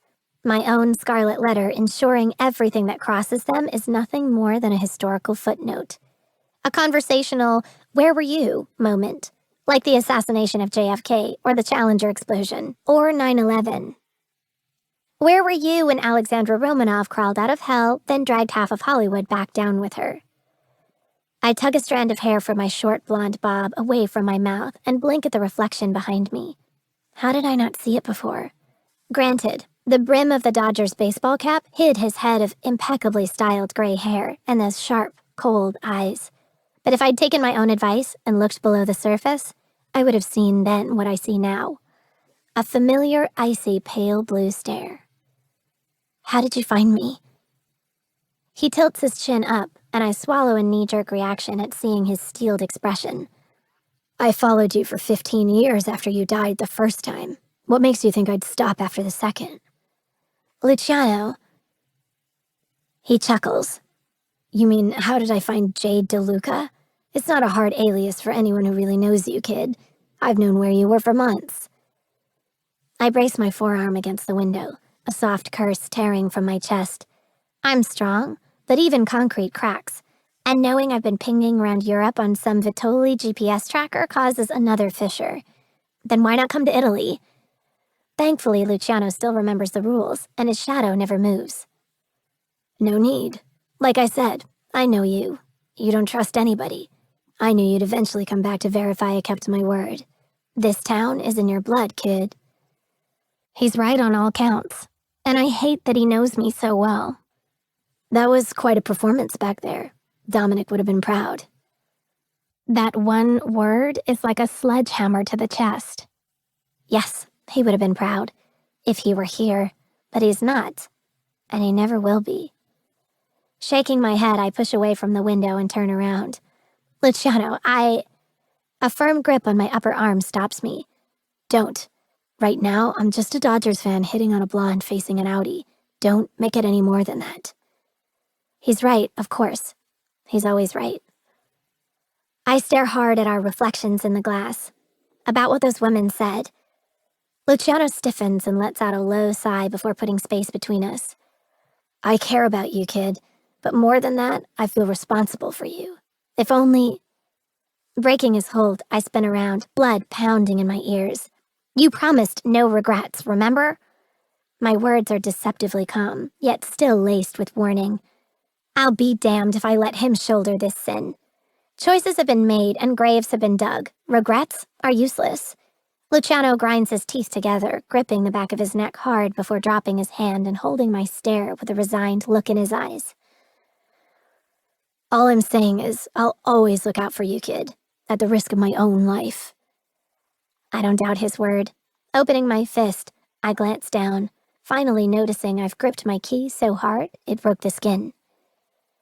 Furrowing my brow, I trace the thin line of blood on my palm, dragging it from the top to the bottom, and then swirling it in a small circle.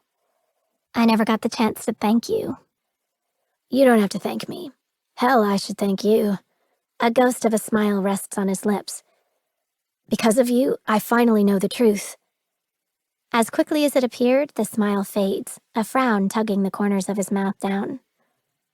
I don't get the chance to ask before he pulls my hand forward, tugs at the hem of his t-shirt, and cleans the bloody 6 off my palm.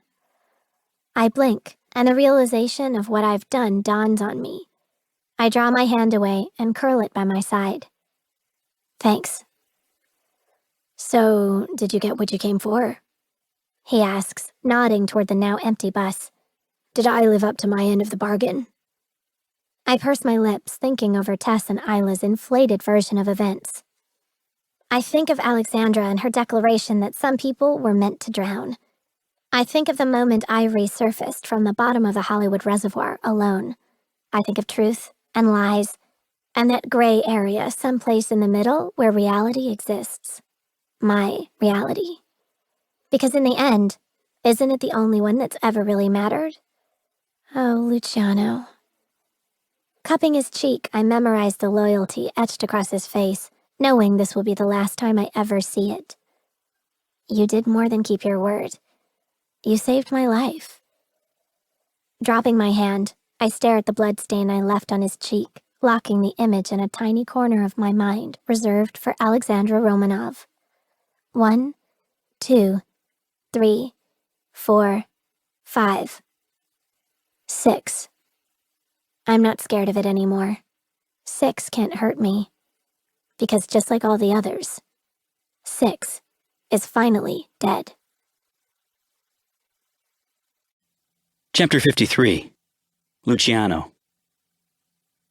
If you keep knocking on the devil's door, eventually he'll answer. Those words will haunt me until I go to my grave. The words I spoke to a scared little girl as she held tightly to my arm, begging me with tears in her eyes not to leave her in a strange house. I didn't know what to say. Kids weren't my thing. Never had one. Never wanted one. They were just liabilities that people like me used against other people like me. But something about Alexandra Romanov got to me. She thought I was a good man, just like she thought Dominic was an angel. Neither of us deserved that kind of devotion from such an innocent soul. Better she learned that then than to end up like her siblings one day. Bending down, I took her chin in my hand, looked her in those trusting green eyes, and told her the truth. I'm not the hero you seek, little one. I'm the monster hiding in the dark. So run as far and as fast as you can, because if you keep knocking on the devil's door, eventually he'll answer. I never expected her to use my own words as a final goodbye. Laying the bouquet of red roses beside me on the marble bench, my fingers traced the engraved words. Years of regret and searching, finally, at peace. Brenda McCallum, beloved mother and shining star. Brenda McCallum. I never knew her name. She refused to tell me. The beautiful young girl behind the deli counter with long, dark hair and deep blue eyes the color of the Pacific. It was her shy but mysterious smile that captured my attention. I couldn't take my eyes off her. The guys busted my balls, but I couldn't get her out of my head. I went back the next day, and when she saw me, she gave me the same shy smile and handed me my sandwich. I didn't even have to order. She remembered. Meatball sub, extra Parmesan. I waited until her shift ended and took her to dinner at Amalia. Just the look on her face did something to me. It changed me. One night was all we had. But I never forgot my beautiful dark-haired girl or her shy, mysterious smile. Even after waking up the next morning and finding her gone, I still searched for her. I went back to the deli and dragged the owner into the alley with a gun to his head. But it was all for nothing. The name she gave them was a fake. I didn't give up. For years I followed the same routine, visiting that same deli, day after fucking day. But I never saw her again. I never knew her name. You know what's in there. You've always known it. Maybe Alexandra was right. Maybe in some way I have always known it. There was just something about that boy that got under my skin from the minute I caught him stealing my wallet. I chuckled to myself. The balls on that kid. Like steel. Not too many 15-year-olds would look down the barrel of a gun and mouth off to Luciano Ricci. That's why I did what I did. Because, like I told Dominic the last time I saw him, most people don't get a second chance to make things right. If you do, don't fuck it up. 1 year ago. Something doesn't feel right. I can't explain it. It's just an ache in my bones that makes me restless. Since Dominic walked out, I've been on edge. More than once, I've had my phone in my hand, but put it down each time. He's a grown man. This is his problem. She's a grown woman. She's not my problem. But on the fourth pace around my desk, my eye catches the calendar. I don't have a family. No wife or kids. My parents are both dead. What do I care that it's Christmas Eve? I don't. But that grown man and woman, they sure as hell do.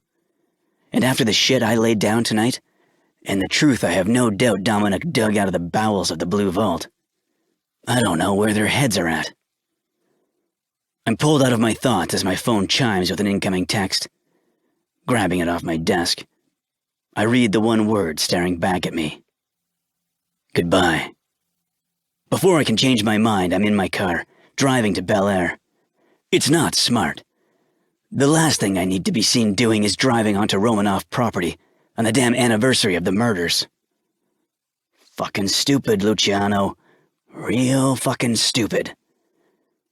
But I don't even get close to the gate before I see it swing open, and an Audi tears through it like a bat out of hell.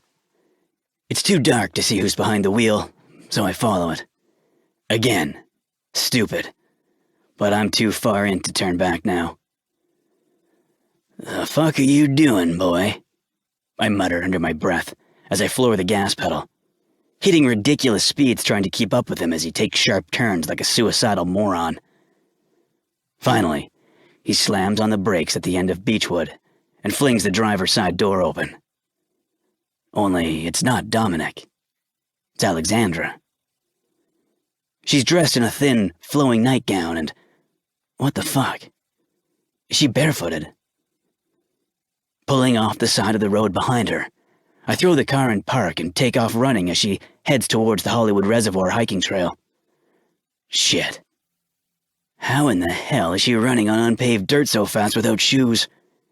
I can't keep up with her as she disappears down the winding trail, the overhanging branches swallowing her along with the night. Alexandra! I growl, but I have no idea if she hears me. I've lost sight of her. Jesus Christ, I'm out of shape. The hiking trail is long, and by the time I wedge myself through a newly cut opening in the chain-link fence and make it to the bridge, I'm gasping for air, and my chest feels like it's been beat with a branding iron. I stop for just a minute and rest my hands on my thighs to catch my breath. That's when I hear her. I look up, and my heart slams against my chest. Alexandra is standing on the other side of the railing, one hand wrapped around the top and the other clutching something against her chest. I want to run and jerk her the hell back over, but there's too much space between us. I'd never make it in time. Remember what you always used to say? She says, and there's something different in her voice. You can't drown in the rain as long as you run from the storm. I don't need to run anymore, Angel. The storm is over. The storm? She speaks again. What are you saying, Alexandra? Angel? Alexandra? Oh, fuck. Her chin turns to the side as she answers herself again. Here I am and glare at her. She thinks this is funny. Come on, kid. I've watched you grow up. I know you can't swim. I think of Dominic. How it will kill him when they pull her body from the bottom of the reservoir. Taking a calming breath, I hold out my hand. You don't want to do this. I helped you once and I can do it again. Alexandra shakes her head. I can't stay here anymore. You know this is the way it has to be. She motions between us. This has to end with me. We both know if you keep knocking on the devil's door, eventually, he'll answer. I can't look at her, so I turn my head just as something sails through the air and lands by my feet. Glancing down, I see it's a large envelope. You know what's in there, she says. You've always known it. Alexandra! She holds out her hand as if waiting for someone to take it. I call out her name again. She hesitates, but doesn't look back. Everything is in there. Everything you've wanted to know, everything you need to know, and everything you have to know. Why? It's the only word I can get out. I can't save her. Not this time. Dominic told me you taught him never to believe in wishes and hope, that they were useless weapons. Do you still believe that? I don't know. Sometimes hope is all we have left, Luciano. You gave that to me once. I need you to let us have it again. Not everyone in life gets a second chance. Those words chill me to the bone. She never looks at me, and I never see her face. But there's no need. That little girl who held tight to my arms while hugging a pink teddy bear against her chest stands right in front of me, staring at me with her sad green eyes and tattered dress. And she smiles. That's the moment I understand. Us. Be free, little one, I whisper. With the wind at her back, she takes one step forward and falls. I wait until I'm back in my office to open the envelope. Lighting a cigar, I sit back in my chair and unclasp the pin. As I pull out the papers one by one, I forget about the cigar, dropping it in the ashtray and letting it burn. The first thing I come to is a birth certificate. It's old and yellowed by time, but there's no mistaking the truth. I scrub a hand over my face and read the words again. Dominic Anthony McCallum. Mother, Brenda Francis McCallum. Father, Luciano Anthony Ricci. The father's name is handwritten in blue ink. I smile. Maybe I never knew her name, but she knew mine. She gave Dominic my middle name. Alexandra was right. Somehow I think I've always known. Clearing my throat, I set the certificate aside and pull out 2 handwritten notes. Unfolding the first one, I start reading. Luciano, I wish I could have given you more notice, but text can be retrieved and we want your hands as clean as possible. Still, I knew I could count on you to come find me. You already know what else is in this envelope. There's a memorial bench at the estate you can visit. I put it there for you. Folding the letter, I tuck it back into the envelope and read the remaining one. This one is much shorter, with sharp printed letters. Luciano. I think I've always known too. Mom didn't tell us because she feared I'd follow in my father's footsteps. What she didn't understand is 15 years ago, I learned fate always finds a way. Everything the media needs to know is in Rubio's note.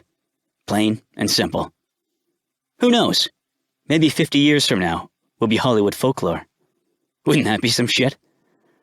Dominic.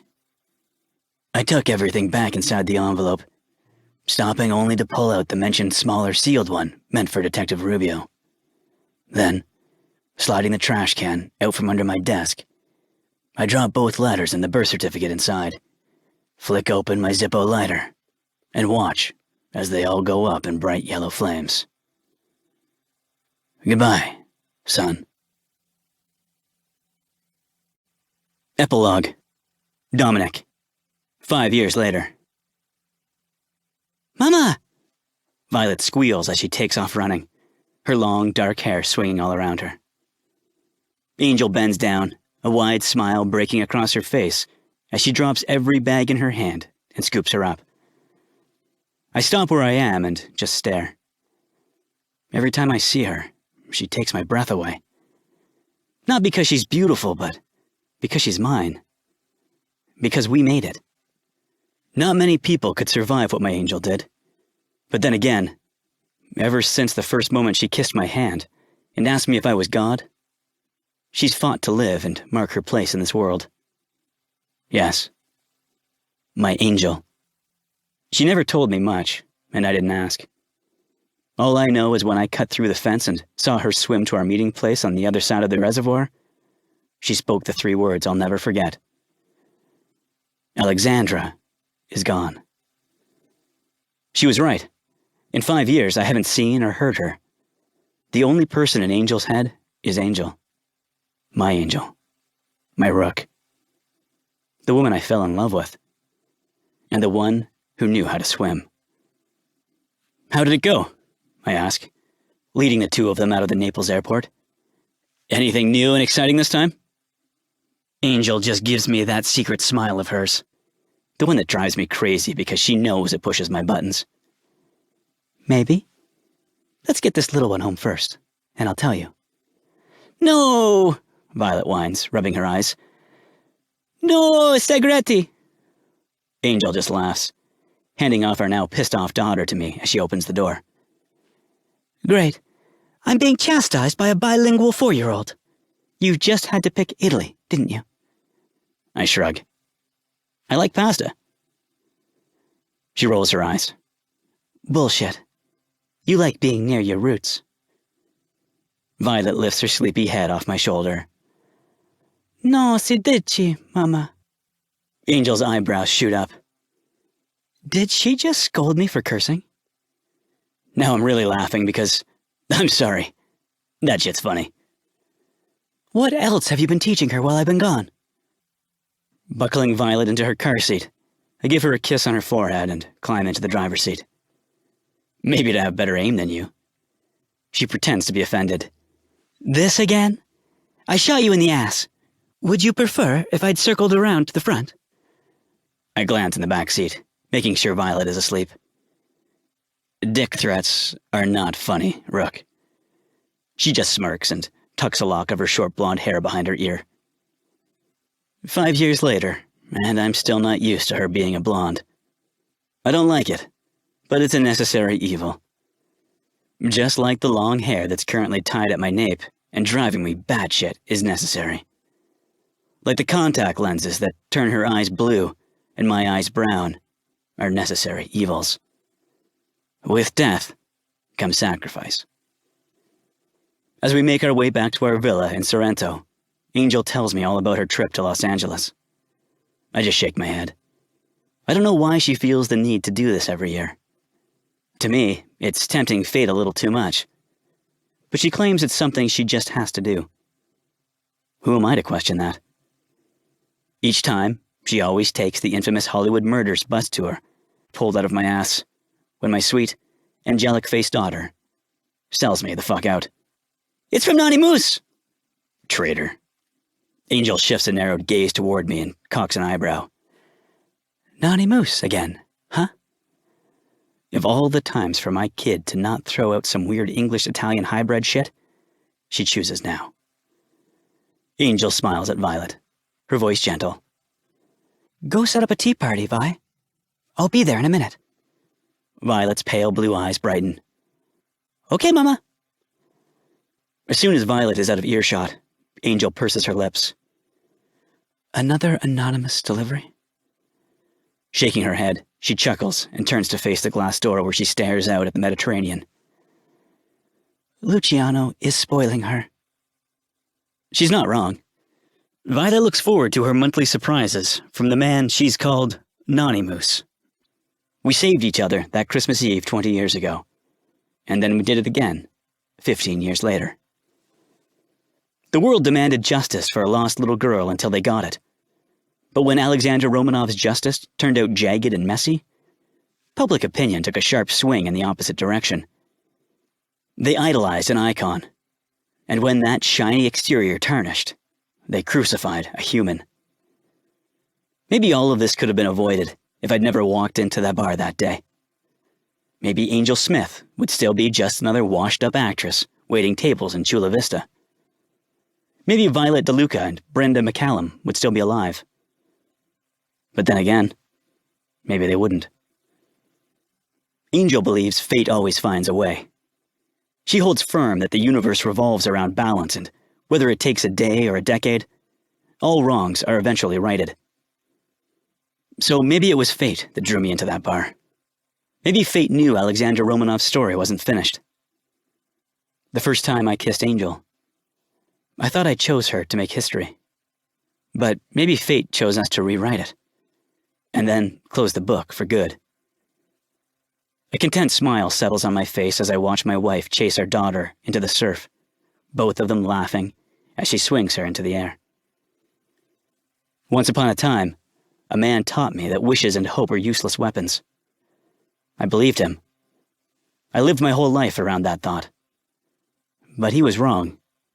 Because the man who stands with his heart open, waiting for life to step up to the plate, ends up with something unexpected. Everything. The end. This has been Sixth Sin, written by Cora Kenborn. Performed by Molly Stark and Tanner DeBrune. Copyright 2020 by Twisted Publishing. Production copyright by Pink Flamingo Productions. Audible hopes you have enjoyed this program.